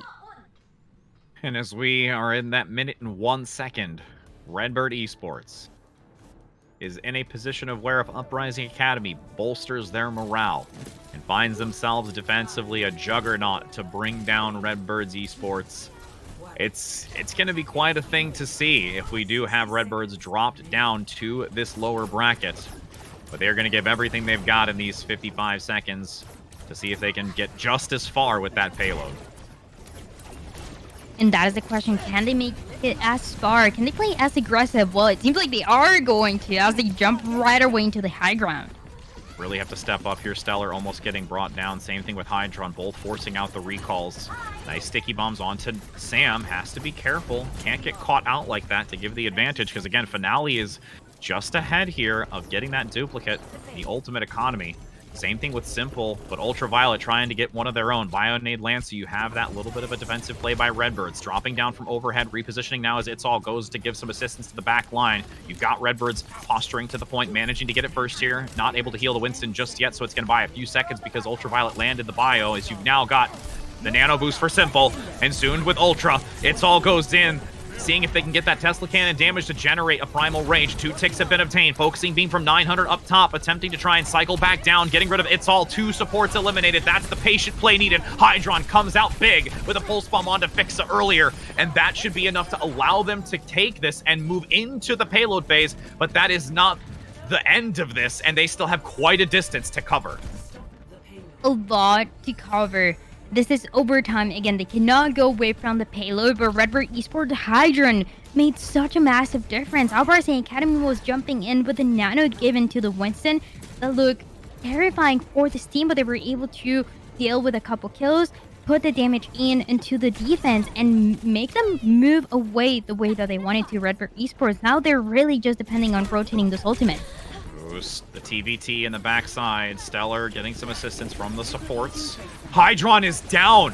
They get the better end of Redbirds at the start of this. You've got the duplicate from Sam onto the Diva play, and numbers are heavily going in favor of Uprising Academy as Finale gets the duplicate onto the Tracer. There is so much harass in the back. You do have Luke Mino committing that rally. The ultimates need to be forced out. Raynor didn't get the primal rage off either. This overtime is still managing to press forward because there are some just residing close enough to the point. Hydron gets back into this, doesn't have the pulse bomb just yet. Overtime is going to dwindle quickly if It's All can just juggle these supports away, completely eliminating Ultraviolet. They're down. The supports are picked off. You've got Redbird Esports now scrambling from their spawn to get onto this point. We could actually see them go into the loser's bracket. They're fighting for their lives, and they will not be able to hold on to this long enough as the overtime vanishes in front of their eyes. Uprising Academy managing to take this and show that they can stay in the winner's bracket, and for Redbirds going down below,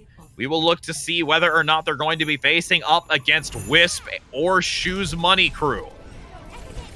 Insane map that we just saw for both of the teams, but more than anything, we said it, this was the match that we needed to keep an eye on because of surprises like this.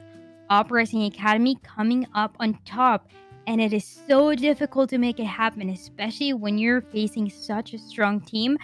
They made it work. They made those changes from beginning, from that first map that we just saw, all the way till the end. They were getting stronger and stronger every single time. And as we, take a look at just how that map went, I mean, it was 1-for-1. Uprising Academy managing to take it. The GG's in the chat between two. And I mean, just it's one of those things where to say that Redbirds lost and are now in the losers bracket is something that's still quite challenging to actually know that we said that out loud. As you can take a look at the bracket, I mentioned it just before going into seeing this. So we do have Redbird Esports dropping down into the losers finals, where they will look to face off against either Wisp or Shoes Money Crew. And Uprising Academy moving into that position where they are awaiting potentially either Redbirds Academy again, if they get that redemption opportunity, or one of even our EU teams' opportunity to try and compete against. But I like what I saw in chat at the end. I saw Stellar saying, "See you at the grand final." So That is already showing the confidence between these two teams, and they recognize the level that they have with each other. Absolutely. And I mean, as we've have the opportunity of being able to cast the first half of this, there is still much more to come, my friends. But it is going to be a handover for the remaining portion of this. It's going to be both Big Hungry Phil and Thibbledork managing to take it. But again, when it comes to the MVP, I mean, Dryad, there was a couple that I have like a really, really hard time like picking between the two. I mean, there's a lot that I would like to say on It's All when it came to the dive, or even Stellar as well, managing to try and really harass the support lines in the back a couple of times, especially when it came into Numbani. It's a real challenge for me between the two, and wanted to get your opinions on that as well. It is very difficult because we saw a lot of back and forth between who was the one being highlighted the most. But I would have to agree with you in the sense that Stellar, I think, did really good, made a difference for the team.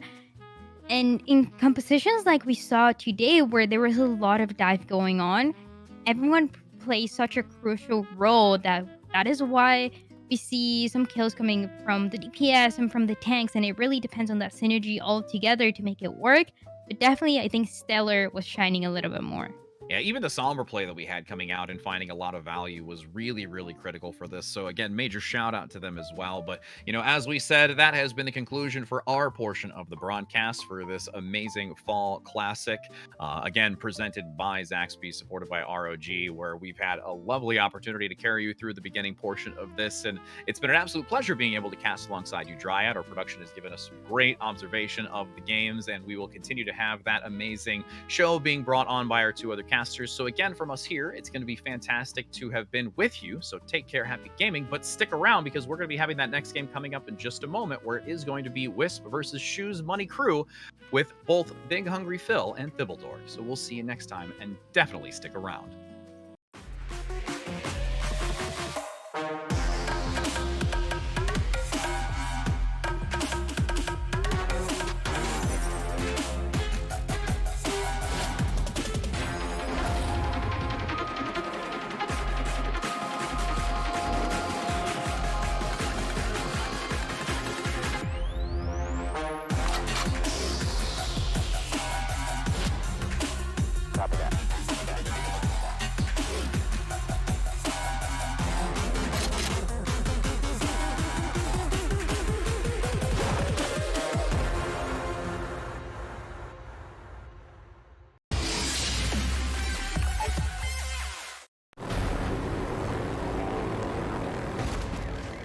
Attention!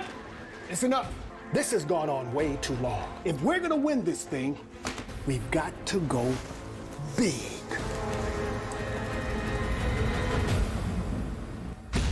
Introducing Zaxby's new signature sandwich with a double hand-breaded filet, split top bun, and Zax sauce, or new spicy Zax sauce. Only at Zaxby's. Order ahead, drive through, or get it delivered.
Good afternoon, everybody. Welcome to the second half of today's broadcast. That's right, we're here with the Florida Mayhem Fall Classic, presented by Zaxby's and supported by ROG. I'm Big Hungry Phil, and joining me is, of course, Brandon Thibbledork, as it were, in his Mayhem jersey. So have a little point there on your bingo cards, looking for casters wearing Mayhem merch. Brandon, welcome to the broadcast. What have we got to look forward to in the last half of this broadcast? Boy, do we have some games to look forward to. We're obviously starting off here with Wisp versus SMC. This one's going to be a banger, I'm feeling. Wisp have really surprised me, surprised both of us. We were just talking about this. I seeded, because, I built this. I seeded this tournament based off of the most recent contenders performances here in October. And Wisp, I believe, were 5th or 6th, somewhere in that range. So they were on the lower end of the seeding chart, basically. But they have really come out swinging today. They're really surprising people. They're showing up in dominant fashion against really big names, like beating British Hurricane in a pretty close one, starting out really strong. Yeah, like they've just looked super solid, like very well coordinated, very aggressive, good engages and disengages. Like they're talking it out and they're having a good day. On the other side, Shoes Money Crew. Well, you're a little more familiar with them, actually. Let's talk that out. What do you think? I am. This is it's nicely coordinated. I am on the Shoes Money Crew side of the screen, and I'm also technically on the Shoes Money Crew side of the world. Is that I'm EU in origin, and I know the Shoes Money Crew team fairly well. It's the region I followed most in the most recent season of Contenders. And I did get a chance to see them play against Altiora earlier on today. And honestly, it was a little bit rough against Altiora, another team that was sort of a middle-of-the-pack finisher in their last season of Contenders. But they were just able to eke things out, and that was a lot to do, frankly, with Sauna racking up that chiropractor bill. Sauna is a player that I've been keeping an eye on for a little while now, who I think is probably a pretty strong pickup for any Overwatch League teams currently looking for a hitscan DPS. So keep your eye on Sauna for this. Not to say that the rest of the team has not been putting in work. This is a team with a lot of pedigree behind them, a lot of players with a long time in the scene. I mean, we just got to look at Dana, the other DPS on the team. Hades, a relatively new addition to the team, the main tank, actually putting up a heck of a performance against Decod, who is particularly on the Rhine matchup. And Decod is one of these players that you think of as Ryan's specialist is probably the kind way to put this. Like, he's the hero you must think of when you think of Decod, and Hades was really, really pushing him on that. And for a relatively new player, I think that's a really big step up. So this should be a really, really fun match, and I think it should be pretty close. Hopefully we get all 3 maps here rather than just a 2-0 stomp. Yeah, no, I mean, everybody always wants a good close game, unless you're actually playing, in which case, of course, you just want to beat the crap out of the other guys and move on. But we want a 2-1. We could even get a map 4. We were kind of close to that in that Wisp versus British Hurricane. They almost drew. It was drawable on King's Row. They had a chance. They just managed to pull it out in the end, though, on one of their last team fights. So anything could happen here. We're getting into the last couple games of this tournament. It is closer than ever. These guys have been fighting all day. And we're really going to start to see, I think, the benefits of a good mental. Like, who can really withstand a long day full of games? This is longer than your average Overwatch League day, though the matches themselves are shorter, right? They're 1st to 2s instead of, a 1st to 3 scenario until grand finals. So it's definitely a test for these guys. It is, and it's been a long day, I think, particularly for Shoes Money Crew, who have only in the past 10 minutes, I think, finished the last game. In fact, let's have a look here at the bracket and see what this day has looked like for our teams that have made it so far today. So Shoes Money Crew, I believe that was a 2-1 win in their last match. So again, another long one. And being in the losers bracket like this, first you've got to deal with the upset of losing in the first round, and then that continued fighting for survival on the whole way through. We've got to hope here for Shoes Money Crew that they're not out of energy just yet. And the other thing to consider is, whilst it's a long game day, over in EU, it's becoming a late game day. It's currently 9 to 10 in that region for our EU players in this tournament. So Shoes Money Crew, I think we're going to be looking for some sort of step of an energy here, but it will be tricky for them. Right, and I think a big thing to consider as well is that the very first match for both of these teams was against each other. We are in a round 1 rematch right now, and Wisp took that pretty handily. And it started much the way this game is starting right now on Lijiang Tower. It was a pretty solid and convincing win for Wisp. It was kind of the beginning of me being surprised because I thought that was going to be much closer than it was, if not having Shoes Money Crew actually pull that win out. I believe they placed very well in contenders this last month. I believe they placed second to Falcons Esports. So I certainly haven't given up on them. I have very high hopes for Shoes Money Crew, but I've also been pleasantly surprised by Wisp. They've been really enjoying this Wrecking Ball Diva composition. The Brigida Zen in the backline has been super effective, and Mouthful especially has been stepping up on the flex DPS. Lots of great Doomfist plays, Soldier plays, anything you can really ask for, he's filling that role. And then, of course, as mentioned, Shoes Money Crew, Hades, Danid, Lethal, like these guys are all stepping up in such big ways to get them this far. So expect some big plays here. Yeah, it was going to be early TP out from Shoes Money Crew, and Lethal the swap back over onto the Torbjorn here, and Shoes Money Crew have closed enough distance here that they've forced Wisp back. So Shoes Money Crew in a position now to take early position on the point. Instead, we actually see the rotation come through here from Wisp. They take that rotation through Whites. Malfield here on the Soldier, layering in the damage, but it's going to be Pascal that's down first, and that is a 25% damage boost now removed from Wisp's composition. They will find it a little bit harder to capitalize, and with the staying power that Shoes Money Crew's comp has here, they really need to back off, get Pascal back in the fight, and then try this again. Yeah, just a great mental game coming through from Shoes Money Crew, kind of forcing Wisp to second guess how they wanted to approach, and then that opening pick gets you that first capture. Very difficult for a Tracer here for Rocket to go toe-to-toe with Lethal on the Torbjorn. Oh, Slay has to drop the Immortality Field and the Amplification Matrix there. Not had a chance to bring themselves back up to full health. But it looks like Watery is going to again find this opening frag onto Pascal, dropping down the amount of damage that Wisp can do here. And in the meantime, the gears are working for Shoes Money Crew. They are chewing through Wisp. They get J-Bubs coming back in with the minefield, drops it nice and wide over the point, gets the isolation onto Slay here. And that's going to be a lot of healing potential knocked off the board here. Watery's going to commit the sound barrier as well, but it's a little bit too late here. Wisp collapse. They capitalize on Rocket's pulse bomb, and that's the flip more or less coming through here at the halfway point as soon as they get rid of this swell. Pesky Diva Mech and Pesky Diva Pilot. Right, and one of the names I actually didn't mention from Wisp yet has been Rocket, but really I should, because he's been so consistent and so explosive on the Tracer and on these hit scan heroes pretty much all day.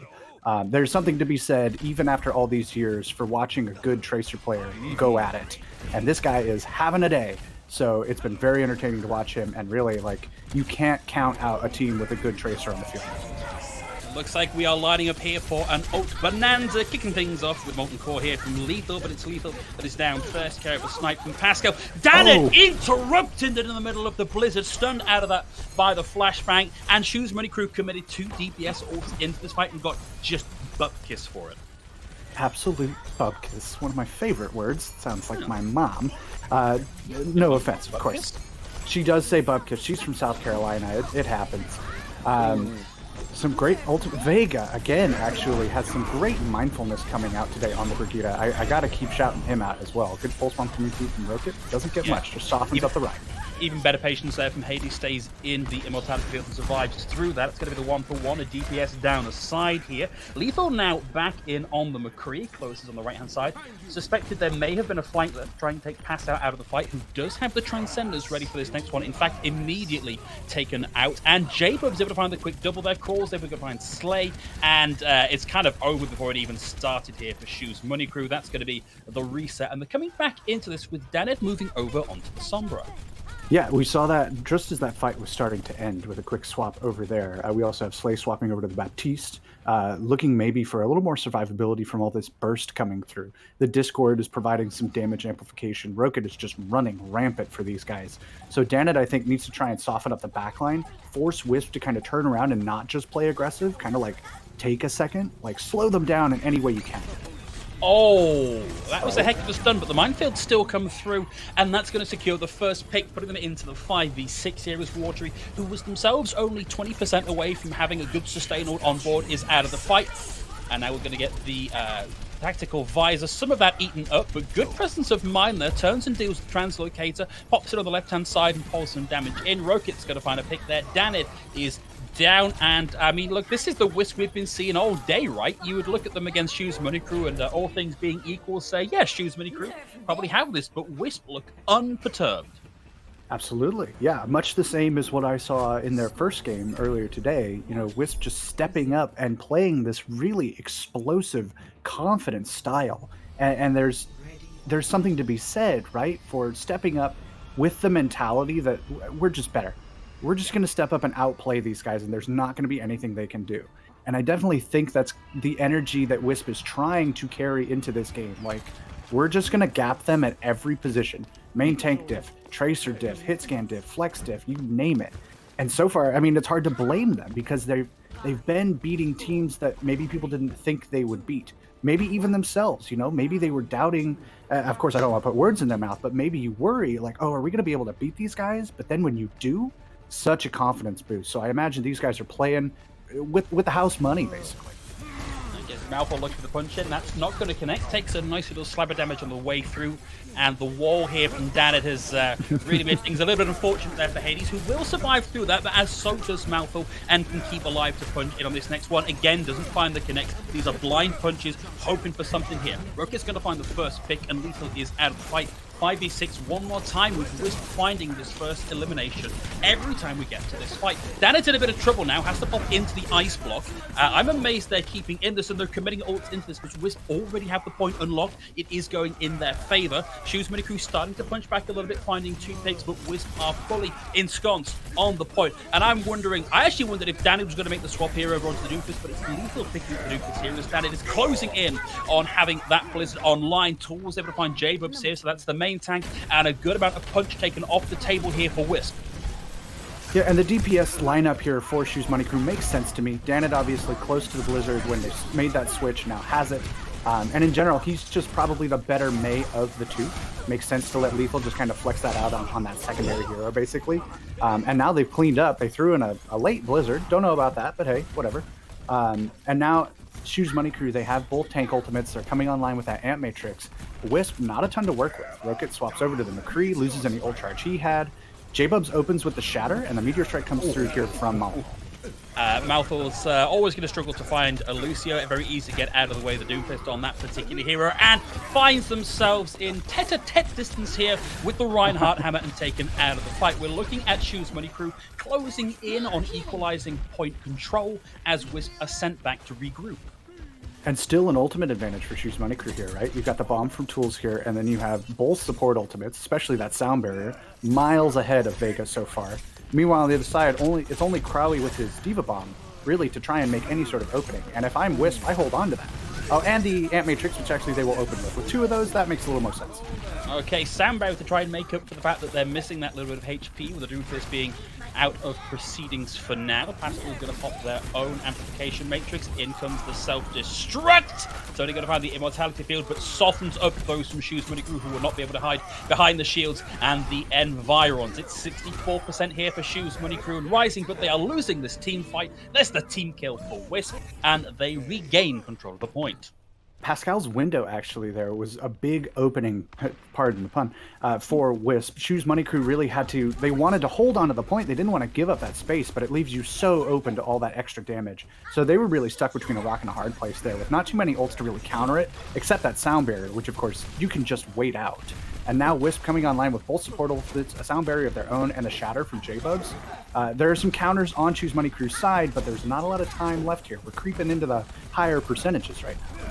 We're looking at very nearly having 4 DPS ults on the table. It's going to be the tank ult out first. J-Bubs drops the hammer but won't find anything with it. Sound barrier gives Malfoy a little more survivability. Now has that online.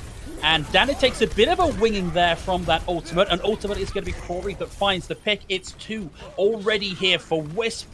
Pascal's going to be able to find some value there with the immortality field, and this is looking super good here for Wisp. They are very close to the last point territory. Shoes Money Crew, they get one more bite at this cherry. Vega feeling himself over here on the sideline, happy to just kind of bounce around. Yeah, just skating near the edge of the kill box. Doesn't care, not a care in the world. A few ults here to open up then. Oh, look at the size of that window. Looks like it's a bit of a weird angle there. Don't know how much value they're going to be able to find through it. And it's a 1-for-1 trade. A DPS down a piece here for Wisp and Shoes Money Crew. Lethal is back on the Reaper. There's nothing like a Reaper for quick chunk down potential. Shoes Money Crew actually get the flip here despite having lost Hades. Rory's going to fall to Lethal, and Pascal is being forced back a little ways here by the thanks of Shoes Money Crew. And Lethal on point is still finding kills here. There's time to play with here for Wisp. They don't need to panic. They still get another go at retaking. They do, but I like these swaps from Shoes Money Crew. A little more front-loaded damage, again, to force Wisp to off of that, like, really aggressive playstyle. Force them to kind of hang back a bit, think about their backline. Here comes Lethal again on a big flank. Okay, Sambo to start with, and a shatter in over the top. Lethal takes a world of hurt, and the pin connects and takes them out of the fight. And now it's Hades and J-Burbs jousting it out with the hammers. Malthor gets on the action and takes Hades out of it. Malthor still alive, finds the D-Mech, has to contend with the self-destruct, dodges it round the corner. In comes the flip here for Wisp, and there's nobody here from Shoes Money Crew. Wisp take 2 sub-maps on Lijiang Tower and move forward 1-0 in the series. Yeah, I mean, match point already, right? This first to 2 scenario, there's not a lot of room for error. And that was plenty close for Shoes Money Crew, certainly closer, I think, than the opening match, or the opening map, excuse me, on their first upper bracket matchup. But even so, right, there were still, it took them a bit to kind of figure out some adaptations that would work for them. They tried the Sombra, they tried the May. There were a lot of different things that they really tried to make work, but nothing was really sticking for them. So there's still plenty of other chances. They obviously get to pick our next map, given that they lost this first one. So it's certainly not over yet or anything like that, but I feel like they need to make those adaptations a little more quickly and step up somehow to this aggressive play style. I think the kind of distract and force Wisp to slow down strategy can work, but it's very dependent on where you're at in a map, which map you're going to, and just in general, like, can you clutch that out? Can you get a big flank with your Reaper? Or is the Reinhardt going to turn around and shatter you to death? Which I think happened a couple times there, you know? Like, you have to be able to follow through on those plays. Otherwise, they turn for a second, they go, yeah, okay, well, you're handled, that's fine. And then they go right back to what they were doing. So, a little rough there, but certainly not over yet. One thing that I will say I think works particularly well for Shoes Money Crew as they're looking to make some quick adaptations and find some answers to some questions is, I don't know if you've had much chance to watch Lethal play, but they are a very adaptable player. Going back to the Shoes Money Crew match versus Altiora that we had, earlier on stream, we actually got a bit of a Lethal special. We saw the Bastion comp coming out on offense for Shoes Money Crew. We've also seen Lethal pick up, we've seen him play some May, we've seen some McCree, we've seen some Hanzo, we've also seen them play some Doomfist in this round, so there are options here available for them. Danet, another very flexible DPS player, and so we know that they have this flexibility in them, and I've just seen from our screen that we are going back to Rialto here, so I do wonder if we're going to see some more of that, let's call it quick play comp style coming in with the Bastion. That's certainly an option, especially when you're playing in the sort of style that I've been describing so far, right? You're confident, you're stepping up, you're making these plays happen, you're playing your game. That is exactly the time to pull out the Bastion pick. Oh, yeah. As silly as that sounds, it is really one of the only times you can, because if you're playing confidently and your team is backing you up, you can honestly get a lot done. And it throws off the enemy. You have to address a Bastion. You can't just be like, it's just another comp they're playing. No, dude, it's a giant, deadly robot man dealing 300 damage per second or however much he deals. It's a lot. It's a lot. You can't just sit there. And yeah, like you said, Lethal classically is just like super flexible, super mechanically skilled. Yeah. Like, he harkens back to like way back, like Tavik and Seagull, like these guys that just have wacky hero pools that you don't expect. And it can really step up your game.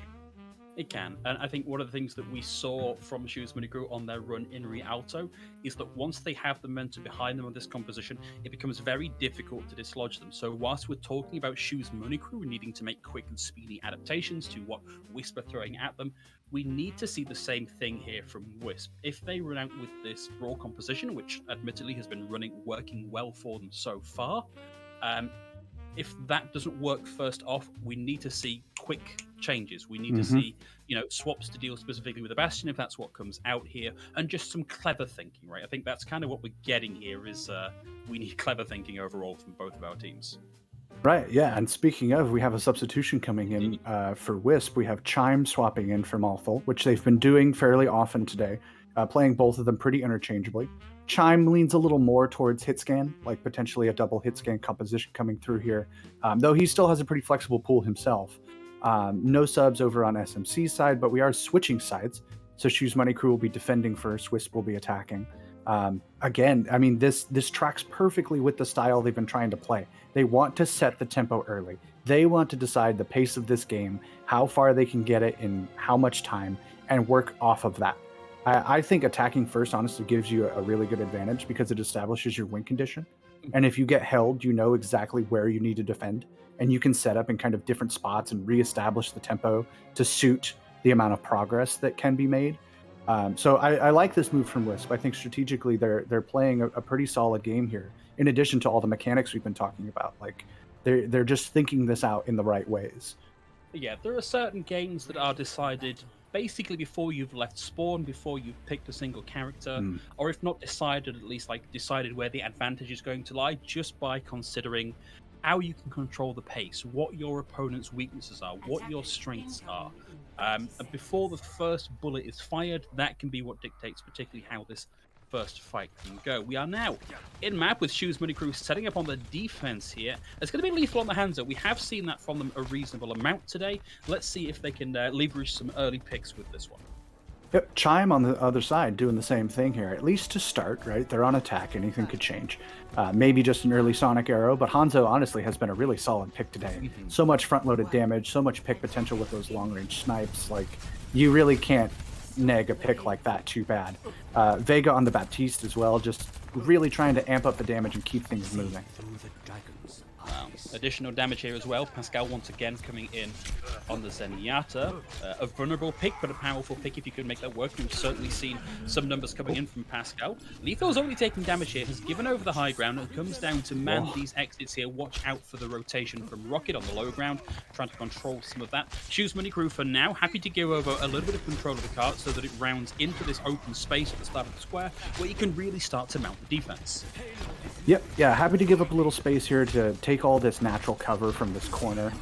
Just setting up with Hades in the front line here, but a little catch out there maybe? Oh no. Tools manages to get away, but Danik gets traded out instead. Yeah, that's unfortunate. That had actually went to assist the rotation up onto the high ground, but gets caught out in the middle of it, and Hades is now down as well. And just keep your eyes on this kill feed on the right hand side. Look how often Pascal's logo comes up next to a kill or a DMAC. Look how close they are already, just over a minute into the fight, to having a transcendence online. Like, this guy is a real talent for Wisp. Yeah, Pascal is having a banner day, in addition really to everybody on his team. But like this guy, there's a pretty deep pool of insane flex supports. It can be tough sometimes to differentiate yourself from the pack, but a day like today, coming into a tournament where you're in the lower section of the seeding and really just stepping up against some big names in your position, that's one of the best ways to do it. And Pascal has absolutely been achieving that today. And of course, I've cursed him. He's dead. Tools takes a bit of a beating there as well, but gets out fine. Hades closing in to get rid of some of the remaining players from Wisp. And Shoes Money Crew have successfully retaken control of the cart here and are managing some stagger kills. And honestly, this is a very difficult point to retake the cart because of how much open space you've got to cover to get to it. Yeah, and the high ground control you can establish so easily with the Diva and the Hanzo here coming out from Shoes Money Crew. Plenty of ults as well. I mean, when you think about it, effectively they have about 6. Of course, Wisp, kind of in the same boat. Chime's a little farther behind, but he can build that quickly if he gets a good little opening. So we're going to see a lot of Qs pressed here. I'm excited to kind of see the Shatter could get some good value if they work around Crowley's shield. But I think the windows here, exactly, will open things up. Yeah, window for window, so that's kind of a notification of both of those ults, and neither team really able to capitalize on it. But it's J-Bubs in the back, lands the mines, lands the pile driver, but takes a bit of a winging here from Lethal's Dragon. No kills, but some space gained here. What is going to pop the sound barrier here to keep his team alive a little bit longer and allow them to regroup, get back onto the point, and keep that regular health back in. Here's Crory with the Gravitic Flux, finds one, and the ults come through from Wisp. That's going to be watery down. Pascal uses the Transcendence at the back end of the fight. Hades lands the pin, but it's not going to be enough here. Taken down by the rock to the back of the head here from Crory, and Wisp make that retake look pretty straightforward. So that was indeed a lot of Qs pressed, just about all of them. Hades actually hangs on to the Shatter. Suppose he didn't need it too bad, and he did get caught out towards the end of that fight, so, you know, hang on to that. It's a bit of an advantage. Goodbye, Lethal. And Danid swapping over to the Sombra again. This seems to be a pick they like to try often, but I haven't seen a ton of value from it today. I don't really know. There's always a chance. Sombra is still pretty good for the video game. You know, she gets a lot done, but I think teams today have really had Sombra's number, generally. Yeah.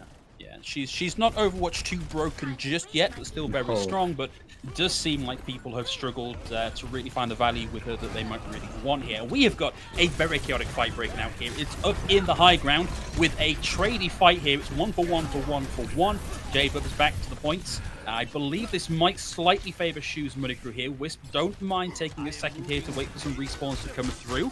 Rock is going to die here to Watery off in the distance, but Chime is still on the cart and getting a little bit of progress made. And they're happy to keep this moving, right? No problem with the re-engage. Just open up with the window, force all of Choose Money Crew. Look at them. They're all just hiding for their lives. Except Hades. That's a great opening, actually. Really smart play from him. It is. It's good. Shatter interrupts the momentum here for Wisp, but there's nobody really there to follow up on it. Wisp take a step back here. They realize they're a little bit winded, and Rocket is in the back here with a pulse bomb. Oh, that's unfortunate. Doesn't respond well enough to the booth and just sticks that to the side of the wall. And of course, the walls in reality are completely invulnerable to explosions. Out comes the Dragon from Chime, has a good idea of where we can expect Shoes Money Crew to be, and forces Hades down off the high ground. However, the hack comes through onto J-Bubs, and Danid and Water between them take them out of the fight. High ground still in control of Shoes Money Crew. However, Pascal is able to find the pick onto Danit, and the trades keep on coming through. Crowley one more time with the Gravitic Flux, able to take Hades out of the fight, and Wisp, again, not quite able to get the advantage here in trades, but slowly grinding down Shoes Money Crew. Tools are still going to be in. This has that self-destruct ready to go. Gets the run down onto Vega, and Shoes Money Crew might be able to just hold on to this here. Yeah, it's been so back and forth. Frankly, the whole game has just kind of stalled out while these guys just punch each other in the jaw. But at the end of the day, right, like you said, this is going to favor Choose Money Crew a bit and just holding that defense, slightly closer respawn, slightly more defensible positions overall. Not a ton of value out of the early ults in that fight, but they made it work. Their neutral game is always super strong, so you don't necessarily need that to bring it around because you have guys like Lethal and like Hades who can just kind of step up. But Rocket this time actually is the guy who makes the openings happen.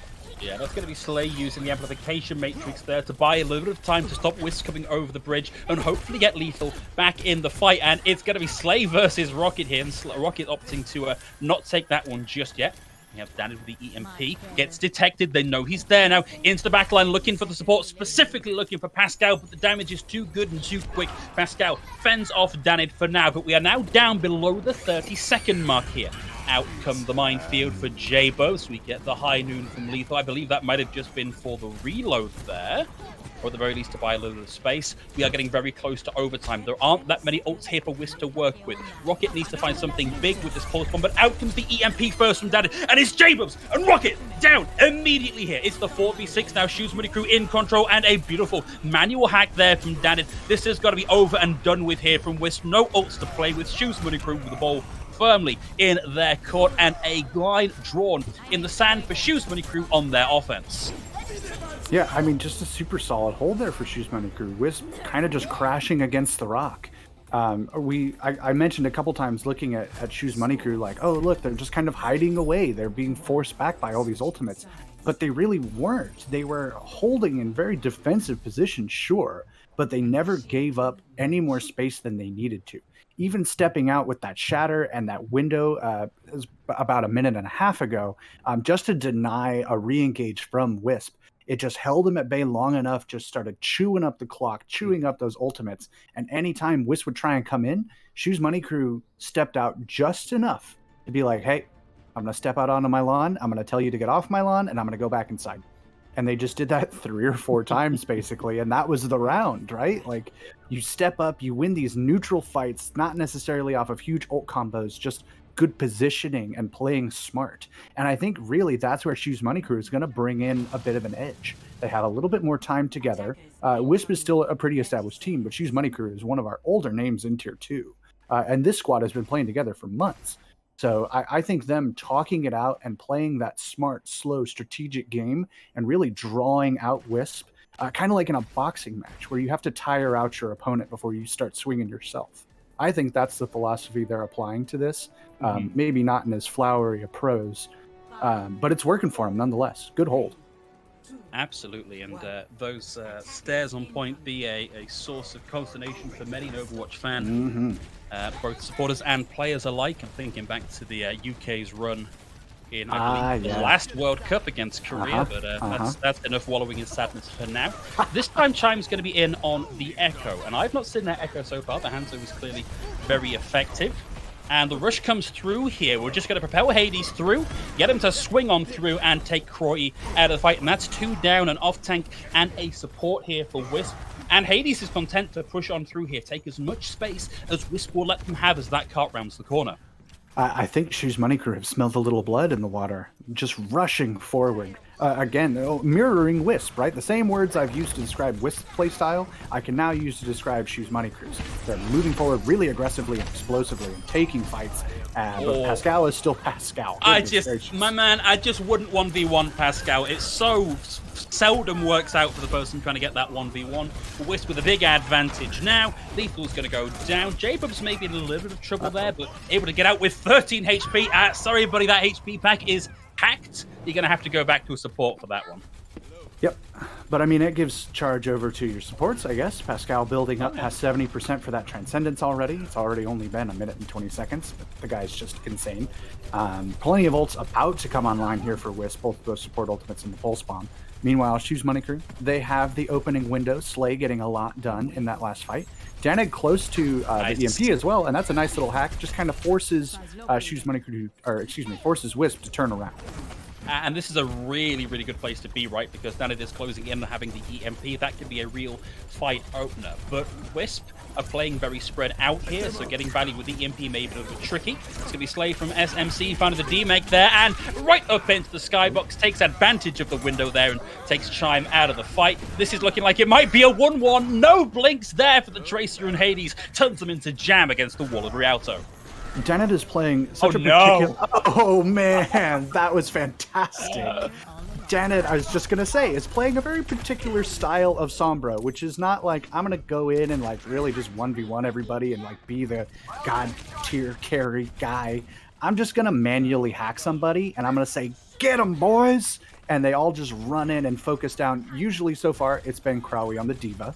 But getting a support or the Tracer as well is also really solid. It's been working for him.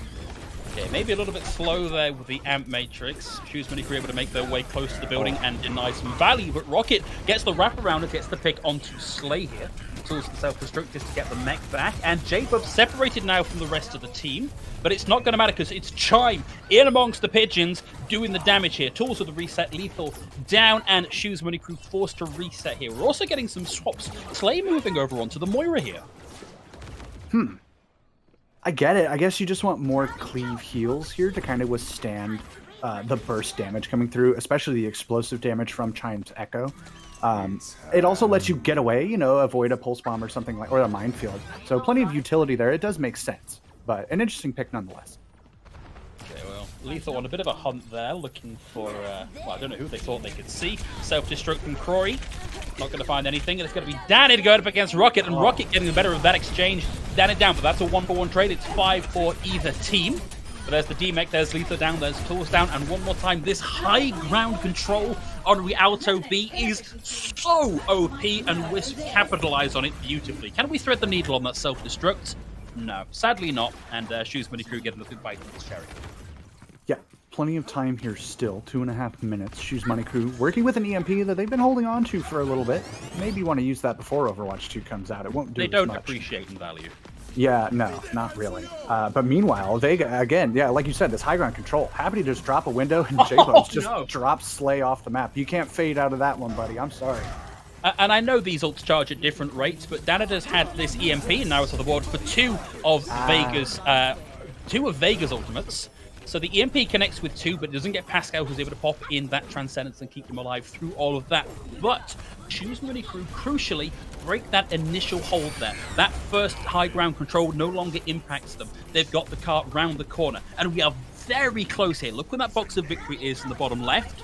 Hades is going to start to close the distance to the high ground, has the shatter, can't buy the protection that's needed for Lethal, who dies in the middle of that high noon. It's the 5v6 once again, Shoes Money Crew. I don't know if they've got the gas in the tank to make this work. Okay, Coalescence to start things off. Hades with the drop down, looking for somewhere to stick this shatter, sees the supports. Really wants Pascal here, but I think the threat of this shatter has been enough. But Wisp find kills and they start to bring this on through. Watery's down, Slay's able to find one pick, takes Pascal out of the fight. Is the self-destruct from Crotty to try and keep Shoes Money Crew off the point. It is so close here, and Slay on the Moira is finding the picks, but ultimately dies to the pulse bomb here. It is so close for Shoes Money Crew at the 1 minute mark. And they're jumping right back in with the shatter. Oh, beautiful stuff. That's got to be it. That shatter held on to beautifully. The self-destruct now to stop the recontest coming through. But Croy is able to dodge that. And J-Dubs is back, a speedy hamster in a ball onto the point. Pascal swoops back in now with the Transcendence. Keeps the team alive for the incoming damage from Shoes Money Crew, who now have the EMP. There's no Transcendence of this EMP now. And the kills are coming through thick and fast here for Shoes Money Crew. Hades able to find one here. Lethal back on the Tracer. Finds the pick onto Vega. And that is done and done. We are at 1-1. Match point for both teams. One more map to run through, Thibble. It definitely looked like Shoes Money Crew were comfortable picking Rialto. That was one of those where you go, that's why they picked it. Okay, I understand. Danid really switching it up on the Sombra. I wasn't a huge fan of that second to last EMP. It didn't get the Zen, but it did force out the Transcendence. So, I mean, you got that going for you. It really, I think, gave Shoes Money Crew the confidence to start stepping up. They weren't worried about like, oh no, they have a Transcendence, they're gonna counter whatever we're gonna do. It's just, Dan is just like, get me in there, I'm gonna hit a couple people, he's gonna use Transcendence, we're just gonna wait that out, and then have this big, long, brawling team fight. And even though a second Transcendence was built up, Dan had held on to his EMP that time, used it as soon as it was done, bing, bang, boom, we're 1-1.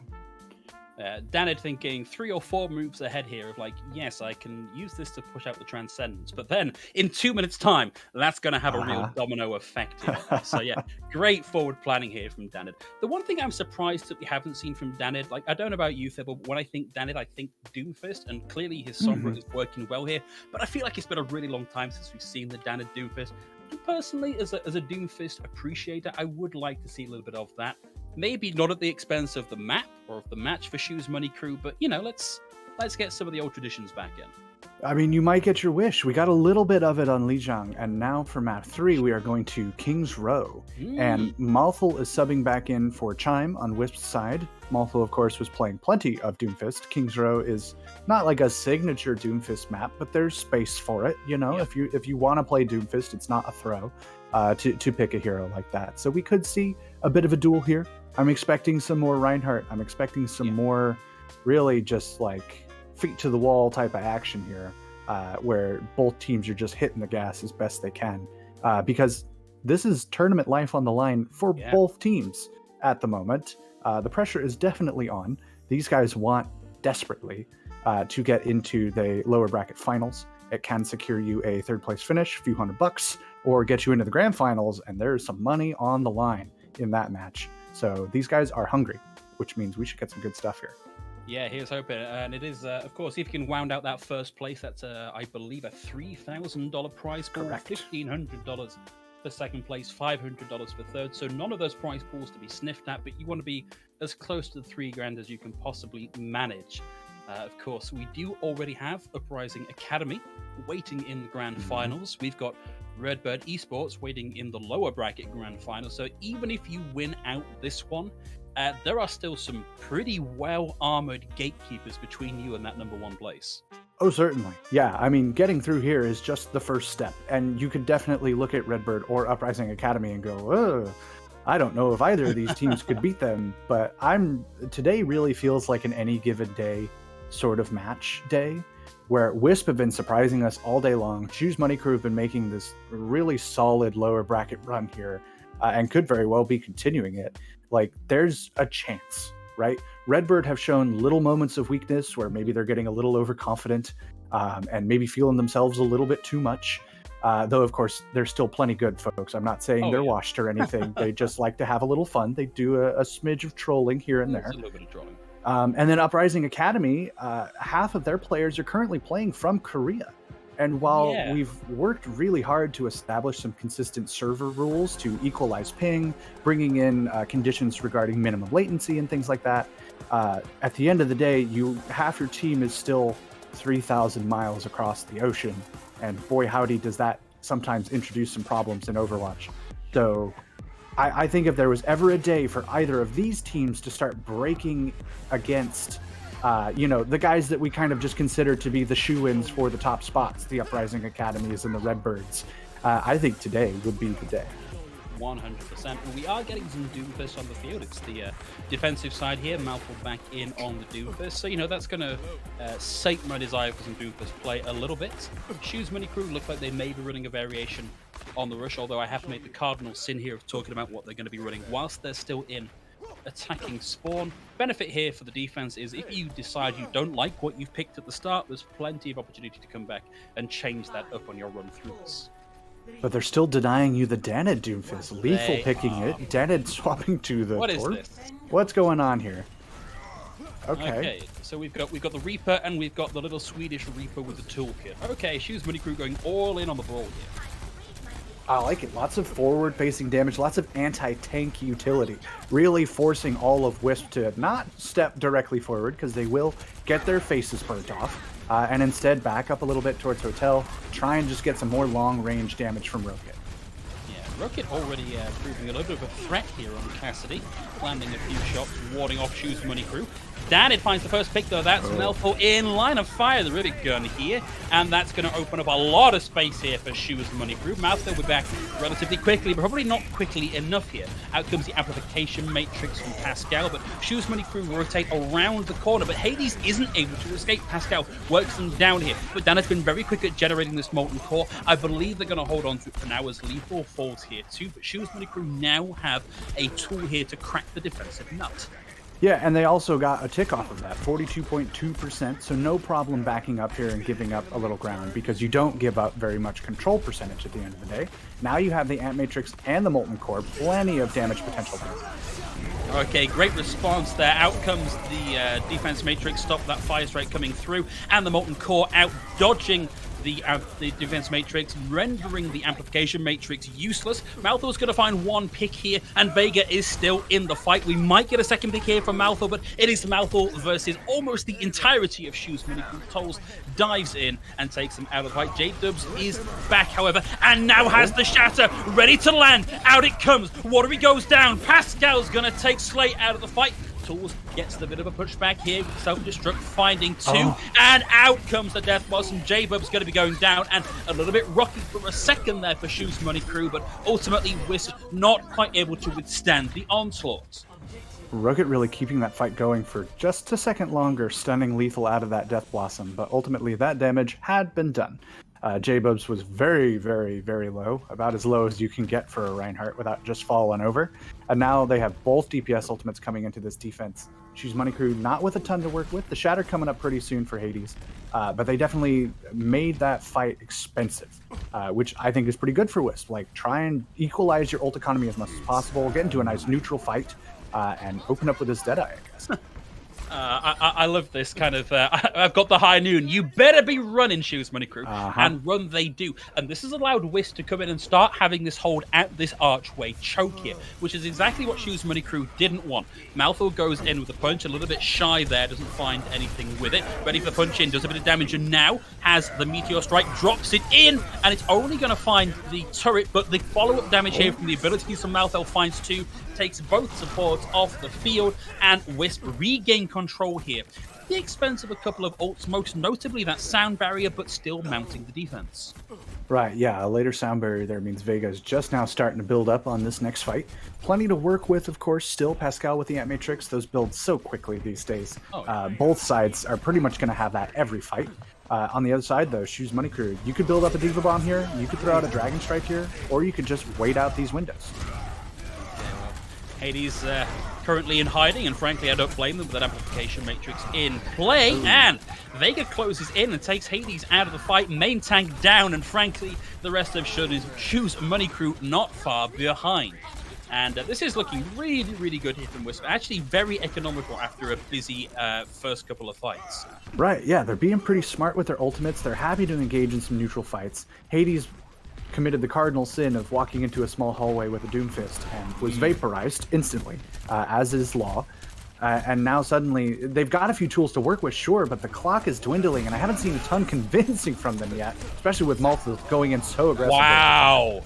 Okay, Lucio traded out for Lucio here. Arguably worse for Shoes Money Crew, who did have that sound barrier online, but they are at least equal in the neutral, and we're going to get Croy out with self-destruct, but it's lethal that finds two.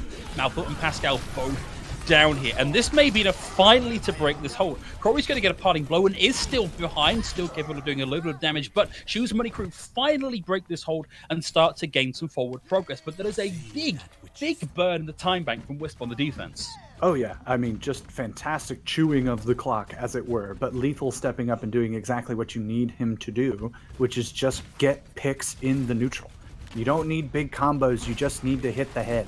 And that is exactly what he did, opened up in a big way on this fight. And now suddenly, they have the ultimate advantage. They have the aggression advantage. Speaking of aggression, it's Malthus in with a punch. Will have the ultimate, needs to be a little bit careful here. Does not want to land on the Molten Core. There's the leap coming through from Lethal, manages to dodge the incoming damage from Malthus, and Watery secures the pick. Out comes the Dragon here, and beneath its camouflage, Shoes Money Crew surge forward and start to find some kills, completely uncaring of the amplification matrix, moving past it, rendering it useless, and getting the cap onto B, and we are on into the factory portion of the map. Yep, Shoes Money Crew holding the momentum for sure, maintaining their ultimate advantage here in a big way. Wisp really tried to make that fight happen, and unfortunately it was not to be. Malthus losing out in the 1v1 really cost them, because he could have turned around, killed Lethal, and then maybe dealt a lot more damage to the backline, and that fight could have gone a whole way, but that is a great opening, a great redemption for him after that one. I think he heard me. And now Rocket with the High Noon, there's a pretty good chance here that they can establish a hold. I think I want some okay. Game chat does appear to be on, and hey, look, no here, and well, of all the days, you know, I made the wager board, because full disclosure, I work for the Florida Mayhem. I made that little bingo board of all the different things that could happen, and when I used it for the Overwatch League, one of them was, well, that's a fine, where someone said something that would be fined. I didn't put that on today, but something. Special. Yeah, something tells me maybe I should have, because you guys could have won 5,000 Overwatch League tokens right there. Wow, I'm very sorry. Ooh, Pascal pops the window, the answering window out from Slay. We get the Molten Core, we get the self-destruct. It is a Q bonanza right now for Wisp and Shoes Money Crew. Ooh, Malthus with the classic O-swap here onto the Widowmaker, finds one, but that's all that's going to find before Tools runs them down with a two-turn mech. Vega at low HP, now having to deal with the additional HP that Watery's provided to Shoes Money Crew. We get the Dragon in over the top from Lethal, and Danin will be coming back in on his signature pick. J-Bubs lands the Shatter, but there's nobody there for the follow-up damage. It buys a stay of execution, but not for all that long as Shoes Money Crew come back in and roll this in with a 52-second time bank. Pretty solid, considering how that hold was looking to go. Wisp established themselves pretty convincingly on that first turn of Streets phase. But Shoes Money Crew really undaunted by that. Like, yeah, you might get a pick, you might win that fight, sort of. But we're going to just regroup and come back. The spawn advantage is pretty solid for us, or at least pretty even between the two of us. So let's just get back together and run it down again. And that's exactly what they did. Danin and Lethal really stepping up in the latter half of that match, I feel. Tools also doing a pretty solid job of just keeping everyone alive, enabling those plays to happen in the first place. And suddenly Shoes Money Crew turn around what was kind of a really back and forth and difficult offense for them. And I kind of want to touch very briefly on Tools being back in competitive Overwatch, because Tools was in that first wave of competitive Overwatch players. They were on Coherence Esports, we have Org, and a bunch of teams all the way back in 2018. Retired in 2019 and came back just this year for Raspberry Racers and made such a name for themselves that here they are on Shoes Money Crew, one of the top 3 teams we have in the EU region. And I think that is a real thing to celebrate, someone that can be at the top of their game after a break across this entire span of Overwatch. Yeah, the old guard is really, not to disparage any newer players here, but the old guard of Overwatch is built diff. They played in some of the most harrowing metas in the world. Remember 5 Winstons and a Lucio, stuff like that? Thinking that, yeah. Yeah. If you can play in that, you can come back from anything. And Tools is living proof of that because my man is not missing a step, even after that long break. Okay, well, looks like we got a brawl coming out here from West. There's going to be Rocket on Cassidy and Malfoy on May. So a bit of flashbang, a bit of freeze, a bit of rollover potential here from Wisp. Shoes Money Crew rotate out of the way of the incoming aggression. Danid has that turret out on the ledge. Vega's going to take care of that. And J-Bubs goes for the charge, connects. And we actually see Hades taken down on cost of that. Crawley's able to close the distance and find the pick.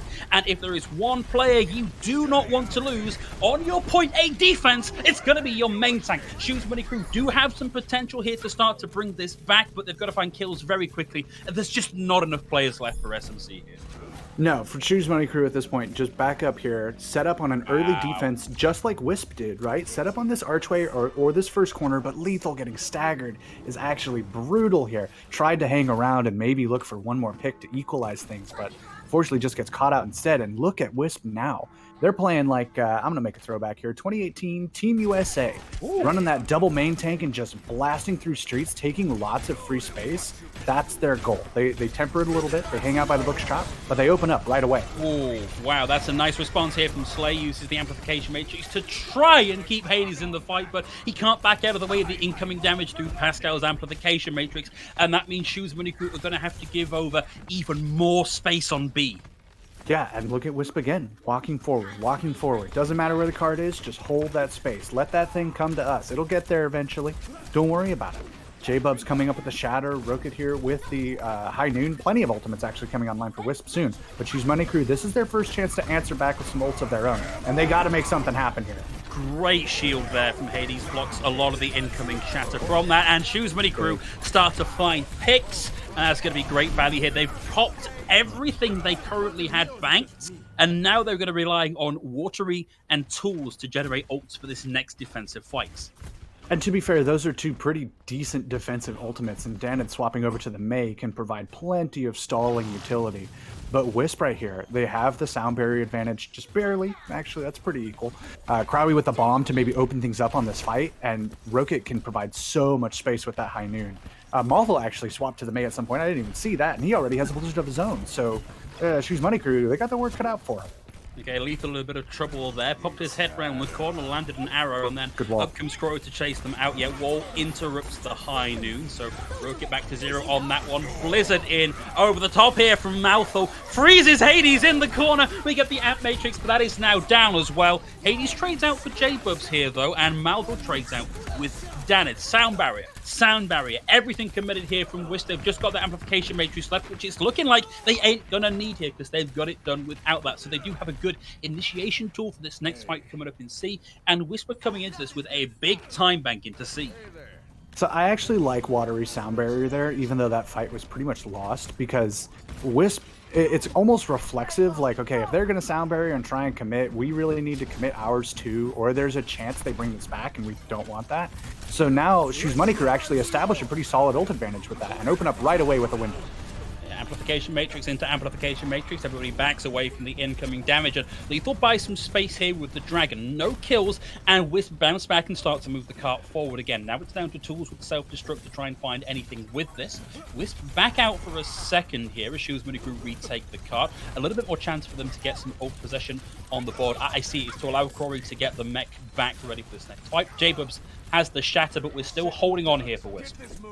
Yeah, and they had plenty of time, so why rush it, right? Make sure Crowley can get back in his mech, approach this as a full 6, a proper 6, or not, or totally not. Now, look at this initial engagement here, just fast.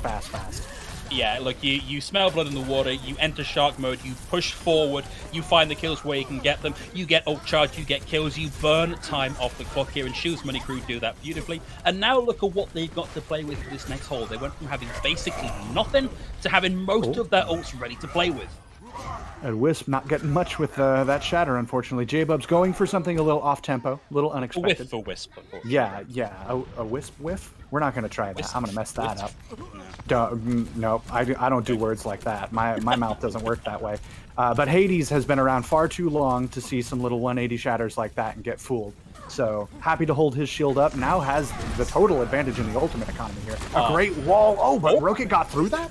What Yeah, was that? I think that went over the top care of a wall from Malthal, and that's going to be both Mays off the field, but Malthal was able to get that ultimate off.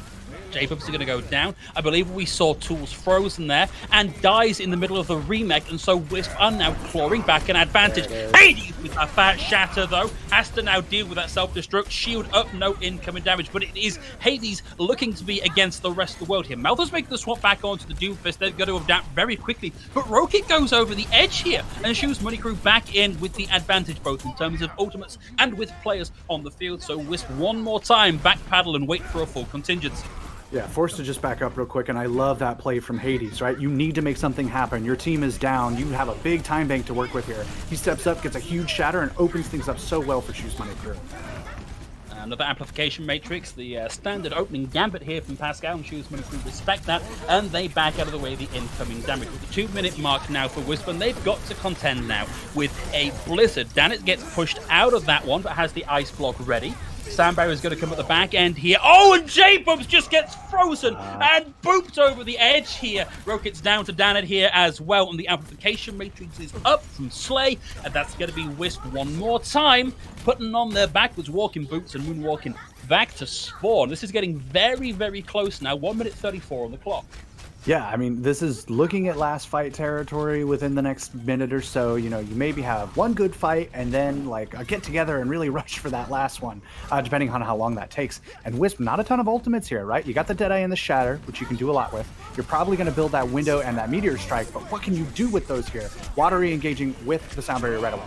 Man, that was a great response from Watery. I think maybe it could have held on a little bit longer, but mitigates a lot of the damage coming through from Rocket. J-Bubs goes for the Shadow, won't find anything with that one. Shoes Money Crew now in trouble. They've lost Dan, they've lost Hades, and we are now down below the minute marker here for Wisp, but they are rounding this final corner. It's a long, slow straight through to A, and Malthal is unconcerned at all. Ice in this guy's veins. Finds 2 picks. May have done enough here because Shoes Money Crew can get back onto point here for a contest, but they've got to be quick about it. That wall's going to come up and the amplification matrix is here as well, and you know that Pascal's going to be stood behind it. It's a long range lob from that of the Blizzard comes down.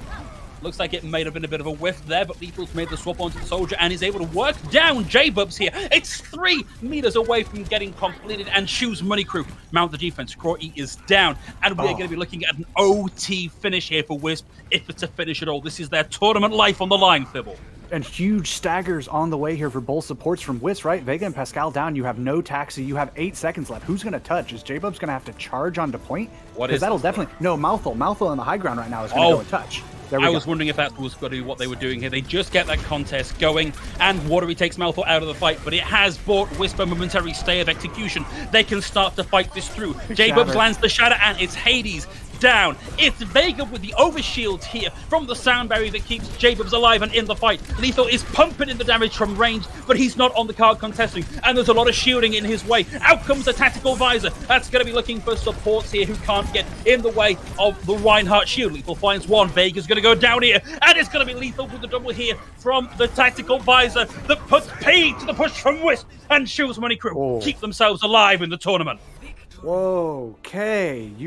Wow, these guys are feeling themselves now. Lethal really popping off. I worry about chat a little. Who knows what they're going to say at this point. But man, they are just loving this, and so am I. What a fantastic way to end that series. Just comprehensive from Shoes Money Crew. Textbook stuff, right? Setting up really strong. Great positioning there. Man, these guys are not going to stop, huh? I like that from Watery. That was like a little second there of Watery on the replay of like, no, I think we're done. Oh wait, no, hang on. There's still somebody here keeping us contested, but that could not have been more closely fought. Like Wisp was so close. They were so dominant on A and B. They came into C with such a time bank, and I think Shoes Money Crew just made the right adaptation, particularly moving Danit onto the May, that just kept their hopes alive, and they get another run. They're into the losers bracket finals next. Yeah, I mean, I agree actually on those adaptations, right? Positionally on that last fight, Shoes Money Crew, they kind of fell back to that strategy on Rialto, where they were like, hey, we know they're going to be playing really aggressively. We're just going to like use cover because walls are indestructible in this game, and that's really nice for us. And then stepping out with big shatters, big blocks. That last blizzard from Danet, unfortunately, not too huge, but I think it did kind of, it forced Wisp. They maybe thought it was going to be big because you saw them all like turn tail and run. And they really had to think about like, what are we going to do about this blizzard? And by the time they realized not much had happened with it, it was a little too late and they had given up that space again. So things really working out for SMC, really stepping up and starting to be able to play their game at the end of those fights in the moments that matter most, right? It's the end of the last match with your tournament life on the line to get into the losers finals. And teams, when we start looking into these higher tiers, and what differentiates these teams from one another is the ability to clutch it out in those last second scenarios. And Shoes Money Crew, with all the synergy, all the time played they have together, they have that sort of clutch factor in spades. And it will be the only thing that gives them a chance in their next matchup that we're going to get into soon versus Redbird. That's right. It's been a long day for Shoes Money Crew. It's getting late over there, past a couple of our players' bedtime. So one more bite at the tournament cherry here. We'll be bringing you their match against Redbirds in just a few minutes. Don't go anywhere because we've still got a lot of action to bring you.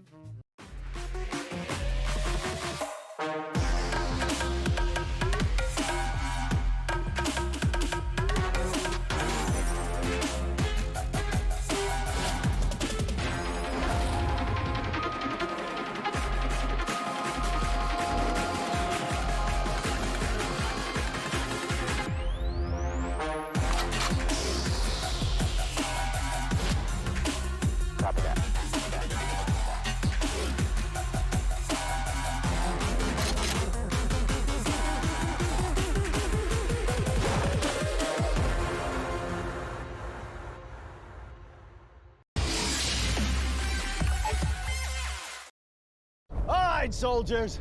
Today we decide. Are we gonna run and hide, or are we going to fight? They think it's over. Well, they got another thing coming. Because today we're going big. Introducing Zaxby's new signature sandwich with a double hand-breaded filet, split top bun, and Zax sauce, our new spicy Zax sauce. Only at Zaxby's. Order ahead, drive through, or get it delivered.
Welcome back, everybody, and we've got a banger coming up. In fact, we've got nothing but bangers all day today, regardless of who makes this next one. It's going to be Redbird Esports versus Shoes Money Crew, and you gotta think, Thibble, that by now Shoes Money Crew got to be feeling a little bit tired. It's been a long old day for them.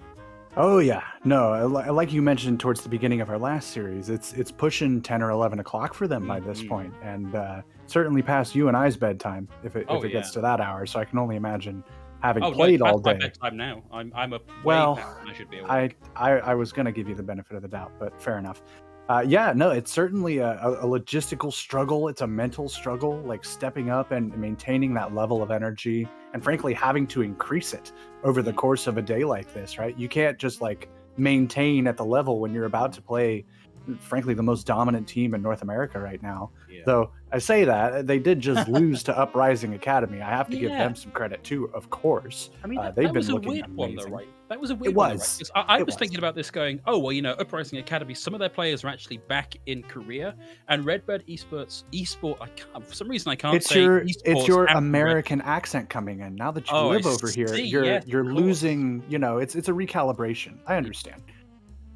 You would think Redbird Esports would have a much easier time with Uprising Academy playing on variable ping, you know, because they've got players still in NA, they've got players over in Korea, but no, Uprising Academy, for the first time in a while, actually win over Redbird Esports, and maybe Redbird Esports are a little bit, I don't want to say sandbaggy. And we talked about this. We were kind of theorizing how much of this is, you know, the Rock Lee training weights staying on, and if they're gonna just like take them off at some point and be like, there they are. They're not just playing Roadhog comps and just having fun. Like they're actually playing to win now, because we're in the money match zone. At this point, the loser of this match will take home 500 smackaroos. And then the two teams at the top, of course, first place takes $3K. That's 60% of the $5,000 prize pool here. And then second place will take half of that, a respectable $1,500. Yeah. So, you know, you have to wonder, right, now that there's a little cash on the line and that you've made it this far, and sure, you're playing confidently and whatever, but do you take off those training weights? If they exist. Do they even exist? Are teams really stepping up to Redbird now? Or are they just still smurfing but being sneaky about it? We just don't know. Maybe. Actually, do you know what? One maybe only tangentially related point that I want to talk about, both for Redbird and for Shoes Money Crew and for Uprising Academy, is take a look at the number of Overwatch League team skins being used. Take a look at the number of Overwatch League team sprays being used, and like a solid 90% of that has got to be bait, surely. But when you look at the Redbird Esports performance, when you look at the Shoes Money Crew performance, there are players on both of these teams who are sure money for a pickup from an Overwatch League team looking for up-and-coming talent. And I wonder, in a few months, if we scroll back through the VOD from this, if we can pick out, okay, that wasn't actually bait. They had knowledge, we didn't. I saw a Toronto Defiant spray. We've seen some shock skins. So. Yeah, I saw one that was Soul Dynasty. I'm like, well, that's that's just for fun. Like, that guy probably just...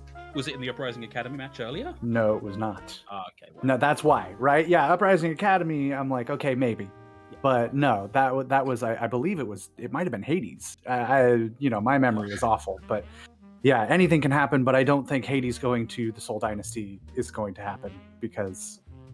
Well, maybe Hades speaks fluent Korean. Have we asked him? You know, maybe, right? And Smurf played on a mixed roster. So if you need to run, well, we can't run double main tank. This is the metaphor is breaking down, and I apologize. It is. Yeah. But you know, I agree. Actually, I do wonder if we go back in a couple months or even a few weeks, who knows, and just be like, okay, you were hiding in plain sight there. You were being a little cheeky. So I hope you guys are all taking notes out there and keeping track of who's wearing what, because I can't process colors right now.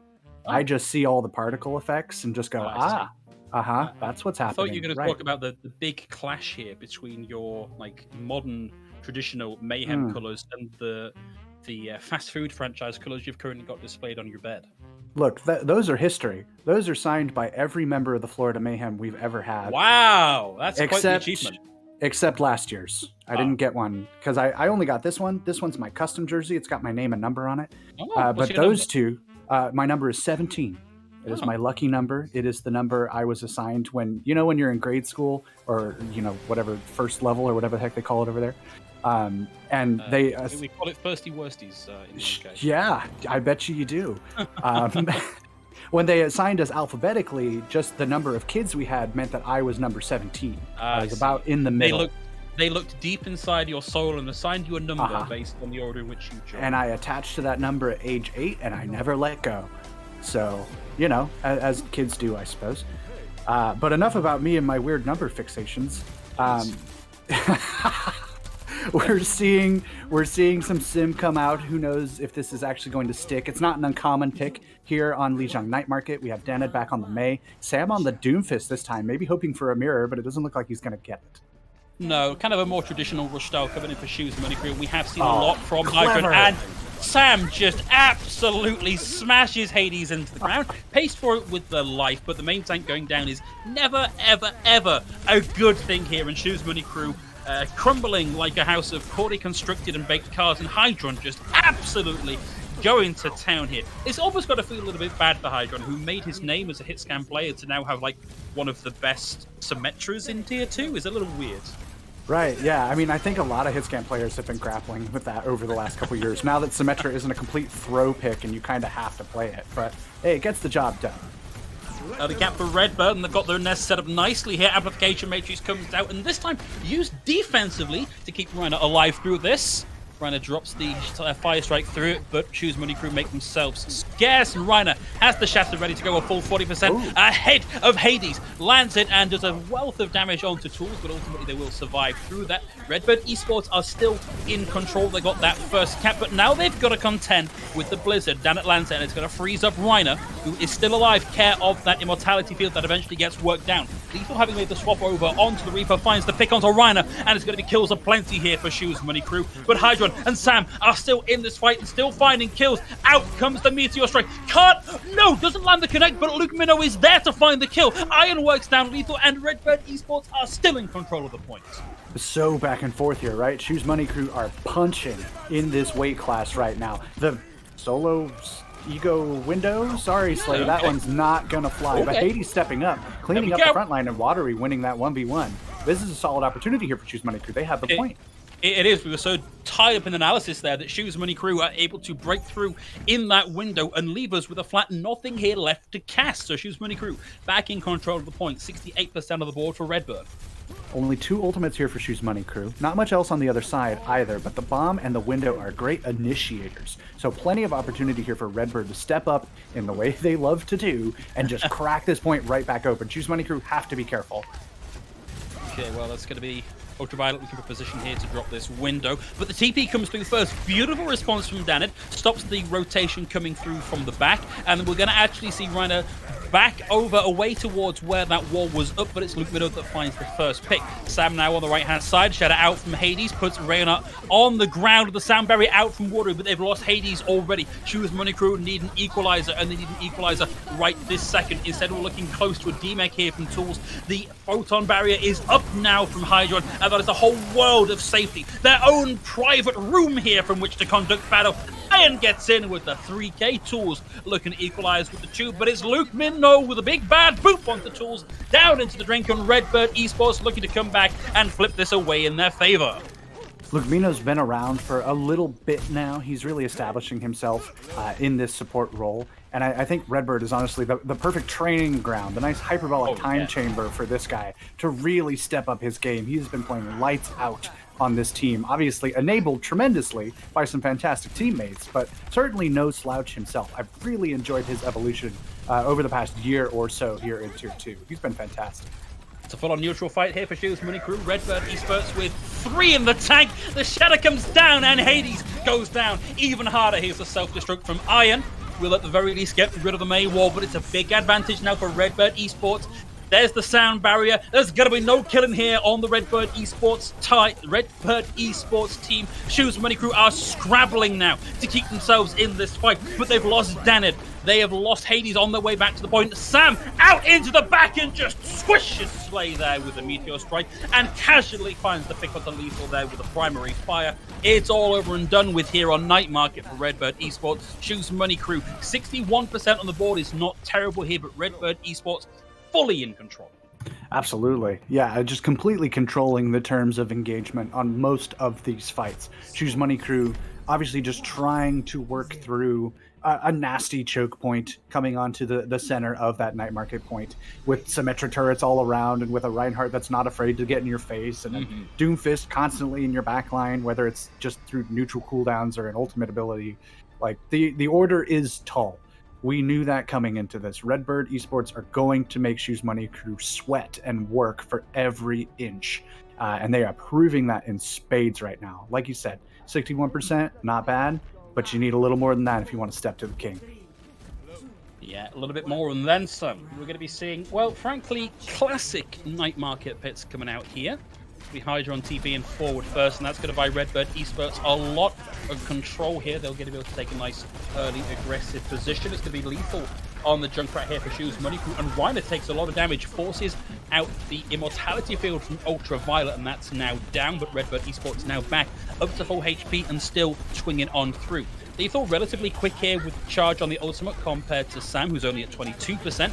Makes the rotation back onto the point, but it's Iron that finds the first pick. Danid is now down 5v6 in favor of Redbird Esports, and Shoes Money Crew have to back out here. They are lacking in players, and the Immortality field is down. We will see the Amplification Matrix out from Slay, though, who still thinks they are in this. At the very least, it's bought them some safety, and it might buy them a bit of damage here, a bit closer to an ultimate, but this is a weird commitment from Slay. I mean, it keeps Redbird from really running it down and finishing that fight decisively. Allows for a quick re-engage, and here we go again. Okay, sound barrier, and Lethal's very close to having this tire on board. That's going to be the sound barrier down, and Hydron is able to take out Watery without even looking at them. Care of the turrets here. Shoes Money Crew, they only find one pick in that exchange, but for Redbird Esports, they've only got 30% on the point. It is not over and done with yet for Shoes Money Crew. No, and some ultimates to work with here too. They do invest that sound barrier to try and extend that fight out a little bit. Redbird only with the Riptire and the Shatter, which are certainly both great ultimates in and of themselves. But Choose Money Crew, a little more fight extension opportunity and a little more pick opportunity with that Doomfist ultimate coming online. That's a weird interaction. I can't think of the times I've seen a Riptire take out another Riptire. Reiner drops that fat one on the point, and on the back of that, Sam and Luke Minnow get a couple of kills apiece, and we are at 60% here for Redbird Esports and still fully in control of the points. Lethal and Sam, they respect each other. You know, they see two equals at the end of that hallway, and they walk away. I love that a lot. They're just, you know, there's something to be said for players who just know that they're both good, and they're just having fun playing the game. Tip of the cap, and then they kill you. About 10 seconds later, they have murdered you in the face. So great opening pick there for Sam. Really forces Shoes Money Crew to think this. But again, the aggressive re-engage, a man down. They think they can make something happen. I guess they have to, but it's not gonna. Yeah, I mean, we were close to last fight territory. Going in with or without one of your DPS, I think the result was going to be the same, but it's at 94% now for Redbird Esports. Shoes Money Crew, I guess there's a chance. Maybe Watery's in the back line, can get a touch, but that's going to be it. Touch the spawn doors! There it is. Bring it home. Yeah, wow. Man. We already hit that one for the bingo board today, but if we could give out bonus points for that, I suppose we would. I think Shoes Money Crew are limit testing themselves here. I feel like they're saying, all right, we know Redbird's pretty darn good, but this is a good opportunity for us to really test ourselves and sharpen our steel. So, like, how much can we push this? How hard can we keep going before they make us break, right? And I think we kind of saw that. I think we saw a bit of that. I think trying to re-engage 5v6 at 90% was rough. But it's last fight territory. Maybe you think you just got to make something happen or nothing's going to happen. I understand. It's tough. And now, though, match point again. Redbird could make this pretty quick if we keep things going. They could, but the thing to consider now is that Shoes Money Crew get the chance to pick not just their map, but a somewhat more favorable server. So we're going to be moving over to the EU, so one of the EU servers. and well, we're still waiting on deciding what our map pick is going to be. But if there was ever a map that Shoes Money Crew were more favored to win, it is this next one, and we have seen a wealth of map 3s over the course of the tournament today. We really have, yeah, especially as we've gotten into the latter parts of the bracket. We've seen these matches get closer and closer and closer. So, yeah, certainly plenty of opportunities to kind of bring things a little closer than they were. We are going to Havana for our next map here. I like this pick. It's not a bad one. No. I'm curious to see Redbird get to choose what side, if they want to play attack or defense first. We'll see what they say in probably a few minutes. They sometimes like to take their time. They do. You know, they're thinking about it. These are high-level strategic minds. Only the wrinkliest brains. I'm gonna stop before I start laughing. You know, they just like to have some fun with it. So who knows really what side they're going to pick for this? That could make a bit of a difference. It might not at the same time. Shoes Money Crew again, though. I feel like they have been trying to hold on to the gas pedal, right? They really want to not play passive, not get caught up in Redbird's momentum. You know, you want to be able to play your own game. Players love to talk about that. We didn't get to play our game today. And if you don't let off the gas, it's very easy to get caught up in playing someone else's game and not playing at the tempo or style you like to play at and being forced to play uncomfortably. So I get it, but that's a tall order against Redbird Esports. I will say that. Is. You know, if you look at the relative performance, I think there's a lot that's very positive to say here for Shoes Money Crew. Just as a team, enjoyed like a team with a storied history with a lot of success under their belts. They finished second in the most recent series of contenders, the last series of contenders this year. And Redbird Esports are not undefeated, but they are regular #1 finishing team in Contenders NA. When you consider that Shoes Money Crew couldn't get the advantage over Falcons Esports in the last season of Contenders EU, and my personal opinion is that Redbird Esports probably beat Falcons Esports most of the time, this was always going to be a very difficult matchup for Shoes Money. Interesting. Yeah, I've done some thinking about that because you and I talked about that earlier, and you mentioned I think Redbird beat Falcons. I don't know necessarily if I agree. I think Falcons have been a little more consistent, but you could argue maybe if you feel this way that EU is a weaker region. I'm not going to get into that discussion because I like my skull where it is. But yeah, I mean, there's definitely a lot of discussion to be had, and I was really hoping actually that Falcons would choose to attend, but I believe they had some OWL trials of their own they were working on. Yeah. And of course, they had just won contenders, so I think it's fair to them to want to take a bit of a break and just kind of relax, focus on trying to make it into that upper tier. So unfortunately, we didn't get them in this tournament, but I think if it came to blows, that would be a very close and interesting match at the very least. Okay, well, it's the classic close hold sport here with the brawl from Redbird Esports. Danid back on the Doomfist, and every D in Danid stands for Doomfist. There's the pick onto Hydron. This is going to open things right the way up here. Luke Minot down, and Redbird Esports will definitely be able to regroup from this and take a favorable fight, but that was pretty clinical from Shoes Money Crew.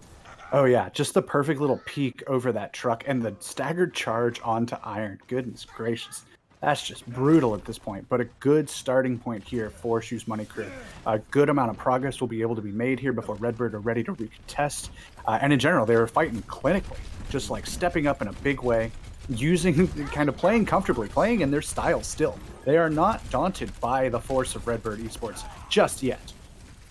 And Hades is now double the charge that Reiner has on their ultimate. And wow, this has been great from Shoes Money Crew. Ultraviolet and Reiner both down. There's the slam, there's the charge, and that's going to be Sam backing all the way up away from the aggression of Hades. Another fire strike landed there from Hades, and that cart is just chugging on through. Yeah, I mean, as clean as you like for a first push on Havana. 5 minutes in the time bank, 2 ultimates coming online, close to 2 more. Redbird have a few to work with as well, both support ultimates coming online. That Blizzard could be a pretty major difference maker here, but Danit on the flank in, I think that's the old Mayhem Doomfist skin, I think. My only question is why, but I'm not going to get an answer, so we move on. No. You've got to be careful about what you say about people in particularly Mayhem skins in case it looks like you're trying to give us a leak. And that's going to be support for support here. That's true. You've got to be super careful. Hydron back on the hit scan here. Deals with Danid handily. And the newly christened Cole Cassidy coming in clutch for Hydron. Oh, goodness, that was way more alliteration than my brain can handle. I respect that. Ooh, heck of a wall, heck of a blizzard. Hades slammed, Hades frozen, Hades just straight up not having a good time here. Well, it's okay because he respawns. It's like a really replayable, is anybody getting the... Please laugh at my jokes.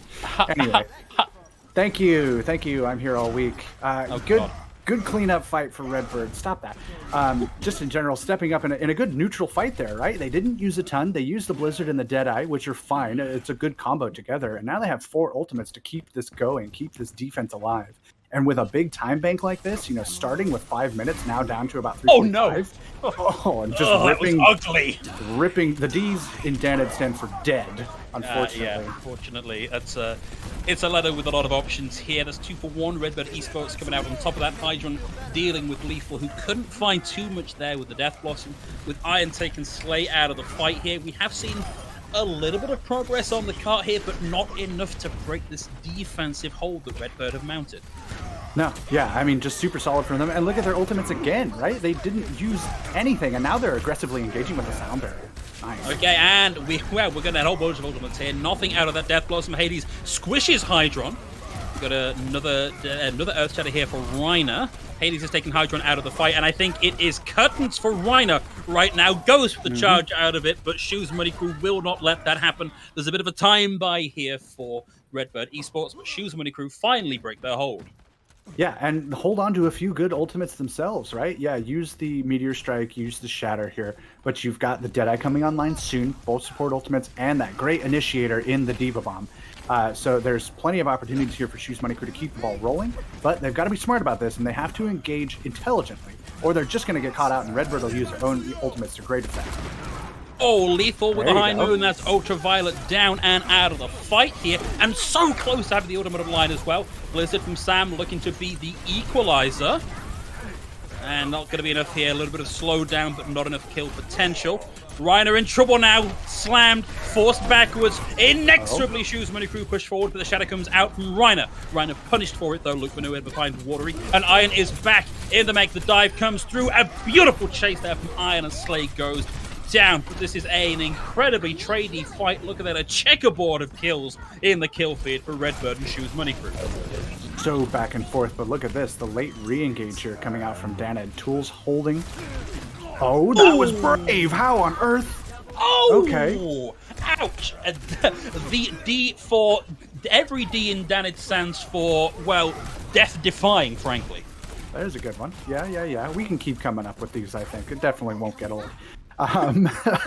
Redbird stepping up, though, again, despite the heroics, right? Like a late re-engage there, but not a lot of health to go around between Danid and Tools at that point. And a Deadeye from Lethal, just kind of, hey, don't come around this corner. I'll get you. There's something about the slow walk from Cole Cassidy that is a little bit like it's had an unfortunate accident. And it looked just like that from Lethal. But at the very least, it bought some space. And I would also get some space. That's a heck of a hammer down from Hades. And Reiner is down. We take a step back and look at the amplification matrix up. Hades ducks out of the way. And it's going to be Lethal care of that amplification matrix that finds the first 2 picks here. Hydron and Ultraviolet both down. Sam also put in the dirt. Iron, D-Mech, and we're not getting the recontest, I don't think, here from Redbird. And we are on into point C for Shoes Money Crew. I mean, this has been great from SMC, right? They're really holding their own, stepping into the pocket and trading punches here. This is no dominant showing from Redbird. Like, yeah, they're holding here and there. They're still maintaining their ult economy. They're still using all the fundamentals they're known for and their mechanical pop-ups they're known for. But Choose Money Crew, happy to match that and then some. They're creating space and just playing a damn good game of Overwatch so far. Oh, nice wall, but they move their way out of it. A little bit more patience required there on pulling the trigger as the defense matrix takes all the damage out of that high noon. But Danid finds an equalizer. Danid finds 2 picks, looking for a third. Has supports in his sight and just wants to push on through to spawn. Okay, no. Taking a momentary step back, and that, yes, you are not mistaken, it's the team kill bell for Shoes Money Crew. Oh, and look at this swap from Sam. The Torb on this last point, not unheard of. Makes a good bit of sense. It's a good way to set up an off angle where you really, that's another thing you have to focus on if you're Choose Money Crew, right? In addition to all this front-loaded damage, there's also a turret peppering you from the side that you're going to have to handle, but an aggressive engage. That was a beautiful roll there from Hydron, out of the range of that hammer down, but we're getting things committed here by Redbird Esports. They now don't have that immortality field. Same for Slay with that committed here. Self-destruct's only going to find Sam's turret, but that's a little bit safer for Daned. And Ryder's going to go for the deep charge, finds the connect, takes Hades out of it, and Choose Money Crew need to go back and reconsider this one. And we have got 30 seconds left in the bank here for SMC. Last minute swap, Daned onto the Sombra here. A good chance maybe. I've been hit or miss on Daned Sombra today. I've liked the manual hack focus style that he's been playing. Don't go for the big 1v1s. You're not there to make the picks. You're there to enable the rest of your team, but a dueling Deadeye on either side. Ooh, who's going to blink first? Well, it's going to be defense matrix into high noon for both teams here. 8 seconds left, and Choose Money Crew are getting onto the payload at the last possible second here. Hydron controlling angles on the left-hand side, making sure that Choose Money Crew can't make a sneaky swap on. Instead, rotates onto the right-hand side now and spots out Daned, but it's Sleeper that finds the first pick in this exchange, and Luke Minnow is down. Wasn't close to the sound barrier, so it's not a big lost resource here. It's going to be the turret down, and Hades in possession of the Shadow. The look-away Shadow, the charge into the charge here, and ultimately, it's Choose Money Crew that come out on top of the kills, but Sam is very close, and now has that ultimate online, and it's from range as the Molten Core comes out all over the point, but Choose Money Crew keep on clicking heads right the way through that, and there's the complete in overtime for SMC. I mean, great work, right? What more can you ask for? Maybe a bit of a time bank, actually. Don't answer that question. But even so, finishing a map like Havana is not always guaranteed. So getting through onto that third point buys you a condition to at least keep the map going. You know, maybe at least force a draw. This would not surprise me to be the game that goes to 4 maps, if it's going to be any of them so far. And yeah, I mean, Redbird, I like the swap onto Torb. It makes sense, right? It's a logical sort of pick. I don't know if it was quite the one they needed, but even so, you know, hindsight's 20/20. I think if you look at the response that it forced in Choose Money Crew with Daned moving off the Doomfist, like the turret is not a huge threat, particularly with lethal on your side. Like you can plug that down from range, but it just makes Daned's job just that little bit harder and maybe forces him to swap off. Yeah, very true. And it definitely did force Choose Money Crew at least to reconsider their strategy, which in many ways is job done. Sometimes you just swap to something to make the other team swap off of whatever's been working for them, force them to change it up in some way. And that did do its job. And it did buy a lot of time, right? Nice skin. You know we're in the presence of greatness here, right? That's top 500 Season 1, Lucio Ball, competitive. I mean, how do you compete against that?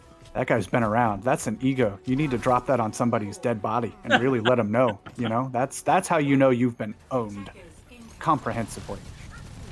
Okay, well, Choose Money Crew once again looking for the close hold here, but this time Daned on the Doomfist on the defense. We'll have to contend with Sam. Nice flashbang there, interrupts Sam and Reiner.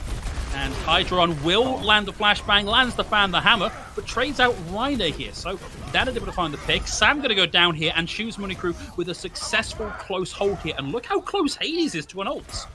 Yeah, Hades said, you are not trapped, or I am not trapped in here with you, my friends. You are trapped with me behind this wall, and you are going to die.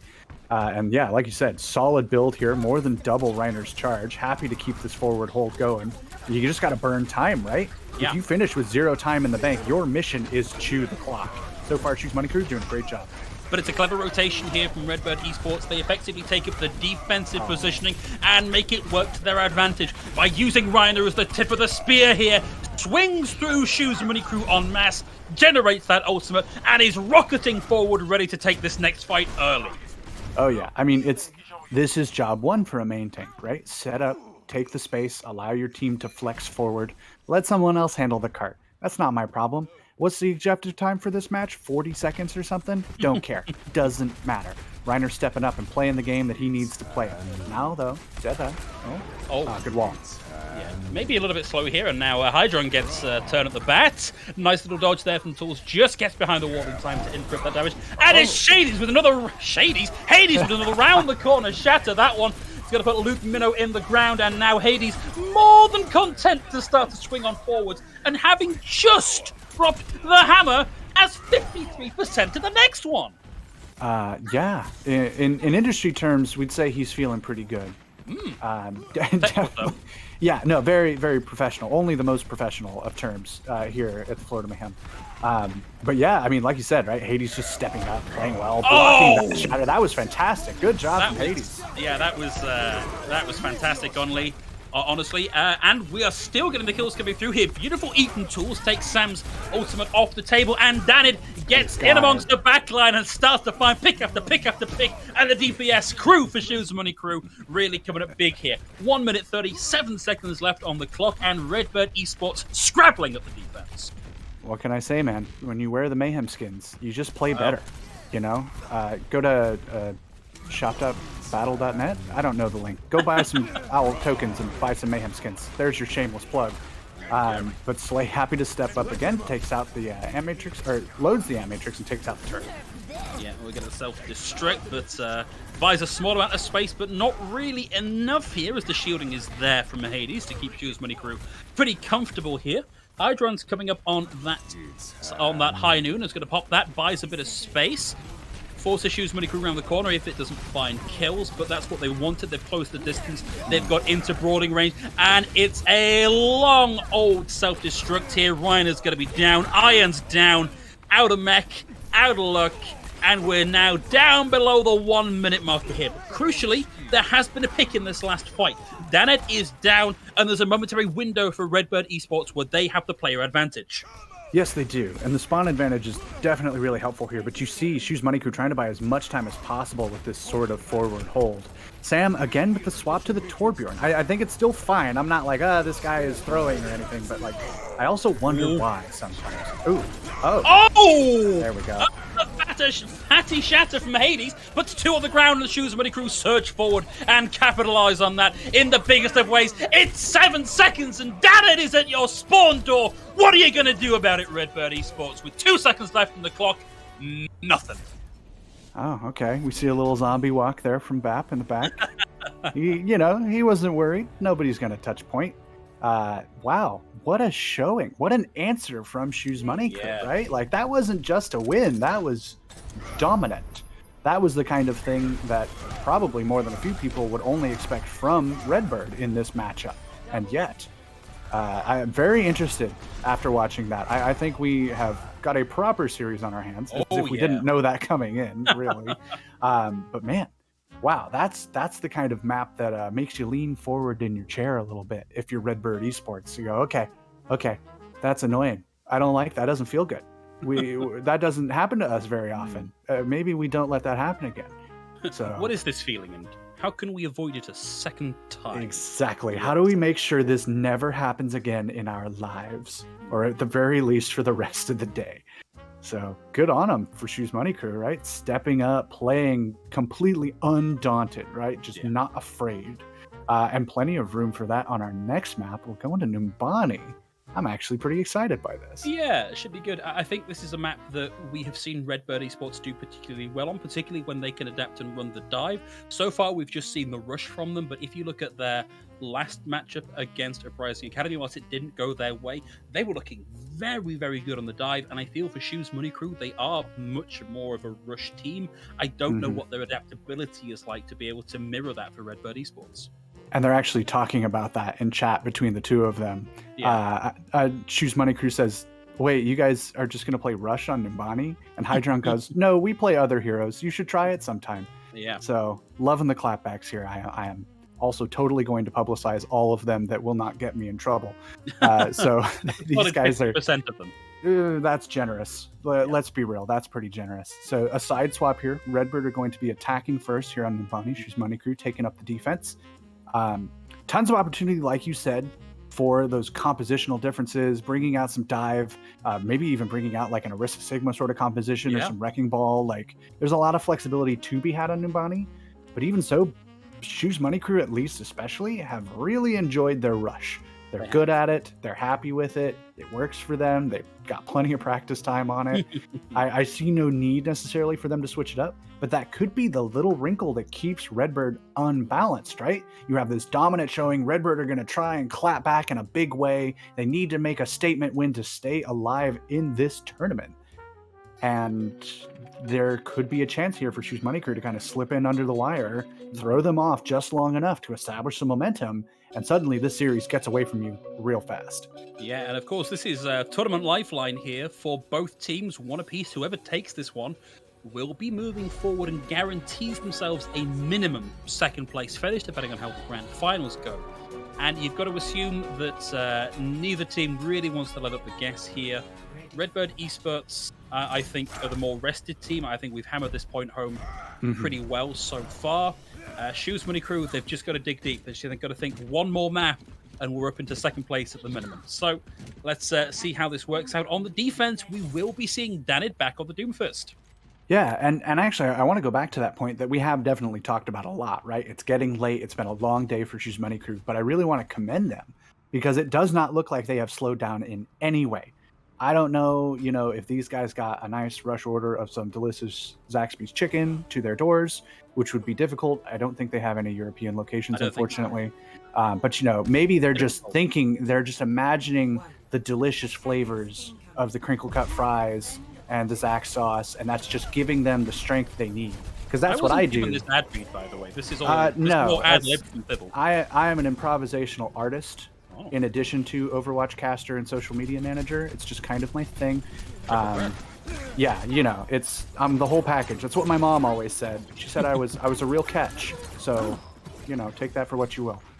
Okay, well, this is a nice start. We are seeing Redbird Esports coming out with the dive we kind of expected from them, but Slay finds the first pick. That's Luke Minnow off the table. Redbird Esports, yeah, a bit of a shake of the head there from Sam. Lethal's going to find Reiner here as well, which is a late kill or an early kill, depending on when the next fight happens. And actually, look at this. We didn't talk about this at all, which is my bad because I was too busy talking about my mom or whatever I was talking about.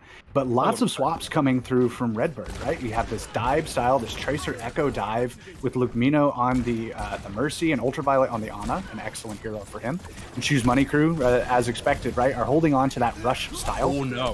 But a pick out from Danid here is a good opening for a comp like this. Yeah, and Lethal was looking for something with the high noon, but Redbird Esports make themselves scarce as a land on the flashbang. Lethal rolls through the sticky bombs and is now mano a mano with Hydron. But Watery gets in on the action, and that is Hydron out of the fight here. Ultraviolet's going to commit to the nano boost, and I believe that was onto Reiner, and Redbird Esports are starting to find the picks here. Sam's going to find Hades, and it was a valiant effort here from Shoes Money Crew, but Redbird Esports starting to get some control on the points. Yeah, and losing Danid early in that fight is such a major blow to Shoes Money Crew because it's really like the bulk of your initiation and burst damage. Like you really depend on a long, weathered sort of fight to make things happen without your Doomfist. Meanwhile, Redbird playing dive, avoid that entirely. You do not get to have a big long fight with them because when they don't want to fight you anymore, they say, okay, I'll catch you later, and press shift and they're gone.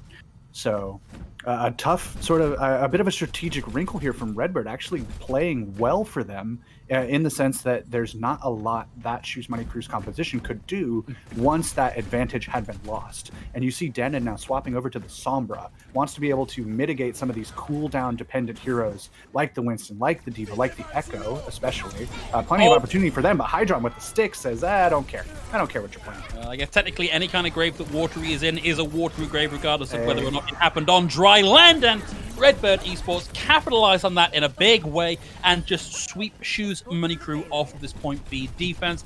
I'm expecting we see a recontest, but it's going to be right at the business end of this point. At the business end of the point and at the business end of a lot of ultimates, they only use the pulse bomb. So they've got the duplicate, the primal, the Valkyrie, the nano, the D.Va bomb. Danid nowhere near that EMP, so it's not like we can't worry about those ultimates. It's gonna be a big deal. The Deadeye opening up could be a good move, but I'm watching the Shatter from Hades to try and make anything happen in this fight. The flashbang eaten up there by the defense matrix. Nothing out of Lethal's high noon, but may have bought some chance here for some key ults to come online here for Shoes Money Crew. But it's Reiner with a primal raid, swinging on through with the monkey madness, taking Lethal out of the fight here. And it's going to be the dive right the way through. A big purple from Ultraviolet takes Watery and Hades down and takes the payload on into point C with a 4.5-minute time bank. Shoes Money Crew do force out a few ultimates from Redbird in the process, though, right? You open up with the Nano onto Reiner, you get a good charge onto him, which forces the Primal, the Diva Bomb out just to kind of force people to run away, because that's what that ultimate does most of the time. And in the meantime, Shoes Money Crew build up a good few ultimates themselves. They open with the EMP, and it's huge. It's a massive EMP and a quick capitalization here by Shoes Money Crew, a support and a DPS and a second support off the table. And Sam has now committed this duplicate, forced out of the mech before that self-destruct can come online, and then forced out of the pilot Diva form. They're going to give Danet over here, but enough damage has been done now. But hang on a second, we get the pulse bomb stuffed down Lethal's throat here. Shatter comes in from Hades, 2 on the ground, Reiner down, Luke Minot down. And a little bit of back and forth here for Shoes Money Crew and Redbird Esports, but Shoes Money Crew slowly starting to stabilize. I'm loving the shatters from Hades today because he really saves them for when his team is down and he needs to make something happen. So Reiner and Iron stepping up, getting that initial pick, he goes, dude, on your back. Get out of here. I've had enough of that. And it really equalizes the fight for them and keeps Redbird from re-engaging on what was a solid first couple picks. Oh, yeah. Yeah, and we've talked about this previously, the relative experience of Hades versus a player like Reiner, relatively new to Tier 2 Overwatch and really making a name for himself this season. Danny with the hack onto Hydron, and Reiner with the Nano Boost and the Flying Fist of Fury. They're going to make some space here. It's going to be lethal. Getting the muzzles of those shotguns right down that Winston's throat and sending him back to spawn. And it's a TP forward, looking for a stagger kill here. 92% of the way to the ultimate, and a back off here by Shoes Money Crew. And this swap from Lethal has also been really, really clutch because your tanks want to get in, right? They want to be close. They're diving. They're going for these close range engagements. Reaper is the answer to that and has been since Reaper existed, which is the very first day of Overwatch, pretty much. Like, that's always been the play. And it's such a fundamental gap, and it's working so well. Put another one on the board here for Hades with the Shatter and the follow-up kill with the Squisharoo onto Reiner. Main tank down, spells disaster for Redbird Esports here, and Sam gets the manual hack just before that self-destruct can come online. Will survive through it, now has it ready to propel forward. Hades is going to be quick off the mark here, but the EMP comes through. Sam's still got that self-destruct off. Hades gets in on the action. A lot of softening up there done by Lethal, who will trade his life for that ultimate. But Shoes Money Crew have done so much to burn time off the clock here. They really have, and it was a fairly expensive fight for them. They just have the bomb and the barrier at this point. Redbird with plenty of good tools here. The pulse bombs from Hydron especially have been getting so much work done, but unfortunately the duplicates from Sam were not. So I really like the swap over to the McCree for Sam as we get a pause coming in requested by Lethal. Potentially a connection issue. We haven't heard anything just yet, but I suppose we'll see in just a moment. Yeah, it looks like we're still trying to figure out what is going on there, but given that Shoes Money Crew are playing on an NA server with a 90 second minimum ping specification, it's probably related to that, and we have just had confirmation through from our producer that it was a ping spike, so we're just waiting for that to work itself through the system, and we should be good to go. Yep, it can happen, folks. We really did our best to establish some consistent server rules over the course of this. But at the end of the day, when you got this many miles between all these players, it gets real tough. So yeah, spikes happen, but luckily we're back in the game real quick. Hydron not missing a beat off of that pause. Immediately gets Hades out of this fight. Okay, 1-for-1 trade, but Hydron's still here, carving a bloody swathe through what is left of Shoes Money Crew, but Lethal is able to get it in a fine too, takes Ultraviolet and Sam out of the picture. Reiner is in amongst it and takes Watery out of the fight. Redbird Esports with the res onto Sam suddenly find themselves with a numbers advantage. Tools gives their life here for a little bit more on the cards, and we're now down below the 1 minute mark here for Redbird Esports. Yeah, finish or not, Shoes Money Crew have done a great job of chewing through this time bank. They have a couple ultimates to start to work with on their last or second to last recontest, but Danet's got to be careful. He's got this EMP close and he goes down, so now it's just the tank ultimates to work with for Shoes Money Crew.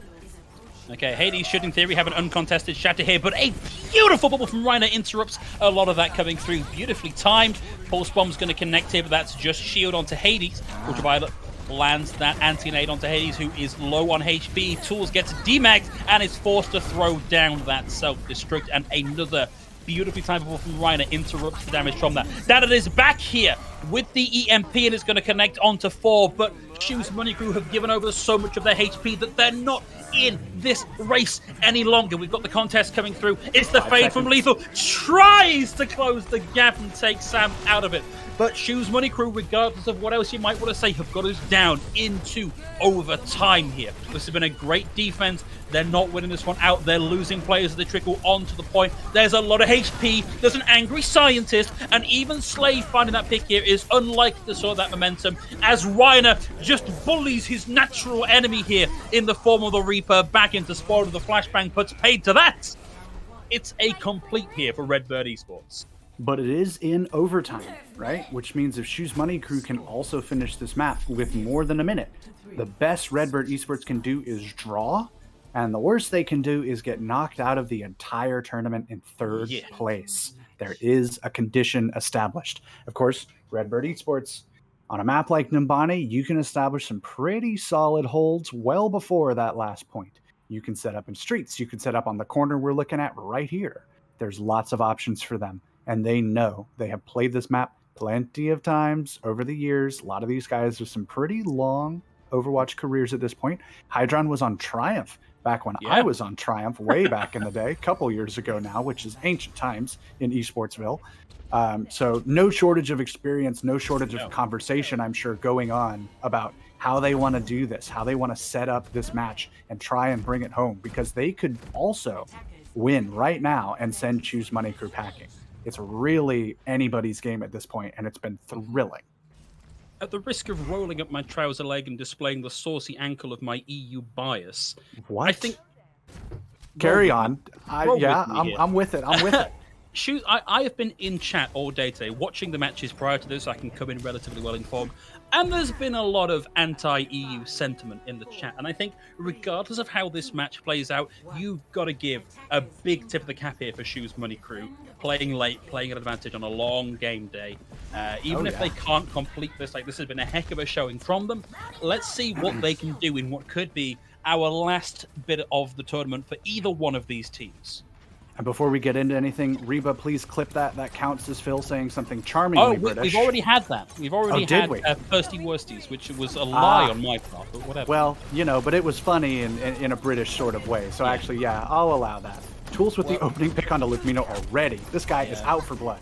Yeah, and a big pick. The res no longer on the table in a 5v6 unless Redbird Esports can capitalize on a target here. But no, both supports off the table now. Luke Mino's going to be coming back in on the break. But for now, Shoes Money Crew with a big advantage. And Weiner down to Lethal here. Shoes Money Crew looking to get this cap rolling on through. It's Hydron trying to keep this contested. There is an option here for Redbird Esports to come back in and keep this going. But there's a lot of pressure on them here. Oh, yeah, and Shoes Money Crew, look at them. They're just mobbing together, right? They're in a big old ball, just diving together, and just look at that. Look at that time bank. Look at these ultimates. Shoes Money Crew have momentum. Their foot is on the gas. Their foot is on Redbird Esports' throats right now. Hydron with the stick, but it just gets Hades low, and he finally finishes him off. Yeah, that's a heck of a play here from Hydron, but he's a long way from home as the hack comes through, and Hydron is sent back to spawn. Daned looking for the manual hack. Ryan is able to find Watery here, so still very back and forth in this fight. The whole time, this payload is moving forward. Sam is back on the Echo. Again, a very good pick for them here, and has the duplicate ready to go. And Lethal is down, and Redbird Esports are looking to recontest here. Sam knew exactly where Daned was hiding, and the defense remounts on the cart. I just love the image of Sam shooting at Slay standing still on the cart and Slay just fading away like Naruto smoke bomb style. That was pretty funny. But the nano engage from Reiner, that's never funny. Yeah, next time we run one of these, we've really got to have a ticker on the bingo thing for anime references from Dibble, because that's like number 4, I think. Oh, I'm here for it. Yeah, yes. I'll do that. Sam with the Duke and the EMP will pull that off, and Daned is down, but it's a 1-for-1 trade, a DPS apiece. Lethal now has the Death Blossom. Momentarily there was a stun off the board, but they've got to deal with Luke Minot having that rally riding still. Lethal TP into the background, and it's the drop down with the pull on the lawnmower that softens up Redbird Esports and allows Hades to get in and start to find some of those kills. So, a momentary reprise for Shoes Money Crew as they regain control of the point. Pull on the lawnmower. Now I'm just thinking of like a yard working Reaper skin where his guns are like the guns of like weed repellent. Like that would be really cool. That would be a lot of fun actually. Yeah, he's the weed killer, the weed reaper. I don't know. We'll workshop it and get back to you. Yeah, I'm not part of the skins department. I post tweets for a living. Anywho. Hades just flattens Reiner here. Redbird Esports starting to throw ults at the point iron with the remech. Hydron lands a pulse bomb. But Hades still alive, still in charge, jumps into the backline. But Hydron is also in the backline here, looking for a support. But it's going to be Danid with the double. Hydron keeps the cart contested, doesn't have that health pack available to them. And despite Hydron's best efforts here, Shoes Money Crew are looking to come into point C with a big old time bank on this one. And again, Hades with a big showing here. And Street Space is one of those positions you really want to try and establish a defense and chew through the clock. It can sometimes be easy to make something like that happen, but not today. Not for Shoes Money Crew. And now Redbird Esports making some massive swaps. They say, no more of this. We're going to play Rush. We're going to put Torb out there. We're going to make your lives miserable because we've had enough. We are not going out like this. Okay, well, it's going to be the now-boosted Reinhardt of Ryder to start things off. But Watery finds the first pick. Hydron now on Cole Cassidy. Not able to get anything done with that. And everybody makes themselves scarce here from Shoes Money Crew. Nothing comes out of that nano boost except a lot of ult charge for Reiner, who is being pressured and worked back. Slay in with the coalescence here from the Moira starts to close the distance. Hydron's made the swap over onto the Widowmaker, and it is Luke Minnow trying to get this going. And now Redbird Esports have to get in a recontest in the face of an EMP. Yeah, I mean, just tons going on in these last moment fights. Danid with the EMP could be huge. Redbird, not a lot to work with, but ooh, that could have been real ugly for Danid. We've seen Sombros get caught out like that before. And now they have to watch out for this Shatter and just make this EMP work. If it does not work, you have to completely reset your ult economy. Oh, Tools gets demeched here, actually. Have the ultimate ready to go. There's the EMP. Lethal has their ultimate ready to go as well, but just gets worked down here by Redbird Esports. Thermos back to keep that up and ticking, and this is where we start to see a big time buy for Redbird. And so this is not the end of the world, but Danid swapping. Okay, not the Genji, the Mei. I get it. That makes sense. Redbird, though, with lots of ults to work with, and 2 minutes 40 here. So plenty of time to spread that out, plenty of time for Shoes Money Crew to build things back up, but they don't want to dilly-dally. They want to get through here and start committing and try and, remember, they want to finish with more than a minute in the bank. It's a really nice wall straight out of the gate there from Danid. And the Sam will have committed that Molten Core, and into the back! It's Lethal one more time with the Death Blossom. Finds two, takes out the Immortality Field, and Slay is here to start to close the distance one more time. Has to coalescence their way back away from that self-destruct. And what a punch back here from Shoes Money Crew. The self-destruct from Tools is going to make this recontest all that harder. We've got 2 minutes in the bank here as Danid goes down, and there's no contest. And now, Shoes Money Crew get 2 whole entire minutes to try and cap 1 tick on point A of Numbani. Yep, 2 minutes. This could be it, right? This isn't it yet, but it could be it for Redbird Esports. They have a tall order ahead of them, but not an impossible one. 2-minute defenses on the first point of Numbani happen all the time. But Shoes Money Crew know exactly what they need to get, right? They know all they need is that tick. All they need is one good fight. And already it's looked like they're really throwing Redbird Esports off guard. Yeah. Like they did not expect the drop down Death Blossom, which can sometimes be a very telegraphed play. Good on Lethal for making that happen, because it sure doesn't work for me ever. No. It's never worked. I'm so bad at this video game. If I could reach out and pat you on the shoulder, Thibble, I would. And that's why we work well together. But yeah, I mean, Shoes Money Crew just like, they look like they're in the driver's seat right now, which is not a thing we often say about teams playing against Redbird. But again, right, we must give them their credit. We must commend them for putting on a fantastic showing. Win or lose, or I guess win or draw on this map. They have looked real good. And they've switched it up too, right? Not just on the rush. None of this trash talk about, oh, do you guys even play other heroes? Hades stepping up on this Winston has been a revelation. I mean, not that we didn't know he was good, but like, it's a nice wrinkle for them. It's good to have a tank that can handle both of those styles so interchangeably, let's say. we are seeing the swap over onto the Rush, and very similar composition to used by our Zero all the way back in Contenders Trials 2020. And they are straight on to the point, but that is a lot of cleave damage coming in here from Ryder, who scores a tasty 1/4 of the ultimate already. Looks like we're seeing a long rotation here from Shoes Money Crew, but they've got to be quick because they only get a couple of tries at this, and whilst it's only 1/3, you cannot be complacent here. Yeah, it can sometimes be easy for a team to maybe try and take a little more time than they really should to set up a fight, and then you don't have time for a second one where maybe you would have if you were quicker. So Shoes Money Crew got to get on the point here, got to start making something happen. Diana is right there. Yeah, and Lethal just spends a little bit too much time trying to make that happen. Hydron's already got up the pulse bomb, and that's going to destroy Hades' shield. Tools takes a lot of damage here as well, and that's going to be an aborted push here from Shoes Money Crew. Slay is already trying to make something happen here. We have seen him take out Iron, and Slay has to be respected here. That Coalescence does a lot of damage that you cannot avoid. Then it takes out Salmon. We get that. We get the ultimate out from Ultraviolet, I believe. That's onto Ryder, who's about to generate that Primal Rage. Hydron deals with tools, and this is great for Redbird Esports because Shoes Money Crew do not have much time to play with here, and Ryder unleashed the Fists of Fury. It's got to be a quick, hard reset here from Shoes Money Crew.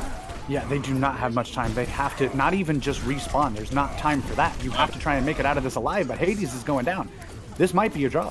This was not the disciplined play I was expecting here from Shoes Money Crew. I wanted a much faster reset because now they've got to make this happen with, I believe, Lethal, the sole person able to tag onto the point. It's a big EMP, but they've got nothing really to combo it with. They just need to get in and work this down in the neutral, and they've not managed to make it happen. EMP inspires. They've got Luke Minnows rallying over the top from Redbird Esports. Tools is down it is down, and it looks like we're going to see a draw here on Numbani, and that's got to feel so rough for Shoes Money Crew. It really does. You can't help but feel that they maybe got ahead of themselves a little bit. They maybe tried to make something happen that was a little too fancy, right? Like, oh, let's go for this nice long rotation. Let's really bait out a lot of cooldowns and really make them think about where we're going. But Redbird have seen stuff like that plenty of times before and just go, okay, they're going that way. They're going that way. Okay, the Reaper's caught out. We can get that guy. And simple enough, right? You kind of crack that open. You kind of force suddenly Shoes Money Crew to be on that back foot, to not quite know what to do now. Like, do we hard reset? Do we try and make this work? Do we try and like rotate all the way back into street phase? Do they leave us alone for a little bit and figure it out from there? Which, by the way, folks, very rarely a good idea. Usually does not work. So unfortunately, Shoes Money Crew kind of get pulled apart in that last fight, right? Redbird knew, like, they don't need to go anywhere. They just need to make sure that you don't cap one tick of the point. It's very simple. So pulling out some complicated stuff, it's like that scene in Indiana Jones where the guy's doing all the stuff with the sword, and then Harrison Ford just kind of like, blap. Like, that's it. That was that fight in a nutshell. And now we're going on to fourth map to figure this out. That scene was improvised because Harrison Ford had dysentery. Mm-hmm. Yep. He had a real rough few days and said, no, I'm not doing any of those things that guy just did.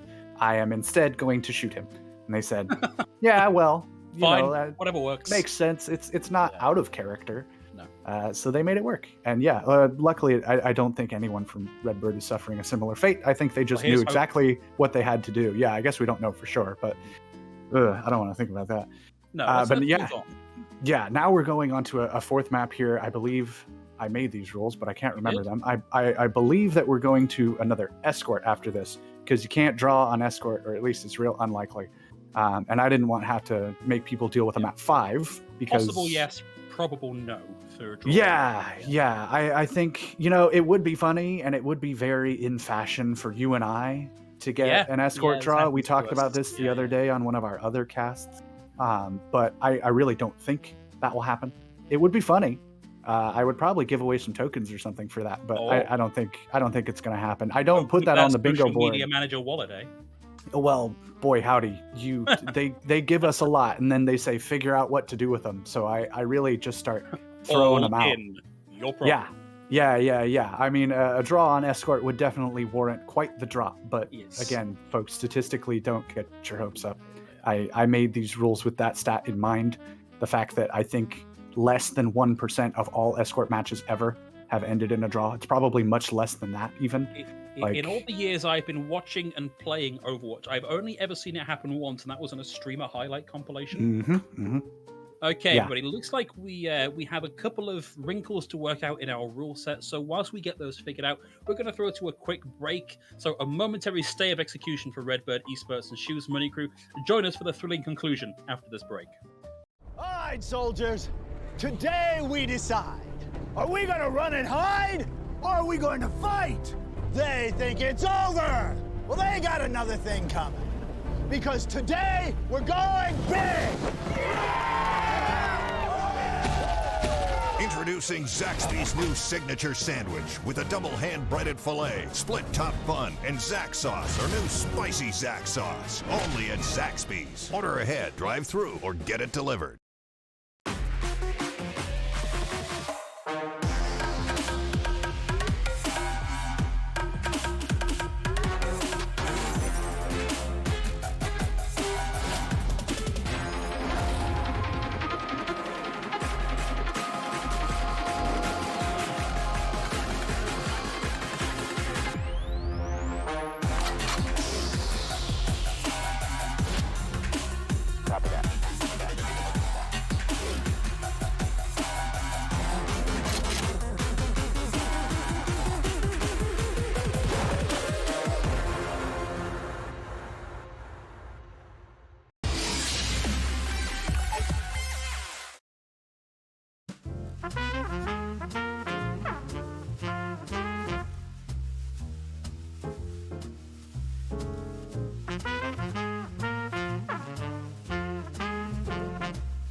Welcome back, everybody. We got that ironed out, and we should be ready to go into our next map in just a couple of minutes, and we'll be going to Dorado next up, Fiddle.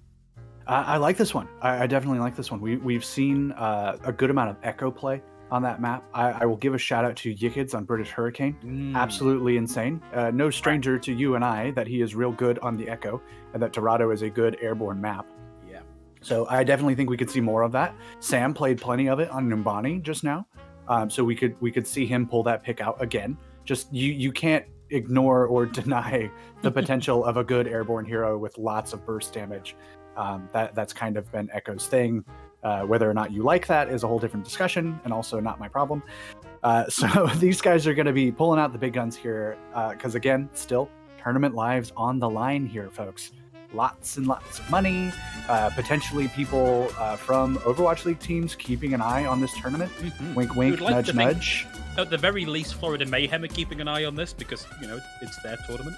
This is true, yes. They have signed an EU player. It's true, yes, yeah. EMEA, I should say. Yes, yeah, we signed Sir Majed. He has been apparently doing fantastically. I have not been spectating the open trials that we held last week, but Albert seemed very comfortable with him, very, very confident in his ability, and I trust Albert, whose real name I will not speak. And yeah, in general, I feel like it would do a disservice to teams not to be paying attention to this, because there's loads of amazing free agent talent coming from the Owl pool this year, but that does not mean that Tier 2 cannot keep up with those people, right? So this is a great opportunity for these guys to show off and really prove what they're capable of in a tournament setting like this. And I really hope that teams are paying attention.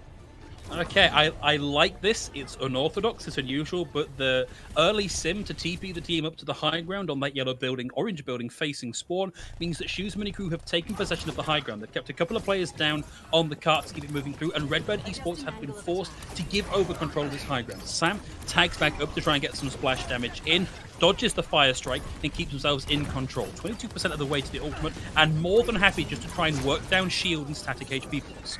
Yeah, I mean, this is Echo's bread and butter, right? Just stand at a medium distance and fire away. So Danid, of course, also getting into that somber shuffle, forced to translocate, get that little mini health back and get back into the fight. 40% towards an EMP for him, and no.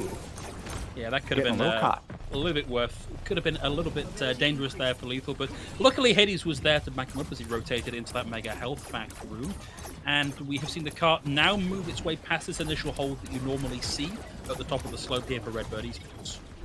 Yeah, I mean, this is a pretty standard secondary hold position for defending teams. You let it get just that far to the archway. But Redbird here, happy to kind of step up and try and like hold an aggressive defense as Shoes Money Crew go for these really kind of like wacky rotations around the far side. They started with that first one that you talked about, and they have not stopped. No, they've been. This has been one long corkscrew rotation the entire way through the map. Big old stick there from Hydron, takes down both the main tank and the support. Hydron will give their lives for it here, but the damage has been done. Redbird Esports put Shoes Money Crew back in their place, and we get to see them back to spawn and give this another go. They do have a good few ultimates to work with, though. The EMP could be pretty solid. It's really going to come to... It'll be a little dance, really, between Danid and Luke Mino. Because if Luke can get the rally off before that EMP hits, it will continue to activate. Its effect will still take place. It will still apply armor to people. So you really have to kind of see, can he catch that Brigitte out ahead of time? Or can he pick Sam? But no, it forces the duplication. Oh. It's going to be the big hack onto Sam the Sombra, who is still generating ult charge. The EMP comes out now from Danid, and Sam is forced out of the duplicate. Danid on the hunt now, saw that Hydron was low with that passive, tracked them through the wall. Big boop there interrupts Lethal's Death Blossom, and then we get the minefield. We get the sound barrier over the top, and we are so close to getting the point capped here from Shoes Money Crew. They just need to close the distance, dislodge Reiner, get their way around these mines, and that's going to be the cap there. Good performance here from Shoes Money Crew. So Danid did not catch Luke Mino, and the rally did go off. However, Shoes Money Crew were able to force them into that little back cubby right there, that little blue alley right to the left of the first point. And armor or not, there was no way to get past Hades charging straight in and swinging the hammer, and Tools flying right in and firing the micro missiles. Like, too much burst damage with that armor. And while Danid is forced away there, that is a pretty solid first point capture on Dorado. But that's just the loop of the Sombra, right? You get close to a tank, you farm some EMP, and off you go before you die. Danid, absolutely a master of that. In this next fight, though, Hades has a shatter that will be uncontested. No shields here with the exception of Luke Minnow, and very difficult to line everybody up perfectly behind a Brigitte shield to stop a shatter. Good control of the high ground here from Shoes Money Crew. Redbird Esports dropping down to keep the cart contested, but it will otherwise keep on rolling through. Yeah, and a good Discord there. The shatter does come through. I don't think that actually hit anybody, question mark. And while the hack onto Sam is pretty good, it still looks like Redbird Esports are holding pretty. Slay goes down, and it looks like this will be the beginning of a rout. Yeah, it definitely looks that way. It's going to be Hades the last to fall here. Interesting that we do see Lethal manage a kill here, but still kind of keeping himself in this fight. I think maybe a little bit longer than was really necessary. I mean, it does build some ult charge, right? You're 80% towards the Death Blossom. You can build that up pretty quick in like the initial engagement before a fight really kicks off, maybe. Or in like that little poke phase where you're just a little too far away for Reaper, but still building some ult charge. But Redbird still, on the other side, the Transcendence especially makes such an advantage for them in this sort of defensive hold that they have to make, because it can cancel out that Death Blossom or the EMP coming out from Danid as well. Interesting that we only got the minefield there and not the power driver to connect with it. Looks like Shoes Money Crew so far have done a good job of avoiding that, and they are about to come up on a big old combo. We've got the EMP, we've got the Death Blossom. This EMP, if it catches Ultraviolet, can really put paid to this push from Redbird Esports on the defense. And Sam goes for the duplicate, and that's going to be the EMP out, catches 3. Iron, Luke Minnow, and Ultraviolet all in that particular spell. But Ultraviolet survives through it and gets the Transcendence online here. A couple of kills come through for Shoes Money Crew, but ultimately, it's not been enough for them to secure this. Ultraviolet takes Lethal out of the fight, and Shoes Money Crew find nothing with that EMP engage. And that was great work from Iron and Lugmino, because Danid gets all 3 of them, Iron, Lugmino, and Ultraviolet. And of course, when you EMP a Zen, he loses all his shields and has nothing. He's got 50 health, which is basically like a stiff breeze. But Iron and Lugmino both body block and just swing away at Danid and said, "You will not get our floating robot." And Danid dies. And nothing happens on that fight. On what was a not bad EMP, it's not a big 6-man thing, but generally an EMP like that, getting both the backline, should do a lot of work. Nothing on the back of that stick there. However, Ultraviolet catches Danid in the rotation and puts Shoes Minikru into the 5v6 at the 40-second mark. If they're quick, they can get a quick reset here and look to go again with a full complement of players. I feel like they do need to get out of here, though. They can't. They're going to try and make this happen and kind of force them back. Danid obviously will get back pretty quickly, but you do not have time to mess this up, right? You've got one fight, really, to make this last push. Maybe some overtime, sure, and you're engaging with Sound Barrier and everything, but you've got to go now. Right now, the Death Blossom is doing a lot of heavy lifting, and an attempt is made there to take Ultraviolet out of the fight, but the defense matrix eats up a lot of that damage. However, Shoes Minikru have found a player advantage here. Ultraviolet needs to start fragging if they want to stop this in its tracks. Nice stun there! And Hades just gets taken out by that self-destruct. Beautiful play here from Luke Minnow that may have just tipped the scales in Redbird Esports' advantage. They've got the coalescence coming through from Slay, but Rhino's able to take Watery out of the fight. Danid is down, Tools is down, overtime is ticking down, and it's done. That's where the hold materializes here for Redbird Esports. That is a size of their ticket. That's what they've got to punch here if they want to make it through to the finals. And that last fight was really decided by 2 stuns, right? It was Lethal going in with the Death Blossom and just getting the classic Overwatch CC shuffle. The stunned again, you're dead. And then again, seeing Hades just get cracked out by the Brigitte right when that bomb was about to drop. He was already pretty low. I'm pretty sure they actually finished him off and not the bomb itself. But even so, right? There's so little wiggle room for someone when a Diva Bomb is flying directly over your head. And you sometimes forget that there's a little Swedish lady with a big old shield ready to pop you in the back. So Shoes Minikru, unfortunately, getting a little caught out there in that last fight. Again, trying to kind of like make the force the last fight to work when you could have regrouped. I didn't like it on Numbani. I can't say I really liked it there. I respect the attempt, right? Because it's basically them going, no, we can clutch this. We are still good enough to do this. It does not matter that we just lost Danid. He didn't even have EMP. Let's just force this fight. There's not a lot of time anyways. And unfortunately, that just doesn't always work against a team like Redbird. They are happy to step up. They know when they have those advantages and will punish you for it. So like you said, now the ticket is written. You will either punch it or lose it. This is pretty much it. You're not going to draw. We have established that now. This is tournament life on the line. And this is kind of a classic niche strategy here. It is. And what is not a niche strategy is just doming Sam on the Echo. Lethal gets the first pick on this fight here. And Shoes Minikru can do a lot to burn time off just by playing in this room and rotating stuns and rotating walls and sending players up to the high ground to deal with the high ground threats from Redbird Esports. Lethal has to back out a little bit here just to get an angle onto Redbird and now starts to close the distance here. And Hydron has made an interesting swap here. Oh, there it is. Okay. I had to check and see what you were talking about. Yeah, no, I mean, this is kind of the counter, right? Let's talk about that classic strategy. The May in that little building, using the wall to completely, just hold the cart there. Because you can hold the cart from that door. But what's the best answer for some stuff in a small room or hallway? A Junkrat. So, great early adaptation from Hydron, actually. Built a Riptire as quick as you please. And there's also a duplicate coming online soon for Redbird, so plenty of damage potential to really keep this cracking on. Danid immediately swapping from the May to the Sombra, getting a little low, but will probably get away. And Lethal with the High Noon could slow things down a bit, but I don't know if he'll get too many kills unless they can force out the defense matrix. Oh, this is dangerous. Luke Minnow is down.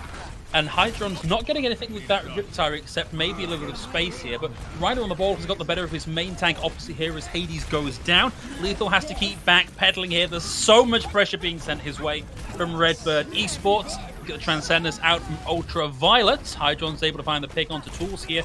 And this is looking like a quick cap here from Redbird Esports, particularly as the minefield comes in here. Having said that, Sam's going to go down. Hydron's down. Lumino does get the res onto Sam. But Shoes Money Crew bounce back like they've hit the world's bounciest trampoline and come back in here to mount a hold just 2 meters shy of the cap on A. That's a good, solid metaphor. I feel like I sometimes get too complicated, but bouncing like they were on a bouncy trampoline is just, it gets the job done. Like, So you've got to be contemplative of your audience, and sometimes you do need to dumb things down just a little bit here. yeah, I'm a history major. I struggle with that. I just talk too much. I'm But an Shoes Money engineer Crew. with most of a PhD. Come on. Hey, well, there you go. All right, drop the degrees on me. I get it. That's fine. Flex on me. Fine. Be that way. Lethal and Danid coming online with some ultimates here. Plenty of opportunity with that EMP to get some work done. Slay has loved some aggressive coalescence engages. You could see that here pretty soon. Oh, But wow. Two picks going down right now. You don't need much more than that. Let's just finish this up and keep going, says Shoes Money Crew. Yeah, and look at what Redbird Esports actually have to work with. It ain't much. They've got a self-destruct, notoriously difficult to get a lot of value with. And Shoes Money Crew coming out on a wealth of ultimates here. A little bit of a scuffle here on the point, but Redbird Esports retreat, and we're back down below the 1 minute marker. And I want people to pay attention to this little dance that's going to happen. It's classic. Ultraviolet versus Danid. EMP There it versus is! Transcendence. He gets it before the Transcendence comes out, but does not get the hack onto Ultraviolet. However, gets enough work done for Slay to open up with that Coalescence, and this fight is over before it even started. Yeah, I mean, as much as you want to, like, pile a small amount of scorn on Moira as a character, Slay has been phenomenal on them, right? Like, kill after kill, the Coalescence is incredibly high value. This has been a very strong pick for SMC. The thing is, though, now, Redbird Esports have a Transcendence, and there's not much to answer it. The minefield, sure, but a Transcendence can clear that if you're smart about it. Hydron with the Pulse Bomb, Iron with the Diva Bomb, Sam with the Duplication not far behind, but there's only 10 seconds left. It's now or never. It's the high noon. Lethal takes a face full of sticky bombs, buys a bit of space, and Ultraviolet is down. Doesn't get the Transcendence online. Pulse Bomb disaster. whiff from Hydron here, and it's the 5v6 in favor of Shoes Money Crew. Lethal being pressured out. Hydron gets back in and takes them out of the fight here, and Redbird Esports are going to press Q on a whole bunch of stuff here. Hydron gets Lethal. Sam's able to find Watery, and it was looking so good for SMC, but Redbird Esports dig deep. They find a bit more gas in the tank, and they start to motor on forwards. Nobody left here from SMC to keep the contest going, so we are on into point B with 2.5 minutes. And that's just Redbird stepping up, right? We've talked a little bit before about like what separates these teams is the ability to clutch it out when all the cards are on the table and you don't have much to work with, and it's just you and your keyboard.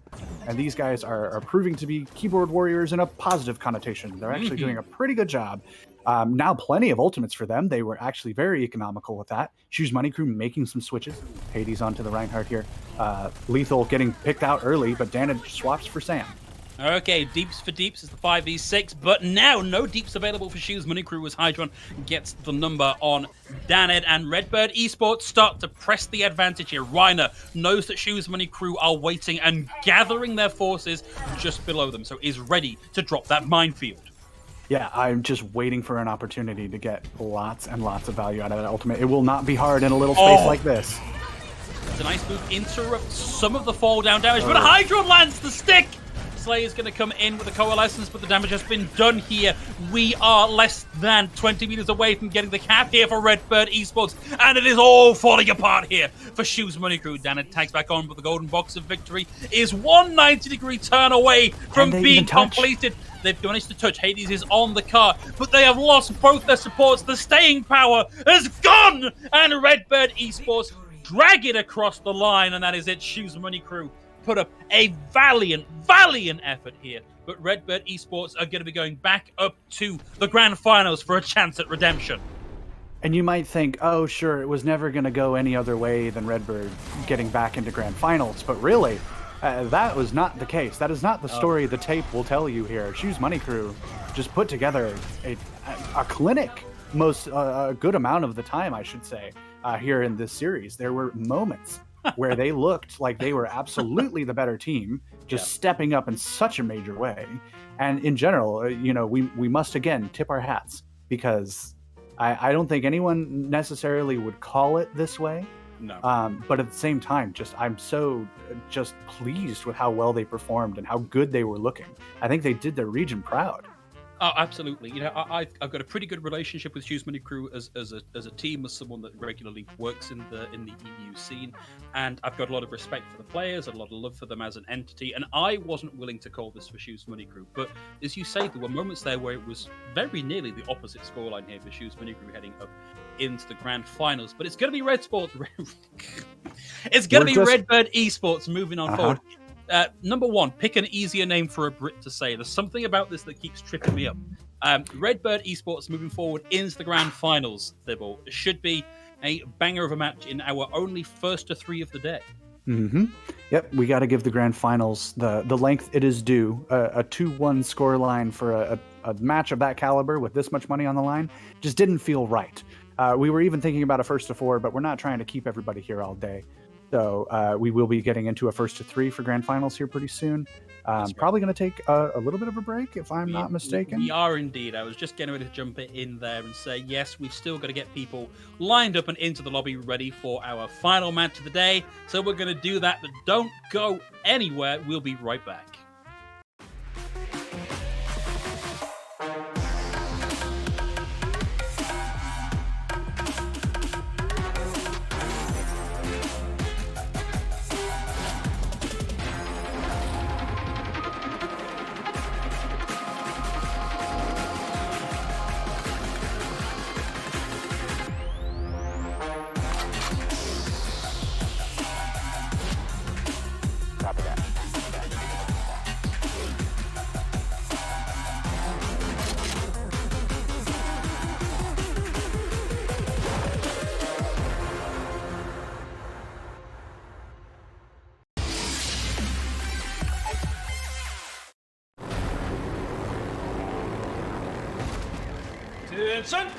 It's enough.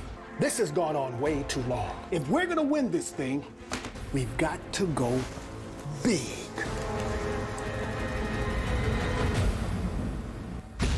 Introducing Zaxby's new signature sandwich with a double hand-breaded filet, split top bun, and Zax sauce, our new spicy Zax sauce. Only at Zaxby's. Order ahead, drive through, or get it delivered.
Attention!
It's enough. This has gone on way too long. If we're gonna win this thing, we've got to go big.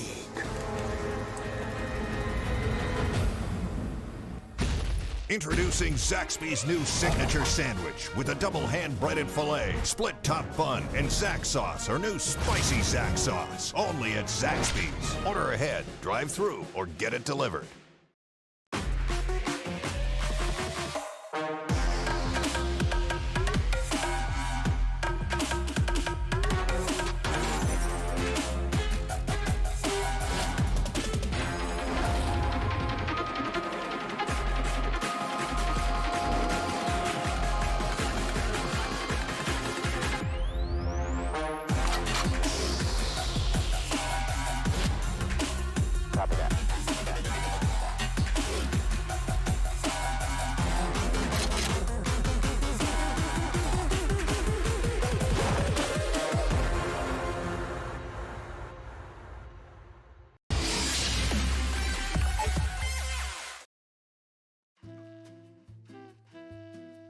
Welcome back, everybody. Sorry, momentarily surprised there as I was I don't know what I was distracted by, but we are here.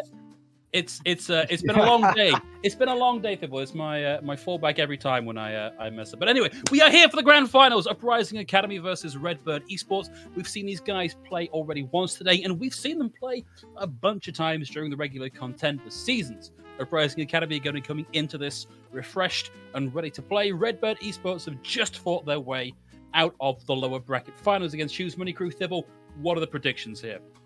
Man, you know, we could look back at historical precedent from today and assume that Uprising Academy can pull this out again. We could look back at historical precedent from other days and see that Redbird Esports generally come out on top in these matchups, especially when you consider that half of the Uprising Academy is currently playing from Korea, which is quite far away, having been several there. miles. Yeah, it's at least 5 miles away. At least. Yeah. So, you know, it's really anyone's game to take, right? Uprising Academy have had a little more resting time. They haven't had to play since their last game versus Redbird, which they took 2-1, though it was pretty close. But there's something to be said in Overwatch for having momentum, for having played more recently, for being a little hotter on the iron, as it were. So, you know, I think we can look at, you know, we can go over the numbers all day, every day, but knowing you and I, and knowing these two teams, I just imagine this is going to be very close and take a very long time and be very entertaining. Yeah, my wife is now back from what she was doing and probably expecting dinner, so it's got to be at least 2 hours here. So looking forward to that. Should be a long one.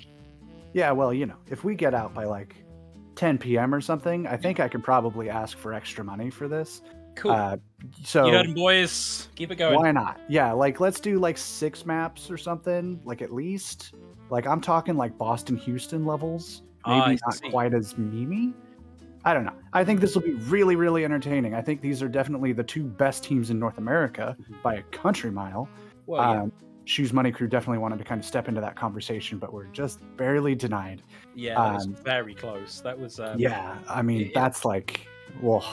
What a series. Yeah, if any of Shoes Money Crew are still around and still watching, I hope you're... I've said as much on Twitter, I hope you're proud with the performance you put on, because I think that was a very good showing in very difficult circumstances. That's why we look so dazed at the start of the segment. We were still reeling. That's why I looked like a rabbit in the head. So, yeah, just whoa, that series. But that was the past, and this is now. We are starting on Busan, which is a fantastic map here in Control. Lots of opportunities for the rush comps that have kind of been the flavor of the day. Plenty of opportunities as well for dive, which Redbird were starting to flex to towards the end there. They were getting a little sick of the rush mirror, which I get it. It happens. Anytime there's a meta that sticks around for a little bit, you start just getting a little stir crazy. You start, what else can we play? I'm so sick of this. Of course, made most famous by GOATs. Now it just kind of bounces to whatever sticks around for more than a month. Because by God, we're gamers. And we have the attention spans of gamers. So I just to derail slightly, I once saw a quote from somebody in the Overwatch space saying, no, such and such a game isn't going to steal people away from Overwatch, because Overwatch players need lights, they need bells, they need whistles on at least a 3-second timer. And so really it's more likely that a fire truck going by will steal players from Overwatch. And we need that constant drip feed of stimuli, otherwise we just shrivel up into husks. Yeah, I mean it's there's something to be said for a game that just keeps your attention with bright lights and colors. Yep. And goodness gracious, is this the game for that? Sometimes it gets a little too much, but hey, what can you do? I'm excited to see. I want to see what happens now. We kind of talked a lot about Redbird and how, like, are people really starting to step up to their level? Are they sandbagging? Are they focused on other things? Are they thinking about what they're going to make for dinner when this is done? And are they going to, at some point in the tournament, flip the switch and just decide to win the video game? I don't know if they necessarily hit that point versus Shoes Money Crew. I think they kept it awfully close, but they looked confident towards the end. But I mean, they just on a are they sandbagging point of view, like just to look at the attitudes on Twitter following that match in particular. Like, the impression I get from Redbird is no, they are in this to win this. Sure, it's not that they are like they don't care because I don't know, they've got Overwatch League offers or they're done or whatever. Like I do genuinely think they are in this to win this. Yeah, no, and I mean that's I mean really all we can hope for, right? We want these guys motivated. That's what we put the prize pool in for. So I'm very excited to see. Redbird did lose this series not a couple hours ago, right? So they definitely should be walking into this with a chip on their shoulder, and it's looking like they're ready to engage pretty quickly here on the city center. Well, the pile drive does connect there, and Ion's able to get the rundown on Simple, but the hack comes through onto Reiner. A few seconds before they can actually roll out of that one, but they do survive. QQ close to D-Make there, and the D-Make indeed comes through as we start out here on Busan. Victoria is able to find the pick onto Reiner, but I feel like damage has kind of been done here for Redbird Esports. They've got the kills they need. They should be in a good position to rotate to the point and start to take it. Looks like we have got some point presence here, and you can in fact see we've got the Tracer, we've got Victoria and Fixer currently on point, but Redbird Esports swarm back on and look to flip that back. 5% cap there for you guys. Hey, a sneaky 5% can make a big difference on Control. So props to Uprising Academy for saying, hey, yeah, we lost that fight, but we'll get a little something out of it, and then come in with a quick re-engage as well. Stella's already got that EMP online, but with Hydron firing a quick 1-2 punch here onto Redbird Esports, they're not going to get a chance to use it, so the defense will hold for now for Redbird, but they've got to be careful because Stella is coming back in with an EMP to play with. Well, it's not going to matter for another few more seconds at least, because QOQ is getting a gnarly stagger. Doesn't matter if you're on Runaway, The Spark, or Uprising Academy, a Baby Diva deals with Baby Diva problems. So Sam here in the backline, he's peeking. He's got that EMP, like you said. Plenty of tools to work with here for Redbird. Oh. That was so close. That was nearly them found out. I felt for it. I almost had a little sympathy pain right there. But he managed just to escape. The EMP comes through. Okay, and straight away Ultraviolet taken out of the fight, guarantees of the 5v6, but Luke Minot does have the rally still running, which should, in theory, counteract some of that lost capacity here, and we've got ult available for Redbird Esports. Self-destruct comes out from Ion. Itzel has committed the minefield already, so it means that the point is currently a little bit tricky for Redbird Esports to really make their own. There's the EMP coming through from Sam this time, but we've already lost Hydron, we've lost Ion's mech, we've lost Ion. Simple's going to go down to the minefield here, and Ultraviolet is still alive and still fragging. Redbird Esports are still in charge for now, but that's going to change very shortly here as UA come back and flip this. And this is actually so back and forth all the way through, but Uprising Academy is starting to get a little warmed up. Okay. You know, they took a bit of a break, and they're starting, you know, like they lost that first fight, and then they go, okay, you know, shake it out, guys. Crack all your knuckles. Do all the gamer things you got to do. We got a game to play. And suddenly, you know, these 1v1s are going to be so good all series long, and we're just getting into the beginning of that. I'm going to have so many things to talk about with Hydron versus Victoria, Itzel versus Reiner, QOQ versus Iron. Like, those are all the matchups I'm excited to see, but it's also going to come down to a lot of intense team play. That's unfortunate. Stella's able to find a Hydron. That's Hydron out of the fight here. The 5v6 in favor of Uprising Academy. Plus, they have ults to play with. Uprising Academy only just getting theirs on board here. Although Ultraviolet and Luke Miller will have both their supporters online ready for this next engage. And they still have plenty of time here.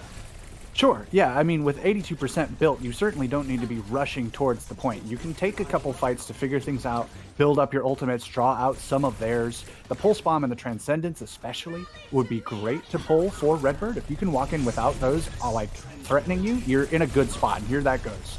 Okay, well, Luke Minnow started things off here with the rally.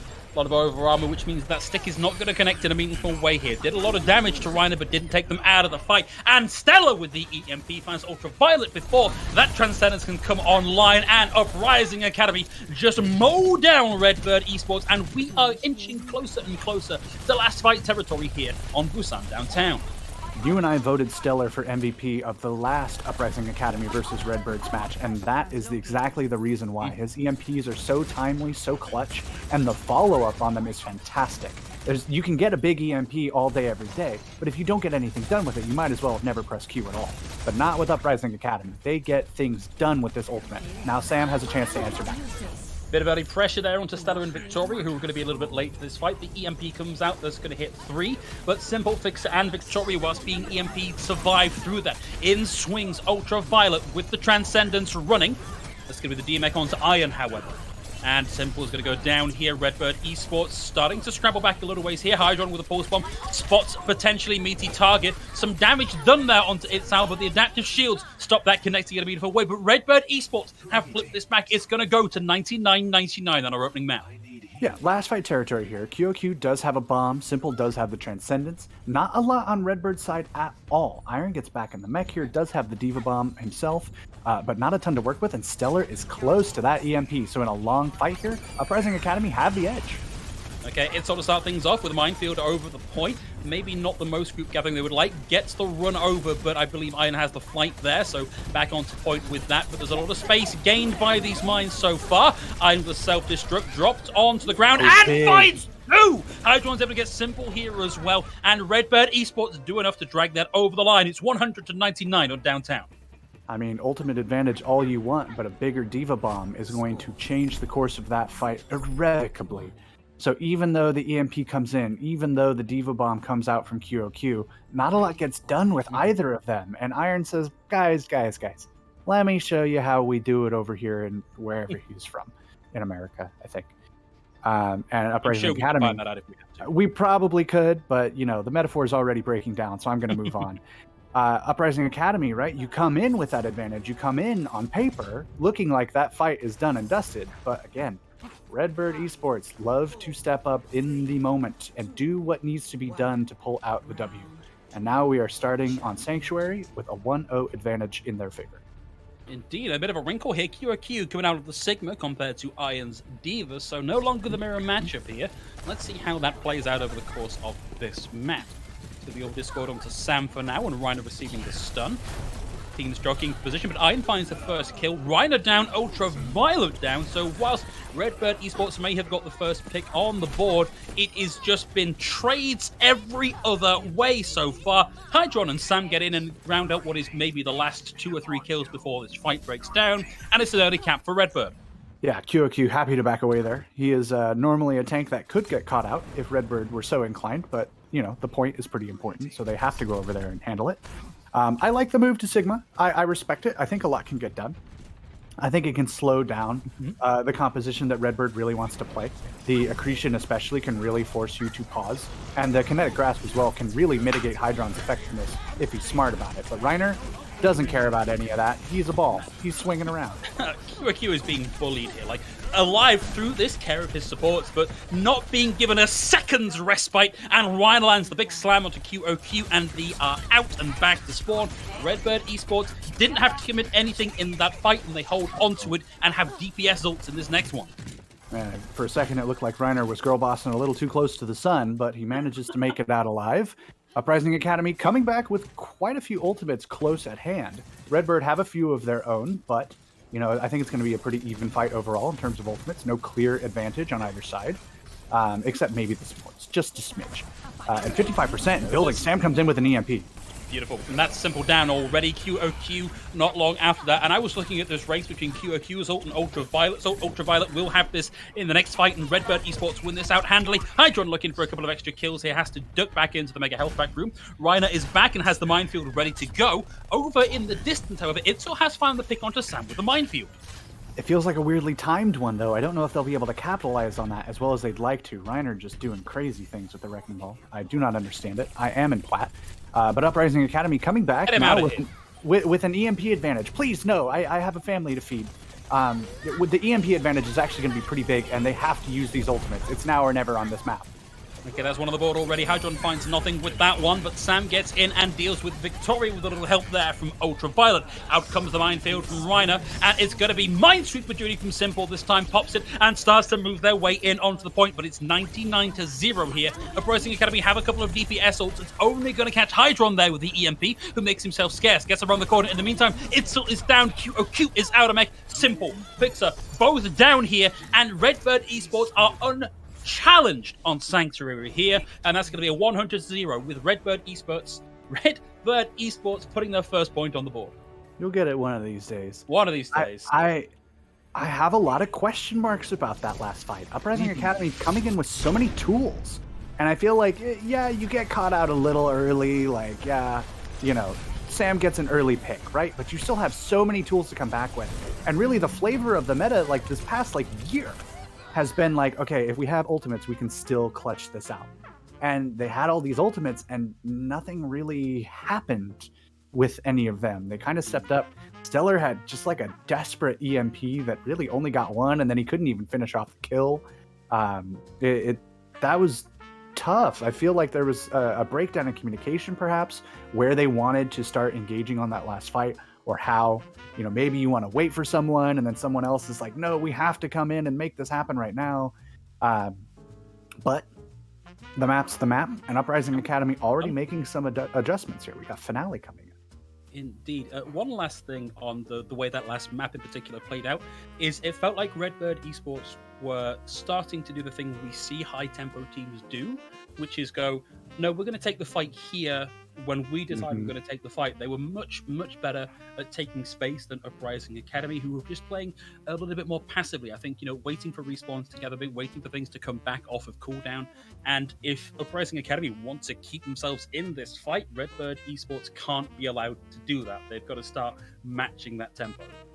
Right, or at least if they do attempt that, because they will always try to force a fight if they feel there's an advantage. It's the thing to do. But if Uprising Academy can handle that or predict that even better and have an answer, use those ultimates like, okay, we know they're going to come in and try and use XYZ.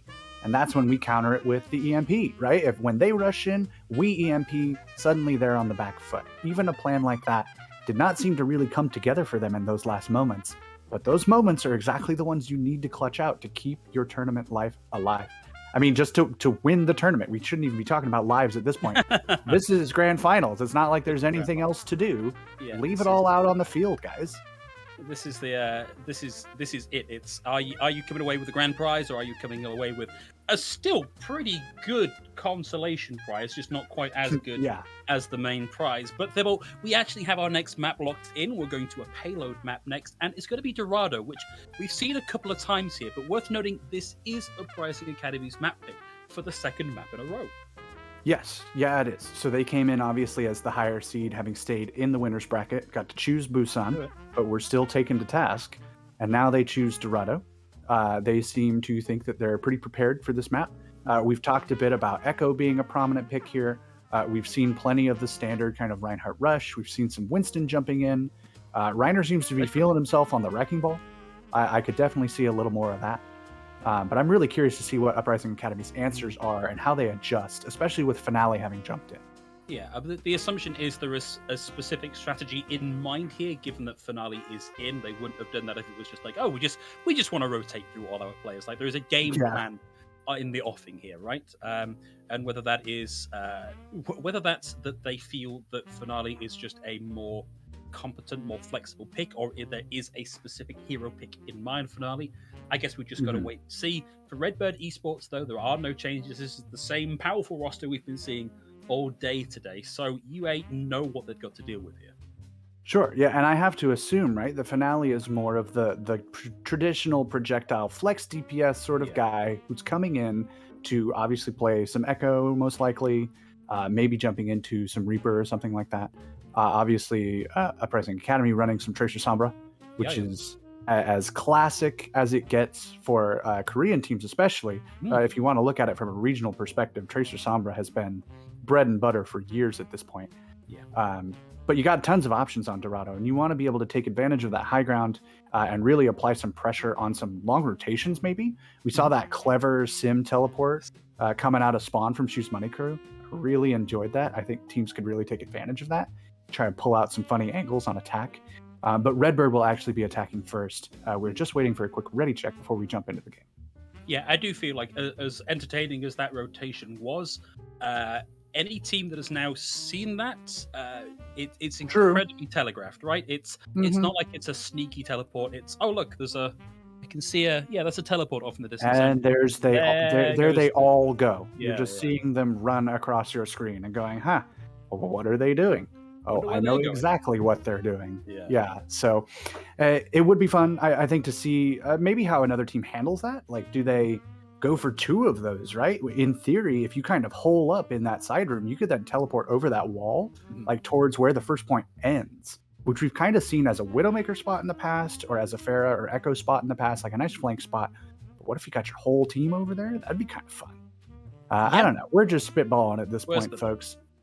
We are just waiting on we have Uprising Academy ready. Redbird Esports, as we have mentioned, like to take their time here and there. They're masters of building tension. They understand what's at stake here. They know that the longer we wait, the sweeter the eventual release will be. See, in our traditional American meat sport, football, which I will call it, because it's not that. No. You live in Maryland now. You will call it football. This is called putting them on ice, where you just have them sit and think about what they've done. And it can sometimes really psych somebody out, actually, and force them to, like, oh man, maybe get a little jittery, but we do have a ready. We got a capital R. They mean business. We are definitely ready now. I just think that's Reiner. I don't think his caps lock key broke ages ago, and he's just never bothered to fix it. Thinks in capitals. That's the only way you can be a successful main tank. He's just got that energy about him, and you can't say it doesn't work, right? I mean, I think consistently the highest caliber North American main tank we have right now. And we talked a little bit earlier about players with a long pedigree, a long history of competitive Watch League behind them. And whilst the username Reiner might be relatively new, Reiner as a player has been playing for a very long time, like across multiple right back roles. At the start. Yeah, exactly. Yeah, he was formerly called Frill. I mean, he's gone through a bunch, and I don't remember most of them, but that was kind of the main one. Check Liquipedia if you really care.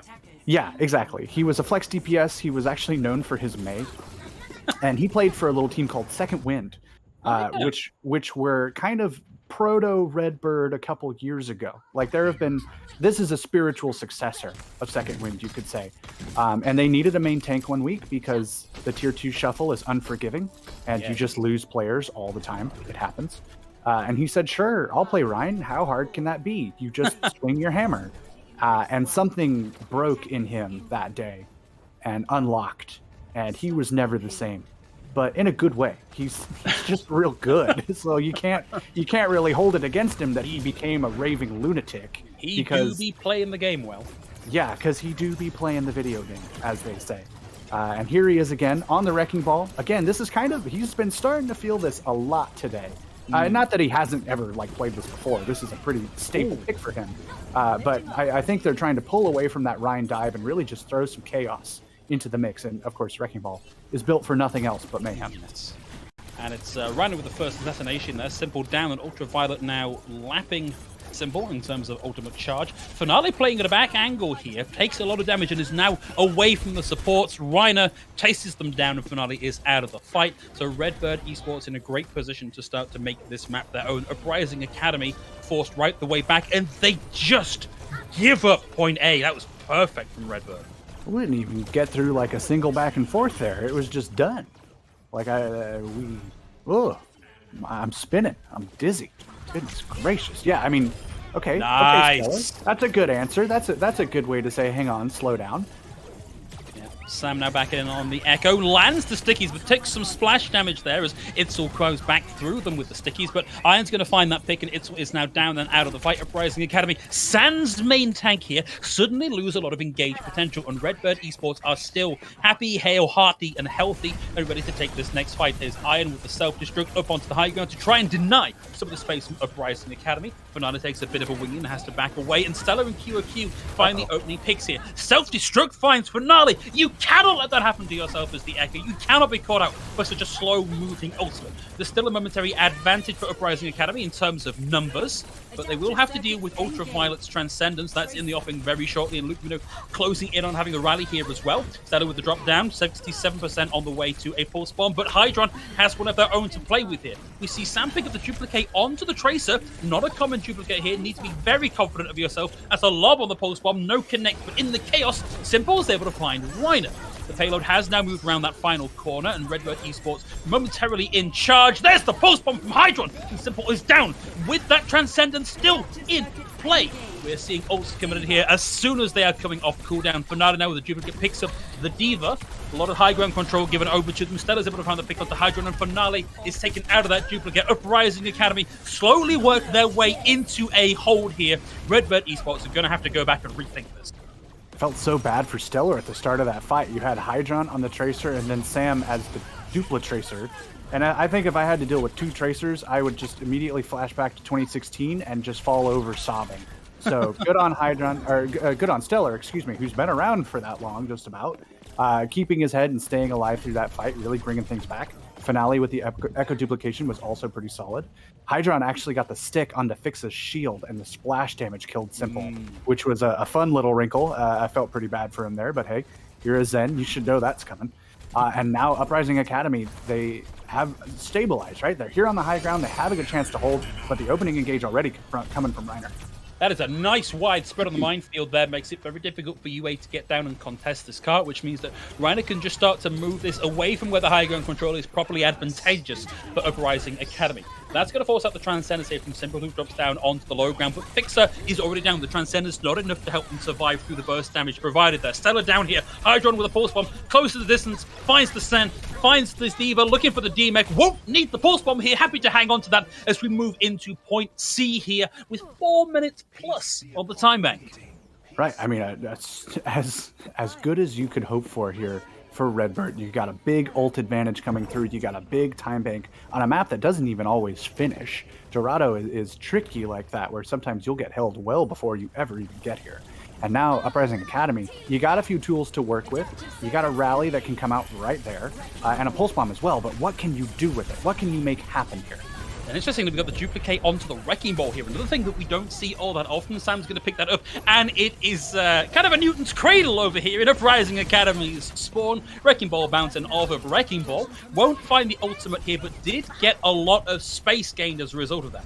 Reiner happy just to camp out the high ground here on the enemy spawn. Drops the power driver, clears a couple of mines out of the way. 3 out of the, I believe, 16 deployed. Reiner takes a lot of damage here and can't get into safety. QOQ with the chase takes them out of the fight. But here's where the trades start to come through as Sam and Hydron take out their opposite numbers almost respectively here. So Redbird Esports still in with a chance in this fight. And of course, Reiner will be back nice and quickly here. The payload still moving on forward. We are just a handful of meters away from the end of this map. And Hydron is zipping around with the pulse bomb almost on board. Out comes the Transcendence from Simple. Bernardo's going to be holding on to the Duplicator here. Out it comes. It's the Diva once again here, looking for a big self-destruct. Actually uses the Defense Matrix to find Hydron's Pulse Bomb, which is a great presence of mind here from the Flex DPS player. Yeah, no, I mean, it's Echo has been such a delight mechanically to see because it's really forced you to respect. Like, this is something we had back in the old days of Overwatch where you could swap to any role at any time. Echo makes you do that, and I love it so much. But there's a fight going on. I shouldn't wax poetic. Sam is doing crazy things. Man, that's a two-man assassination there. Most of the heavy lifting being done by Hydron. Out comes the Pulse Bomb. That's going to be Fixer able to dodge that one. Stella's Pulse Bomb gets eaten off on the side. Fixer's down, QOQ's down, and we're looking at close to a 2-minute time back. As soon as they can dislodge itself from the point here, there's Finale knocked out of the McCree by Luke Minnow on the Brigitte, and that is it. 1 minute 55 seconds of the time bank here for Red Esports. A very respectable time bank for this map. Yeah, super solid, right? I mean, not a total blowout. Uprising Academy had plenty of great defensive moments across that, but ultimately, Redbird did what Redbird do. I felt like you were going to say Redbird did Redbird things, which, like, as analysis goes, great. Yeah, you know, well, Labasco's not here, so I have to carry his spirit on somehow, you know? No, they kept their foot on the gas, right? Like, these are the consummate gas pedal players right now. They are absolutely here to run it down. They do not care what you think. They do not care what you have. They do not care about ultimate advantages. Do they even know what those words mean? I don't know. They are just here to win the video game. And when you're playing like that, I don't want to call it mindless because they do put a lot of thought into that sort of strategy. But what it is, Thibble, is that they have been doing this for so long that things that you and I have to like stop, take notes, and calculate that they can do on an instinctive level. Absolutely. Yeah, muscle memory is a real thing here. That's why you'll see like crazy flicks onto a Tracer, because you just remember how far she moves over the course of a blink and how much you need to move your mouse to rip her head off. Stuff like that is exactly what these teams can do at this level, and Redbird delight in that sort of play. And it might look mindless, but really it's just highly, highly trained. Okay, well, Fernando's going to be starting on the Widowmaker here for Uprising Academy, but I suspect not given the space to actually get much done with, although we have seen a team come out and get a pretty good opening headshot before swapping off of the Widowmaker, but that's going to be Finale heading back to spawn and rethinking that particular hero selection. So it's the high ground defense on the mirror matchup here for Redbird Esports, looking to get down and slow this cart down, hopefully get a couple of kills along the way, but so far a little bit reticent to actually take that initial fight. Okay, here we go. There's the collapse. Rhino with the power drive down. Hydron attempts to follow up with the pulse pistols. They don't find the kills, but they do force Uprising Academy momentarily back. They buy some space, and that is a heck of a knockback. Will we see Itzel actually survive through that? I think he can swing back. I hope so. I think he would have died by now if he couldn't. There you go. Relax, everybody. We found him. Where in the world is Itzel? He's right there. Pressing forward now. Uprising Academy had the advantage. They're a little low on health, though, and Hydra and Leak Mino happy to come back in and remind them of that fact. Yeah, had the advantage right up until the point the caster said they had the advantage, at which point it's Redbird Esports back in control. Q and Q, the last of four. Not much of a stagger here, but certainly enough to slow things down. Yeah, and you also see Simple getting caught out there. You see Fixa getting taken out. Plenty of stagger, if not even from the Baby Diva. Uprising Academy really having to look and figure out what they're trying to do. Hydron trying to get some free tokens. Unfortunately, that is not a chat command that works. You guys will spam it anyways, but I don't care. And Stellar getting the opening pick onto Reiner could be a little opening here, but Uprising Academy, they got to move. Yeah, Uprising Academy still have some ground to cover here, and they have made the swap onto the Sombra, but Reiner will be back relatively quickly compared to any other pick you could make here. So they have to press this advantage now. They've got to look for the follow-up kill, and that's... Wow, it's a good stick, but it's a blink and you miss it response here from Simple, who popped the Transcendence to keep himself alive through this one. But it does mean that's no longer in the offing for defensive capacity later on in this round. Reiner's going to drop that minefield, and we still have the duplicate here for Sam, who just gets that self-destruct online. They'll be holding on to that until the last possible second. Up it goes. There's no shields in the offing here, but they make good use of the surrounding environments and get out of the way of that self-destruct. But Redbird Esports, one more time, they buy space, and that's what they've been doing this entire time. They don't necessarily care about the kills. They want to regroup. They want to look for kill opportunities, and that's what they've bought themselves here, Tibble. Right, yeah, I mean, they're not even necessarily winning this fight, but you can see when they start getting into just this stalling mode, they're just going to be annoying and chew time off the clock, which is, of course, the name of the game, metaphorically. But Stellar still stepping up. Uprising Academy still taking that space. A solid fight from them, a long, extended one, but they held it together. They stuck together really well when they needed to, hiding in that mini health pack room on the right side from where we're looking right now. And Itzel just kind of going out on little forays to try and dislodge somebody for the pack to take down. And now they're looking to do the same thing, trying to dislodge people off this high ground that Redbird are happy to set up on right away. Speaking of setup, here's Finale coming in with the EMP. Everybody is nicely grouped up from Redbird Esports, and that's going to be a two-man EMP. Maybe not the big impact they were looking for here, but it does take Ultraviolet out of the fight, and consequently, the House of Dominoes is starting to fall here, as we see Reiner down, and Stella gets up close and personal with Luke Mino and takes them out of the fight whilst holding on to the Pulse Bomb. Yeah, pretty clean overall. I will say this now gives Redbird the Transcendence advantage, which can be a big deal, but Finale doesn't have the EMP anyways, so they just have to hope they can force it out some other way. Fixa does have the Rally coming online. We have the Pulse Bomb coming out from Stellar. It does get eaten by Iron, though. Good moves from him.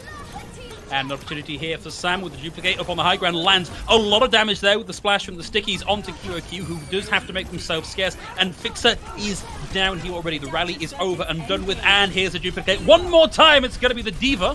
Simple is already down here. And Sam does not care what damage they take, doesn't care how deep they get, is just looking for the kills. We'll have that reset on board with the self-destruct. In it goes like God's own bowling ball, looking for pins, finds nothing, but is now back in the fight and ready to start taking names again.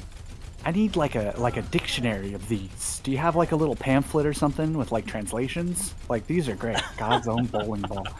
We'll figure that out after the show. Yeah. Redbird here sitting pretty on the high ground. A couple ultimates to work with. Reiner may be going for that minefield engage, but maybe messing up that role. I'm not sure.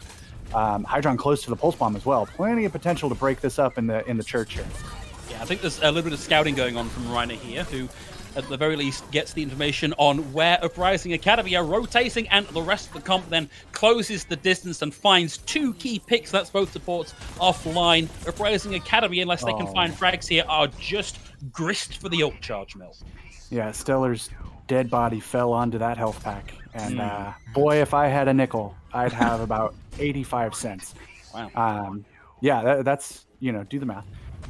Plenty of ultimates here for Redbird again.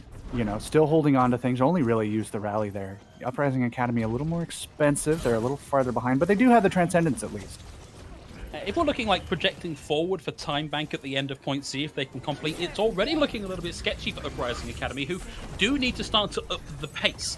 Iron's going to start things off here with the self-destruct, and that's a nice hack from Finale. And the combo there with the Pulse Bomb takes Reiner out of the fight. Stella's on a tear now, finds two, takes Hydron out. And we are looking at something approaching a cap here for Uprising Academy. They've got the numbers in their favor, and they've got that 300 HP per second healing coming in from Ultraviolet. Sam with the duplicate again, and so quick on getting these self-destructs in on the table. Not going to find anything, but Ultraviolet does find the frag here. Finale's down. Reiner has dropped the minefield all over the point, and we are less than 3 meters away from the point and less than 30 seconds away from the end of the match here, Phil.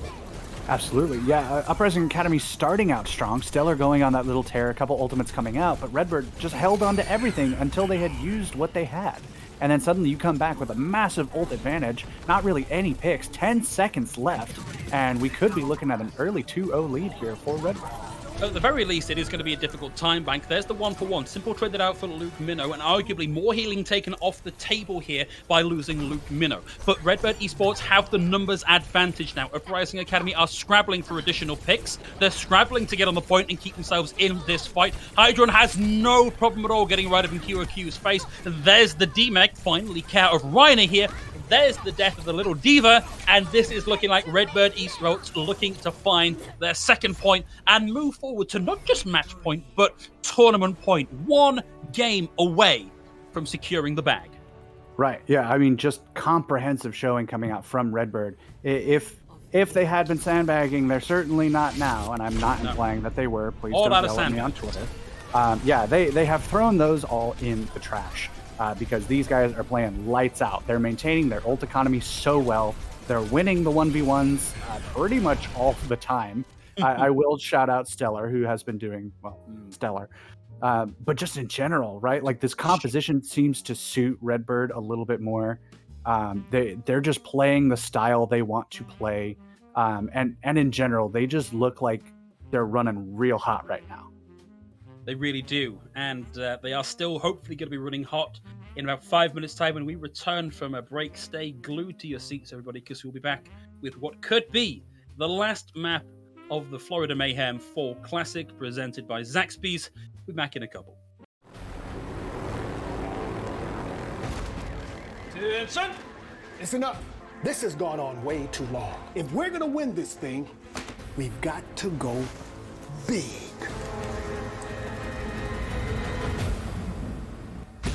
Introducing Zaxby's new signature sandwich with a double hand-breaded filet, split top bun, and Zax sauce, our new spicy Zax sauce. Only at Zaxby's. Order ahead, drive through, or get it delivered.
Welcome back, everybody. I hope you've saved your seats, or at the very least, the forward edge of it, because as we enter our potentially final match of the day, you're only going to need that leading edge. You'll be right on the very edge of it. Big Hunk Phil and Thibble still bringing you all the action. And to recap, Redbird Esports currently 2-0 up over Uprising Academy as we move into Numbani.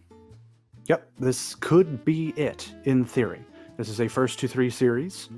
We are going on to Numbani, which is drawable, but Redbird Esports did pull out the victory in our last series on this map. So they're definitely feeling good, as probably why, well, I suppose Uprising Academy did pick this. So they're also feeling confident at the same time, which should make for some fun times. But it is, we're really down to the wire here, Uprising Academy. You really, if you want to start bringing it back, now is the time. But I do also have to say, before we get into this series, if you've been following along on the Florida Mayhem Twitter account, which you should be, because why are you not? I posted a little wager board earlier this week because that's what I do over there, and one of them is that if I make an announcement mid-tournament, we give away 10,000 tokens. So I'm just going to get that out of the way right now, and I'm also going to make you guys probably really mad right now because the announcement is that we have an announcement tomorrow. Oh my god, so, I really hope that the announcement is for another announcement coming on down the line. We're just gonna do that for like 3 weeks. Yeah. And then when you guys give up, then we'll drop it. It'll be fun. All this goodwill and good press you've made by putting on a tier 2 tournament, just go. Throw it away. Yeah, I've really become the evil I swore to destroy and all that stuff. But yeah, we were looking at posting it today. We could not get it done today because we like to make our announcements cool, and that takes time and effort and work. So please forgive us. We're working on it. It will be out tomorrow. It's going to be really cool. I'm really excited about it. And obviously, we're going to have a bunch over the next few weeks because it's the off season and everyone's going crazy and doing fun and crazy things. So walk that very fine line between wanting to get as much content over a period of time as you can versus beating the leaders. Right. Yeah, that's always fun too. But hey, it's the game you have to play. I respect it. It's just part of the grind right now. But we're making it work. No matter what, we're putting out some cool stuff, so please keep an eye on that. In the meantime, we got Redbird Esports jumping in on the dive. We have a mirror, actually, it's looking like. On both sides. Like we've settled into, if not quite an established meta for these two teams, certainly something approaching that. So it's Redbird Esports looking to get on the high ground on the right-hand side. Sam takes a bit of a dink on the way through, but will get healed back up again. A variety of health packs and bullets coming through from Ultraviolet. It's going to be the drop down. Italo has the jump to get back in. Actually lands on top of Hydron here. So Redbird Esports, unless they can equalize very quickly, which I'm afraid that ain't working out for them, that's going to be back to spawn for them. Yep, great focusing being from Sam there. Does get QOQ out of the mech, which forces the jump off the cliff. But it's all jumping in and just finishing things off, really applying all that cleave damage. Still a little behind Reiner in terms of ult generation, but not by much. Okay, well, Reiner does have the advantage. Actually, no, did that? The nano is on Reiner. Yeah, okay. You don't really see the effect. That is a little strange. No. But blown up. Stunned down here. That's unfortunate. That was a momentary opening for Redbird Esports. It's going to be finale. Picking up the duplicate, picking up the diva one more time here. Gets the run through straight into Ultraviolet. And going in with a bunny blaster. Ultraviolet lands the sleep. And the kill comes through. Finale is down. Itzel is down here. And Redbird Esports momentarily bounced onto the back foot. Come in swinging. And they're going to cap point A in just a couple of seconds here. Yep, just under 5 minutes in the bank, which we still call pretty good. In our industry terms, very professional. Yeah, it's, Sam stepping up, just applying more pressure here. This guy is on such a tear right now. I don't think we've talked about him too much. We've brought up Hydron, we've brought up Reiner and all that. But really, having that airborne DPS that's so flexible, that can duplicate just about anything. We look at guys like Fleta who can do stuff like that, but we have people here at home who can do just the same.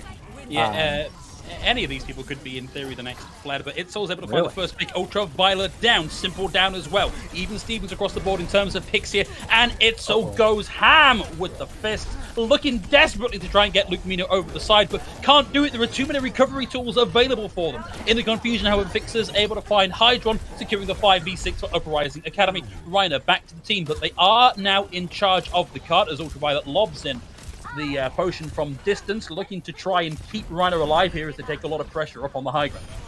Yep, Stellar getting the trade kill onto Sam is pretty big. This is a chance for UA to kind of restabilize, which they haven't really done just yet.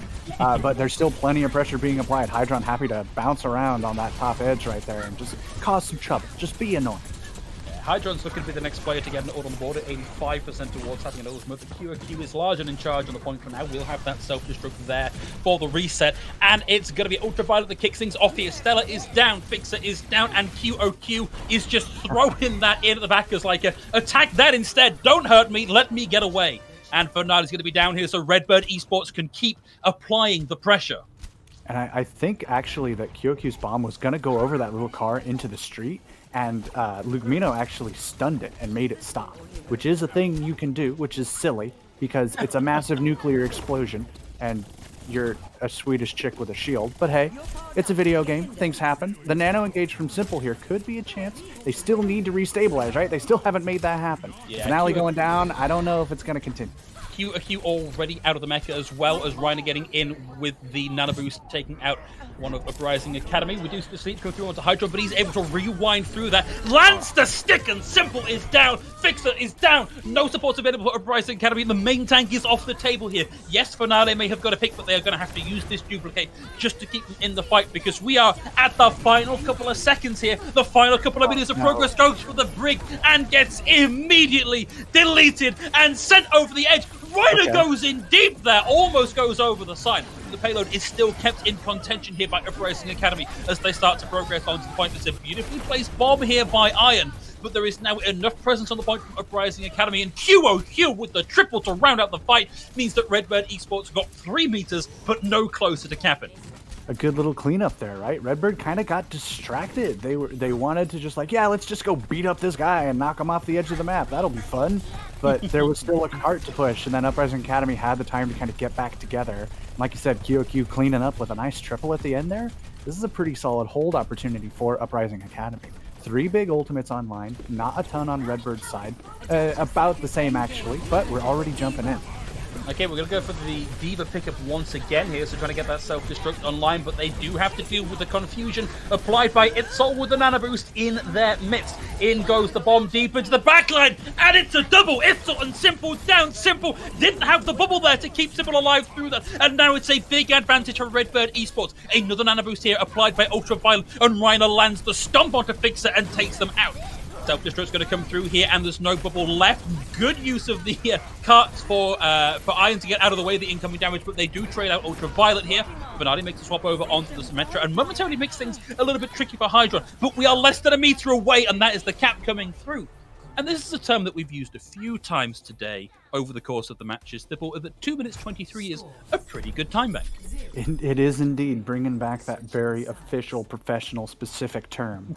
Pretty good time bank there. 2:23. And just looking at how those fights went, right? Uprising Academy, they did a good job of burning time, because I think that time bank you could have slapped another 90 seconds onto that if Redbird maybe made 1 or 2 fewer mistakes. Or if they weren't forced into those mistakes, I really should say, by Uprising Academy. I think they were very clever on that last point to try and chew away a good amount of time, because that cart sat very near to the end for a good little bit. So at the very least they have that. At the very least they can still establish a defense and talk those things out and do all the things they need to do. I certainly do not think this team is boomed or anything like that. They're not scrambling and crying and throwing up all over the place or whatever the heck you do. That's not my business. But Redbird at the same time, this feels like another level. This feels like they are just unrelenting. There is no discussion. They are done discussing this game. They are here to get it over with. They probably want to go like get a pizza or, like watch something on Netflix. Like I think they're hitting the point where they're like, guys, let's just win. And that's scary, frankly. A little terrifying. I've got to say, Thibault, why would you go and get pizza when you could instead go and get a fried chicken sandwich from Zaxby's? Oh my days! That was disgusting! Wow! She doesn't have a head anymore, that's why. You need a head to eat delicious Zaxby's chicken. I'm sorry to say it, it is the only requirement, really. Have a working mouth. And Sam did not after that. At least Sam pretty good-natured about that, dropping the LOL in chat. Simple lands the anti onto Luke Minnow and Ultraviolet, but they do ultimately survive through that. Given over a tick, almost 2 here, but now that Sam is back, they can afford to take this fight. But what an opening here from Uprising Academy, and that's bad. Reiner gets hacked on the jump in. We get a nice big anti-landing onto QOQ and Finale, I believe, very briefly. But they are down their main tank here for Redbird Esports, and it is very difficult to come back from that. Simple is able to find Hydron here. There's nobody left to hide behind. There's no shield to play with. There's no potential 1,000 HP of tank. And Finale is in the back line, has the pulse bomb ready to go, but may not even need it here. Redbird Esports are scrabbling to keep control of this, but there's just too much against them right now. Yeah, there absolutely is, and you can see Redbird here trying to bring it back, trying to choose some time or even win this out, you know, clutch it with the nano boost or something to that effect, but not going to happen. 5 minutes 15 in the bank, only about 20 seconds better than Redbird did in the first place, but, you know, Uprising, they need something like this. They need this momentum. They need to keep this moving. I understand the primal there, but man, boy howdy is that guy getting melted. Look at that health bar. Yeah, you do not be in that position. At the very least, he might be able to get back to the point and give ult charge over to Simple whilst he still has that massive HP pool. But Redbird Esports have now found and taken both supports off the table. And Redbird have a chance now. They can get close and start to hold at spawn. This can be very expensive to break. Oh, sure. Tons of ultimates on either side just waiting to be used. Redbird with plenty of opportunities to set up and just, like, draw things out, right? Pull those ultimates out, engage with a couple of your own. Here comes Sam with the duplicated diva again. The EMP counters and Reiner melts. Yeah, Reiner actually received the stun there, but look at the contributions to taking Reiner out of the fight here. This has so far been pretty expensive for Uprising Academy. They've only got the self-destruct left, but it has bought them space here. They've secured the de-duplicate onto Sam. Here's Iron with the self-destruct. It's a big long lob, but ultimately everyone for Uprising Academy is able to get out of the way here. They actually get the nano boost onto Sam this time, and that's a huge damage potential, but not a massive survivability potential. But Redbird Esports, one more time, they hit that trampoline, they bend their legs, they push back up, and they have not lost a meter here in progress. No, it felt like Uprising Academy, like they won the first point so convincingly, and then they stepped up with the primal, and they were like, yeah, hit the gas, hit the gas. And Redbird Esports said, no, dude, you're not gonna do that to us. You do not do that to us. This is our house. This is our tournament. Reiner, though, I feel like this has happened a few times. He keeps getting caught out. He forces the primal. He is gonna take this duel. Yeah, I mean, that really only one other option there, and he actually gets the kill onto Finale here. So they have, it's a call an ambulance, but not for me moment here for Reiner. QOQ now down as well, Reiner ultimately trading the lives, but this is still a favorable trade for Redbird Esports, and they are still only just at spawn with this card. It's going to be the nano boost one more time onto Itzel to try and break through this hold. He will have the primal rage here. There's the D-mech onto Iron. Iron is down, but not before they play a little bit of chin music here on Simple and take them out of the fight. Uprising Academy finally starting to break through this defense, but boy, are they having to work for it. Right, how expensive was that? How many people did they lose and have to wait to respawn to make that happen? It's 2:47 in the time bank. They started with 5 minutes. So about half of that gone, and they're just barely making it around that second corner. Well, Finale will at least hold on to the pulse bomb there. Didn't deploy that, didn't get it interrupted. Itzel lands and scores a second kill there, taking Luke Minnow out of the fight. Sam is down here as well. And Itzel forced one more time into the primal rage. Here's Finale still holding on to that pulse bomb like it's some sort of precious jewel waiting for this next fight. We're into this final corner on B before we start to move on into the final point of the map. And I respect holding on to that pulse bomb, right? You don't have much else to work with, and you really need that for when the chips are all down. You got to try and cap this point, which is never guaranteed. You got 2 minutes left in the bank, and you want to make sure you're getting some value out of that. But it does go out. Yeah, it was very briefly a 3-monkey day there for Redbird Esports and Uprising Academy, but Sam not able to survive the focus fire, gets immediately taken out of the D-duplicate, and Itzel doing a fantastic job of staying alive here. Now has to contend with Luke Minnow with the rally armor going in over the top, so there is a huge amount of sustainability on board now for Redbird Esports, and they're starting to find kills with it as Itzel goes down. We've talked before about the 3-legged table. You take one leg away, you remove the main tank, the entire thing comes crashing down, and Redbird Esports have managed to mount a hold here with 2.6 meters left to go. And if we're going to continue that metaphor, the thing taking out all these rogue legs is ultraviolet. These biotic grenades are insane, and we really haven't talked about them enough. One of the best flex supports in North America, if not the best right now. A history of performance, much like Hydron. I got to give the guy his daps for that. But man, all these like little abilities are really making a difference, just like that absorbed pulse bomb.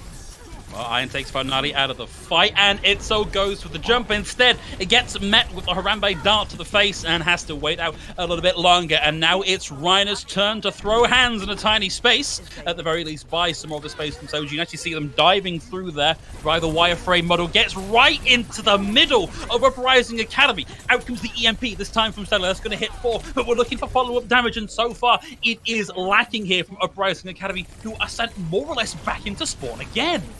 Right, yeah, that EMP comes out. Sure, it gets 4, but what does it get done? Absolutely nothing. Sam comes back out with the duplication. Iron has a bomb of his own as well. Those are about to all start flying. Uprising Academy not allowed to work with in 24 seconds with their tournament lives on the line. Well, I hope you like fireworks, and I hope you like remake kills. Simple down. That's going to be 2 for 2 here as Redbird Esports managed to take both supports offline here. Finale starting to punch back, and Itzel now out of the Primal Rage retreats and has to be careful. Does find Hydron with a false bump, but jumps out of the way, so there's nothing out of that one here. Sam, momentarily down here means there's a moment's grace here for Uprising Academy, but we're into overtime. Regardless of what happens, this will be a less good time bank for Uprising Academy. Yeah, there's no way they finish with a similar bank. That was probably true a couple minutes ago at this point. Finale gets the opening pick, though, onto Reiner, and the nano goes out onto Itzel. Yeah, not a lot here to punch back here from Redbird Esports. They have that self-destruct, and that will come out here. There are shields on the field, and it lands on the ledge, which means there's nothing coming out of the damage there from the self-destruct. Iron is back in the mech, and Itzel is down. Here's the 1-for-1, but Luke Minot down as well. It's just Ultraviolet for heals, not in the mix particularly, and that's going to be almost certainly Uprising Academy taking us on to point C. But Ultraviolet still finding picks, and Hydron gets one with a pulse bomb here. It's Reiner swinging away wildly on the point, now having a bit of a nap. Fair enough. It's expensive business energy-wise, this. Still swinging away, and they are not giving over. We are 0.25 meters away. Out comes the EMP from Salah, who immediately has to translocate out of that because they didn't have any HP to keep this fight going. Reiner still keeps this alive that little bit longer, and Redbird Esports are now back. The self-destruct comes through, and Reiner just can't get out of the way in time. Okay, so this is still a pretty tall order for Uprising Academy. They want to finish with any time in the bank to keep this from being potentially just a draw only, as a best-case scenario. But that's a nice little sleep there. Ultraviolet, man, just stepping up in such a big, as if he hasn't been doing that his entire career at this point. But in clutch moments like this, he really flips the switch. 1 minute on the time bank, and we're going to start things off here with an Nano Boost onto Itzel, who will almost generate that Primal Rage in time. In fact, now has that online, and now Redbird Esports additionally have to chunk through the armor provided by Fixer. They will find the D-Mech onto QOQ, who is now in Pilot Diva form, but the kills are starting to mount up now for Uprising Academy. We're seeing the payload move through. Redbird Esports at this point, whilst they might be looking for a hold, the best they may be able to do here is just to burn time off the clock. Reiner takes the anti, takes a lot of damage, and Sam gets in over the top and picks up the Sombra this time. So we're looking at getting an EMP potentially online fairly quickly. There's the manual hack. That won't dissuade itself that much, except for the fact that they can't get a lot out of the way. Get the EMP off. That's only going to hit Stella and QOQ, but it's bought a heck of a lot of space. Stella has an EMP of her own, but Reiner gets in and just deletes the supports for Uprising Academy with 10 seconds on the point. Finale is down. I don't want to call it early table, but it's looking like Uprising Academy are on their last legs here, less than 2 meters away from completing point C. There is the touch. It does force overtime, but can anybody get anywhere near it? I don't think so. QOQ just denied at the last second. Redbird Esports, they may have fallen to Uprising Academy earlier in the tournament, but that is going to be poor consolation for Uprising, who fall one more time to Redbird Esports. Reiner says, hey, one last time, and starts teaching them the alphabet, and I believe Simple replies back at the beginning of the Korean alphabet, which is adorable. You honestly have to, yeah, that's actually a very interesting dynamic to think about, right? Is that these guys have faced off against one another really as rivals in this scene, at least for these past few months. You see people saying, I'll miss playing you guys. GG's, friends. Like, exclamation mark tokens. Yeah. Yeah. Go ahead, spam it. You're not going to get anything. It's fine. Like, that's honestly like such a great thing to consider, is that how this game has really brought these two squads together in their rivalry, and really helped them, like, culturally and socially, you know, just reach out and be a part of this greater competitive community. That's actually really great. It is, That and, was and I really think good. that's a broader point as well. I think you can kind of play into the NA versus EU thing, but if you look at Reiner's response on Twitter to people say like, the NA this, EU that, he's like, I don't care. The guys from SMC are my friends, and that's clearly true here for Uprising Academy. Like, this is a friendship forged in rivalry. Like, there is a lot of respect here, I think. Yeah. Oh, yeah. And that's very true across all, or most, I should say, of these teams at any level, Overwatch League or below, right? Like, we like to hype up the trash talk. We like to talk about, oh, these guys say this, that, or the other, and they call each other dogs. But half the time they say that, and then they message each other in Discord, and they're like, good one, dude. Yeah, you got me. Like, these guys are friends. They hang out. They are the only people that are like each other. In the sense that they're willing to dedicate their lives to this crazy video game. So, good on them. I really loved seeing that, and what a great performance really from both teams. Redbird obviously stepping up in a big moment. They turned their monitors on and decided to play the video game, and it turns out they're pretty good when they decide to do that. Yeah. But Uprising Academy at the same time, you can't deny a team that can take Redbird to that level. Like, they are obviously worthy, as it were. Yeah, 100%. And I think Redbird Esports have had a relatively difficult path here. If you look particularly at the lower bracket finals, their match against Shoes Money Crew was very close in a lot of places. There are points where that could have gone either way. And we've spoken at length over the course of today about, holding on to your mental, making sure that you keep your energy levels up. And it's great to see that Redbird Esports have managed to hold on to this, and recovering from the loss of Uprising Academy to come back and 3-0 them is a big testament to the mental fortitude of the Redbird Esports players. Oh yeah, I mean, these guys have been around for a hot minute. They're no spring chickens. But even so, even the most veteran players can feel that drain on a rough day or a long day. So it always bears commendation. I think all these teams really stepped up in a big way. These teams that had to put up with a long lower bracket run or a grueling upper bracket run, like, none of these games were particularly easy. So I think for all of these teams showing up, I hope this was a great experience for them. I hope they all learned a lot and were able to enjoy, what for some of them will be their last time playing together. Some of these guys might go on to retire. Some of them are most likely being brought into the Overwatch League. I hope plenty of them. Right, exactly. Yeah, at Overwatch League. Make sure you're hiring some of these guys, please. They're pretty good. Like, they'll do well for you. That was my big goal with this whole tournament, really, is in the aspects of putting it together with other members of the Mayhem staff, is like, now more than ever, this scene needs something that shows what Tier 2 is capable of. We're in a long off season. So yeah, I think this is great. We're not ready to throw it to the void of the off season just yet, as we will have a little more content coming your way. We actually have Sam and Hydron ready to join us and talk a little bit about their run through the tournament and about this most recent match. So there we go. In fact, Hydron, Sam, welcome to the broadcast. Congratulations on the win. Feeling after what must be a very long tournament day. Feeling pretty good. It's been a long day, pretty tired, so glad to clutch it up and win. Yeah, we've been talking about that for most of our time together. It's like, man, we're definitely feeling it. So you guys have to be too. I want to ask actually about that last little exchange that you guys had with Simple and the other Uprising Academy guys. Obviously, you guys have been playing against one another for a good little bit here. Obviously, rivals that can really take it to one another on any given day. Like, what has that dynamic been like in these, what are really probably shaping up to be the last games that you guys are playing together and against these teams? How has that felt? It feels pretty good. They're like a really good dive team, and they're like basically the only dive team in NA.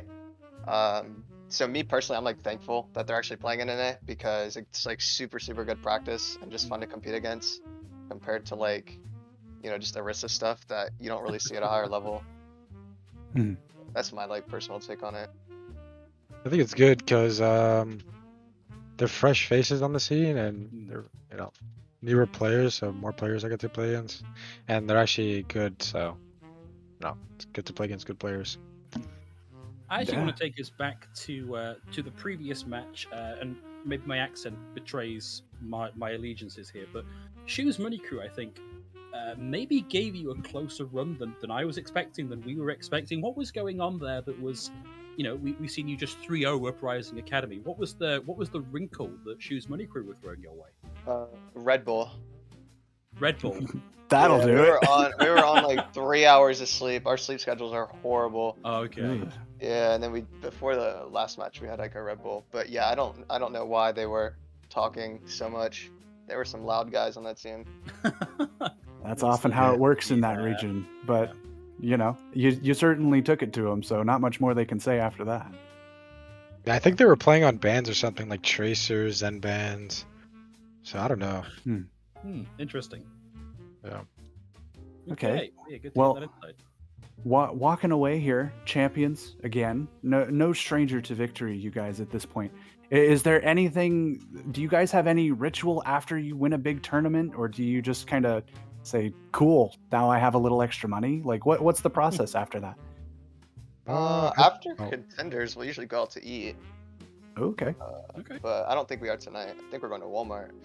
Yeah, I think Hey, tonight's a there you go. Walmart run. Oh, you guys know how to live it up. Grocery stores. Yeah, the real spot to party. I respect Yeah. that. Yeah, winning is like kind of used to winning, so like I don't know. It's not as like a big of a deal, I'd say. Probably, I don't know. It's all just in stride, huh? Yeah, you Just kind of enough. just go with the flow.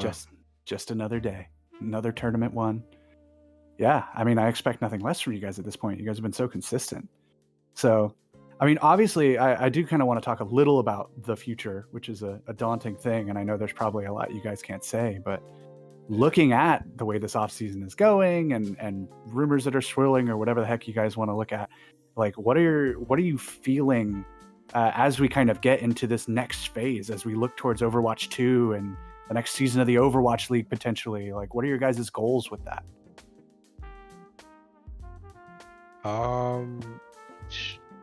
For me, it's just to make Al and play Overwatch 2 and do all that, try to win as much as I can, and hopefully play an Al and win an Al. But if not, then I'll do collegiate and do that what I'm doing now. I'd say about the same. I'm excited, anxious a little bit. Fair enough. Yeah. Well, Sam, Hydron, thank you so much for competing today. Thank you for coming to talk to us. I know you've got Walmart to visit, so we'll let you get on your way. And one more time, again, congratulations. Really, really fun to watch your run today. Appreciate Thank you it. so much. You guys have a great night. Thank you very Yeah, much. see you guys. Thank you. And Thibble, unfortunately, that is the end of the broadcast. That is us with no more matches left to cover, no more interviewees to interviewate, and I guess that just means it's cleanup time now. I suppose it is. Yeah. I mean, it's been a long day.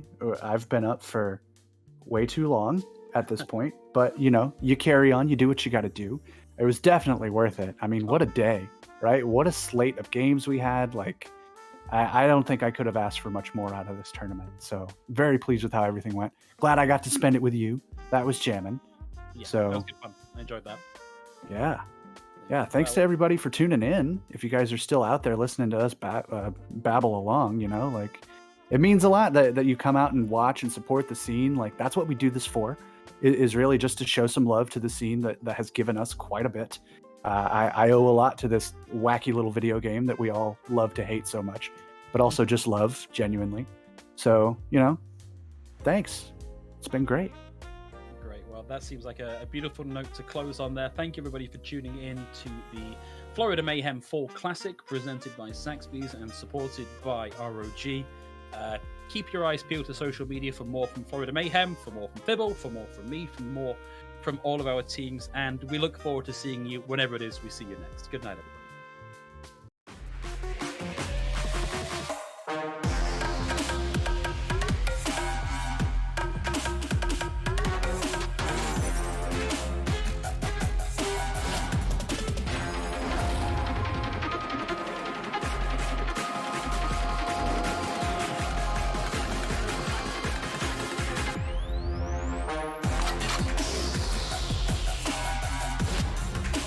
Copy that.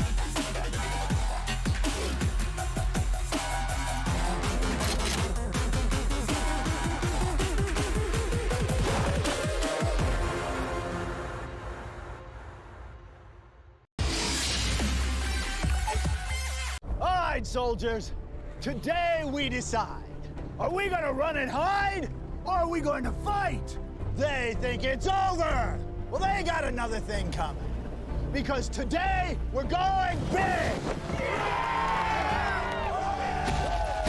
Introducing Zaxby's new signature sandwich with a double hand-breaded filet, split top bun, and Zax sauce, or new spicy Zax sauce. Only at Zaxby's. Order ahead, drive through, or get it delivered.